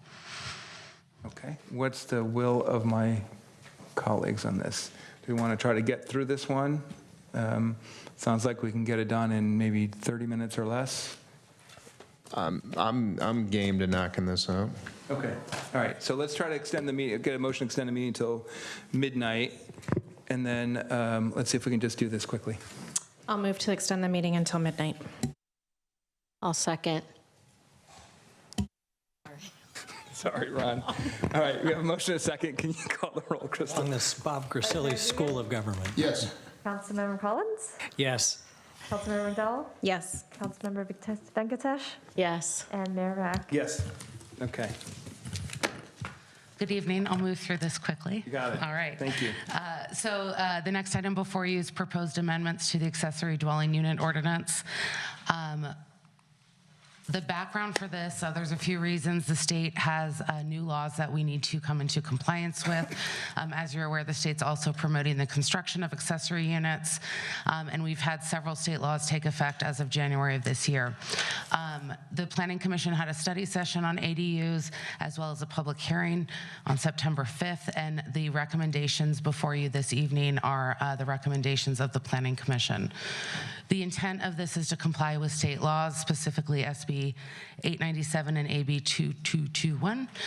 We want to clarify and standardize the requirements, streamline JDU and ADU approvals, provide time and cost savings, and then also implement our recently adopted housing element.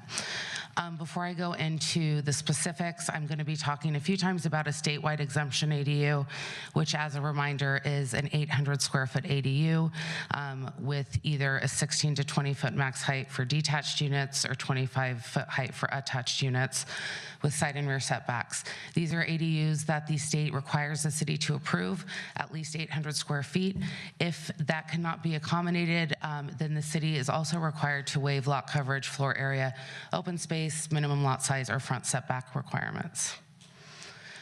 So I'm going to focus then on just the policy-related amendments for your consideration. The first section has to do with detached garages and ADUs.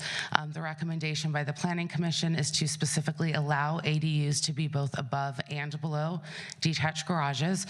Currently, our code only allows them above attached garages and did not consider hillside situations where it might make sense for an ADU to be constructed in crawl space.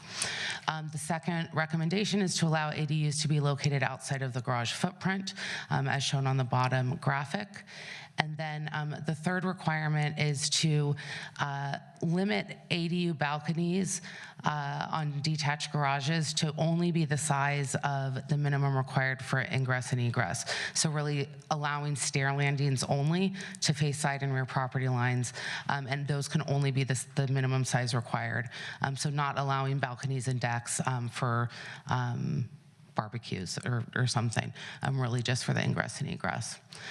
The second topic is allowing JDUs to be in unenclosed crawl spaces. So converting, again, the unused space under a house that's currently not allowed. And then the second policy requirement is to remove our current requirement that new additions cannot contain JDUs. The third topic has to do with height. The new state law requires that ADUs that are attached to a house be at least, or we have to allow at least 25 feet in height. This proposal would allow the underlying zoning district to determine the maximum height. So in the RS6 district, this would allow the height to be 28 feet. The purpose of this is just to be consistent with the underlying zoning district. However, we do need to allow at least a 25-foot max height per state law. The second portion about windows has to do with ADUs above the first floor, and this would be removing the requirement that ADU second-story windows be obscured or have 5-foot sill heights. Currently, the director has the ability to require either obscured windows or 5-foot sill height windows, depending on the existing and proposed conditions for each individual site. As we move towards objective standards, the idea is to remove this requirement completely. And then the fourth topic in terms of policy recommendations has to do with floor area. So the idea is to remove the existing floor area limits, which would allow ADUs to go up to the maximum floor area for the lot. So max FAR for RS6, no maximum for RS3. The limiting factor that's being proposed is to put in a limitation of no greater than 50% of the existing primary dwelling. Again, that we would have to still allow at least 800 square feet, so it could be greater than 50%. But in cases where there's a very large house, the 50% would limit the size of the ADU. The rationale for this is to balance flexibility with the building size, with the reduced setbacks and increased height, and really ensure that the additional units are truly accessory to the main residence and not the same size or bigger. I'm going to skip over the second set, which are clerical cleanup items and are outlined in the staff report. And then I'll briefly go over the third set, which are the amendments that we need to make to comply with state laws. There's quite a few amendments. I'm going to focus primarily on three that have the most impact. The first of those is front setbacks. The new state law requires that cities allow up to a 0-foot front setback for statewide exempt ADUs. What this means is that the city can allow up to that, but the applicant has to demonstrate that there's no other location in which an ADU could be located. So if, for example, an ADU could not fit on the lot and the applicant needed to encroach 3 feet into the front setback, we would have to allow that. We would not automatically have to allow a 0-foot front setback.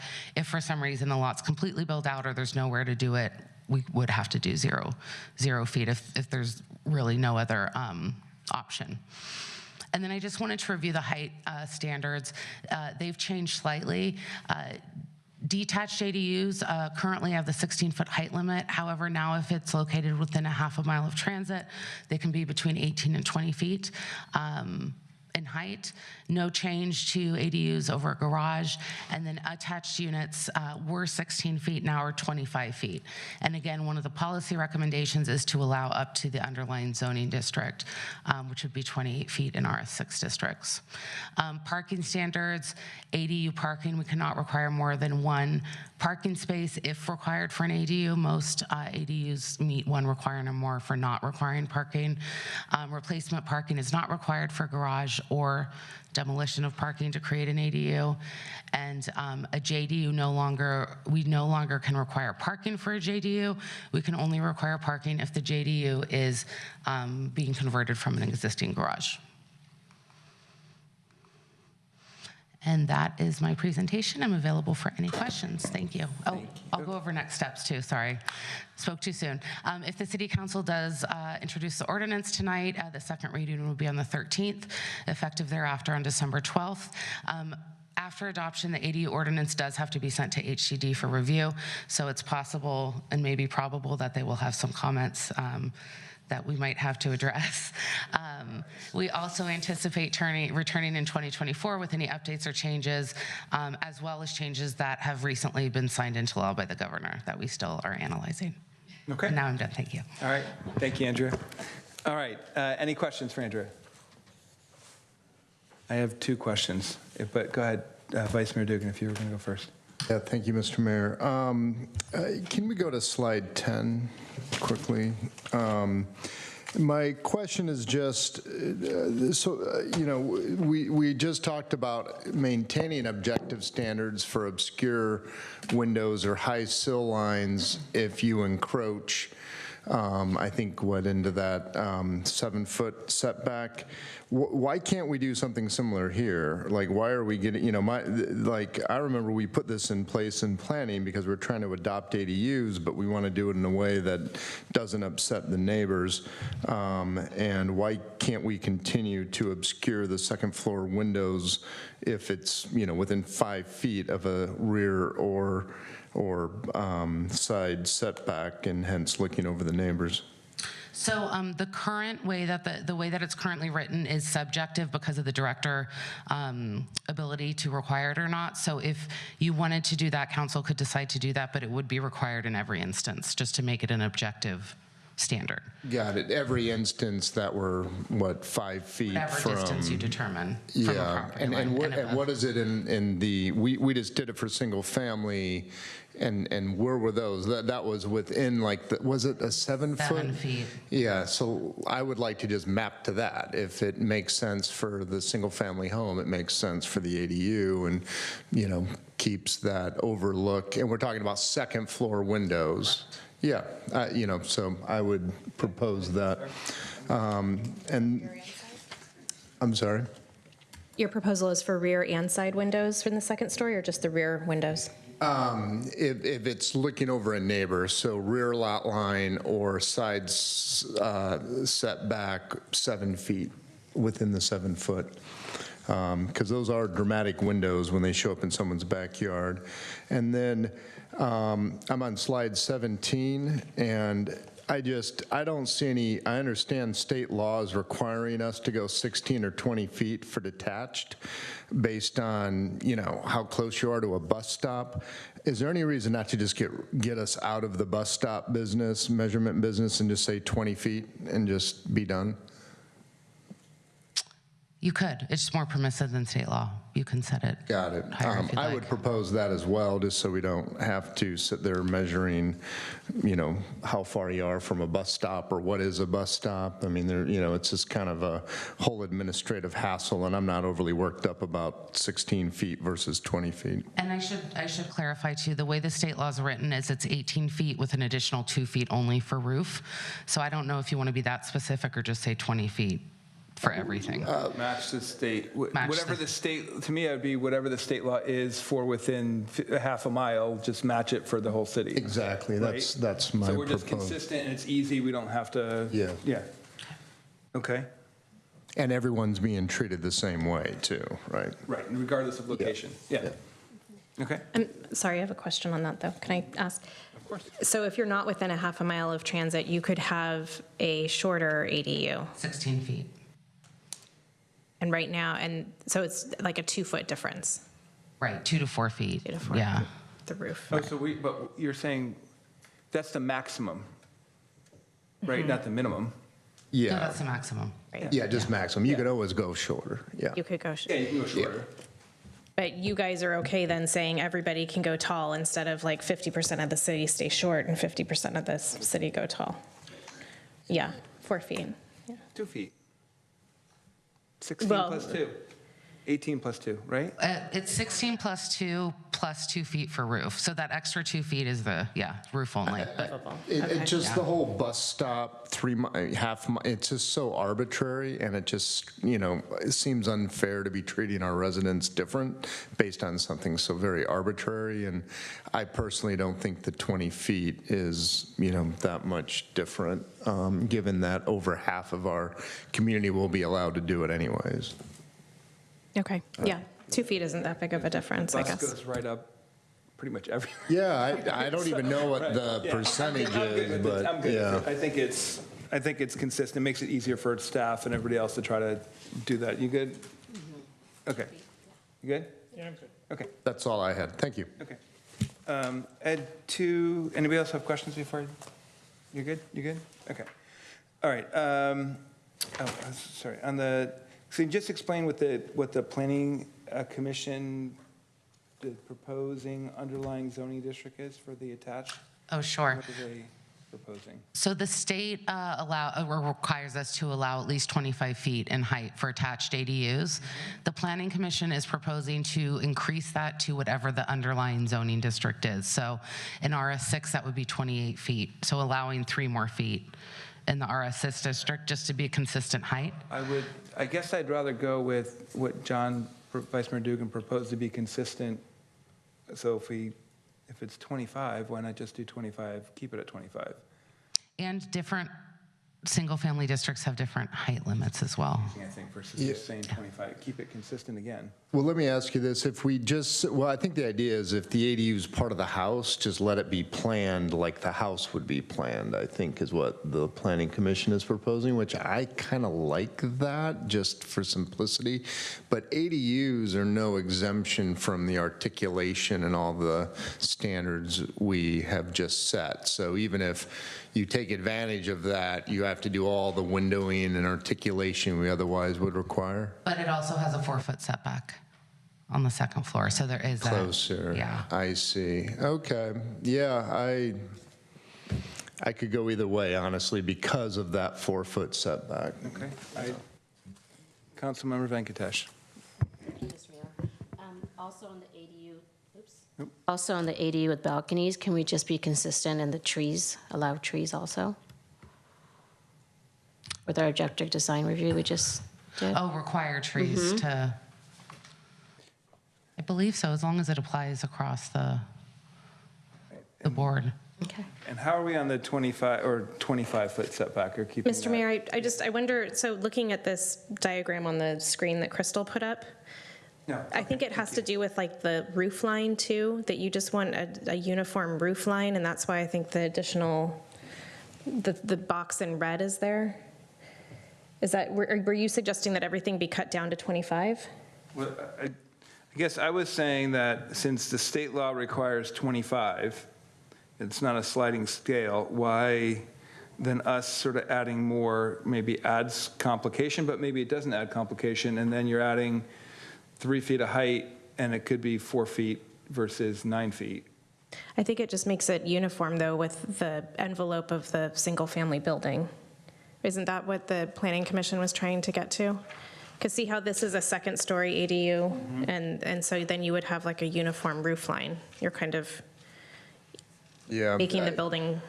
And I normally would be like, yeah, that makes sense, or, we have a design standard to stick to but this is an exception to setback, and now it can be within 4 feet, so maybe that 3 feet's meaningful if you're in that 4-foot setback, But can a second floor ADU be in a 4-foot setback? Because that means the first floor is in the 4-foot setback.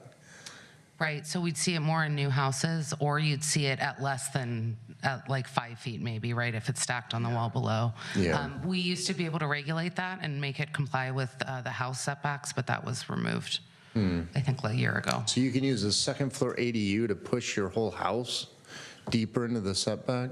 The portion of the house that's the ADU, yes. But if it's on the second floor, You'd have to do some You could have an overhang? cantilever, I guess. I don't know that you're going to do that, but they probably built on the 5-foot setback. Yeah. Right, or on the 5-foot line above the lower floor. I could go either way on this one, whatever you guys think.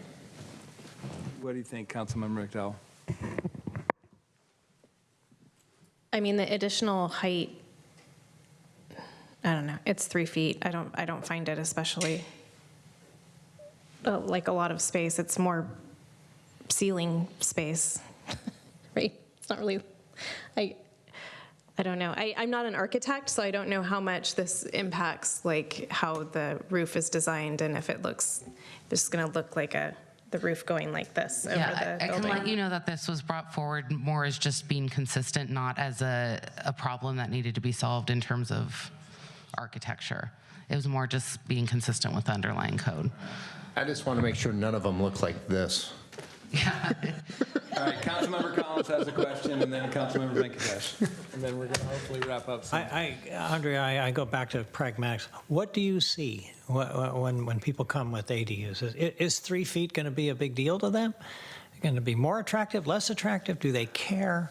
It hasn't come up as an issue from designers. It's more just as compliant, applying it consistently across the board, especially with the adoption of odds for single-family homes. I don't think it would make or break the ability to add an ADU. It could make a difference in terms of the design, but again, we're going off those design standards too. So I really think I actually should say the one thing that could be more of a impact is in the hillside overlay, your overall height's 35 feet. So that's a 10-foot difference.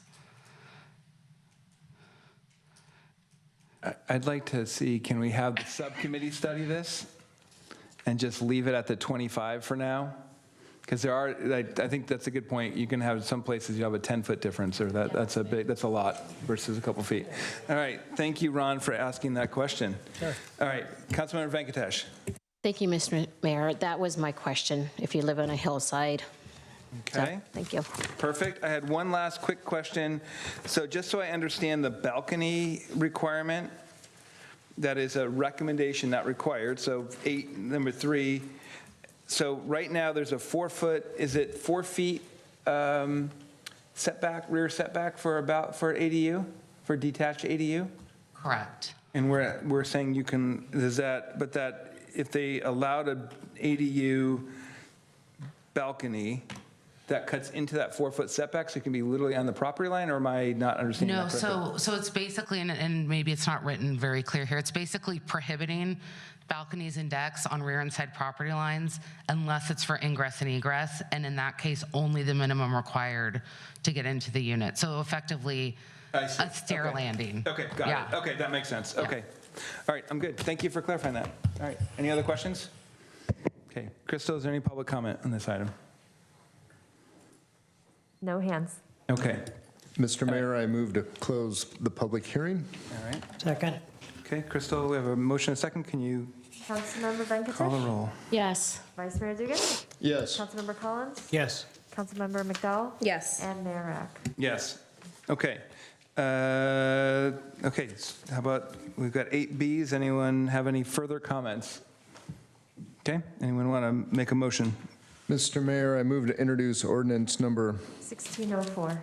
An ordinance of the City of San Carlos amending the San Carlos Municipal Code, Section 18.23.210, accessory dwelling units, junior accessory dwelling units, and Sections 18.03, rules of measurement, 18.12, hillside overlay district, 18.29, design review, and 18.40, use classifications, including the detached ADUs have a consistent 20-foot height limit regardless of location.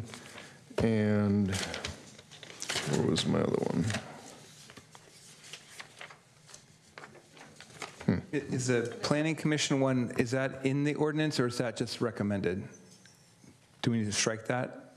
Oh, and the, is that a separate? I was just asking that one. We talked about this piece. This whether it's one. in the ordinance, or it needs to be. This is separate from the It's not height. in there. No.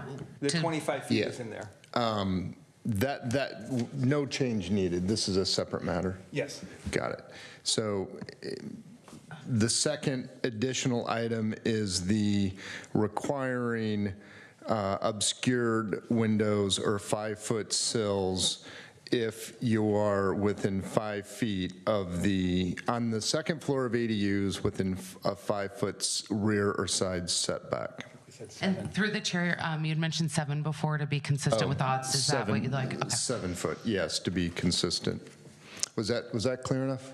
Yes, I think so. Okay. And the planning commission recommendation, the overlay districts, is that, or the underlying districts, we need to strike that? Exactly. You need to strike that piece too. You do need to strike it. Okay, striking the additional height to second floor ADUs, limiting them to 25 feet. Sounds good to me. Okay. City attorney nodded, so I guess you're good. I'll second. I just heard one other comment. It was in my notes. I don't know if it's intended to be or not, but the screening issue of the tree for trees on balconies. Was that already included in the, okay, I guess we need to add that. I thought we have a screening for but that doesn't apply to ADUs? That's for the main residence. Again, though, the balconies are prohibited, so it's really would be screening for the landing, the stair landing. But I think we determined it's just a landing. Exactly. Yeah. So you're okay? Okay. Councilmember Venkatesh is okay with not addressing that. Okay, thank you. My second stance. Okay, good. Thank you. Councilmember McDowell? Yes. Councilmember Venkatesh? Yes. Vice Mayor Dugan? Yes. Councilmember Collins? Yes. And Mayor Rack? Yes. Okay. I think we have agenda setting. Is there any agenda setting? I have one. Yes, go ahead. If it's appropriate with you, Mr. Mayor, I would like to suggest for agenda setting an item that came up tonight about undergrounding utilities. I think that tonight we learned that this has been on the books for a couple decades, that it's extremely expensive, it's potentially making an impact on our new city infrastructure, so I would like to at least bring this back for a discussion. I'm not saying which way, we would go, but I think it's time after a couple of decades to take a look at this policy. Okay. Would that be for residential districts or all districts? I would suggest just for residential, but I'm not sure if we need to bring it back entirely, or can we just bring it back for residential? I think don't hold me to this, but I think you can bring it back just for because I think you're talking about single family. Family residential. Yeah. I think you could make that distinction. Okay. Again, just to take a look. I support that for residential districts. I'm good with that. Yeah, okay, everyone's good.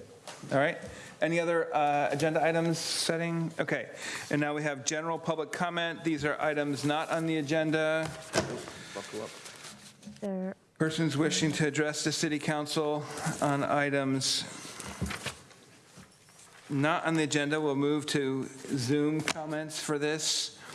If you're joining via Zoom and would like to address the council, please raise your hand at this time. Once we begin taking public comments on Zoom, we will not be allowing additional commenters to join the queue. So please be sure to raise your hands now so that you'll have your turn to speak. Each speaker is limited to 2 minutes. If the item is not on the agenda, please be advised, may briefly respond. The council may briefly respond to statements made or questions posed as allowed under the Brown Act. Crystal, do we have any speakers? There are no hands. Okay, with that, we are adjourned.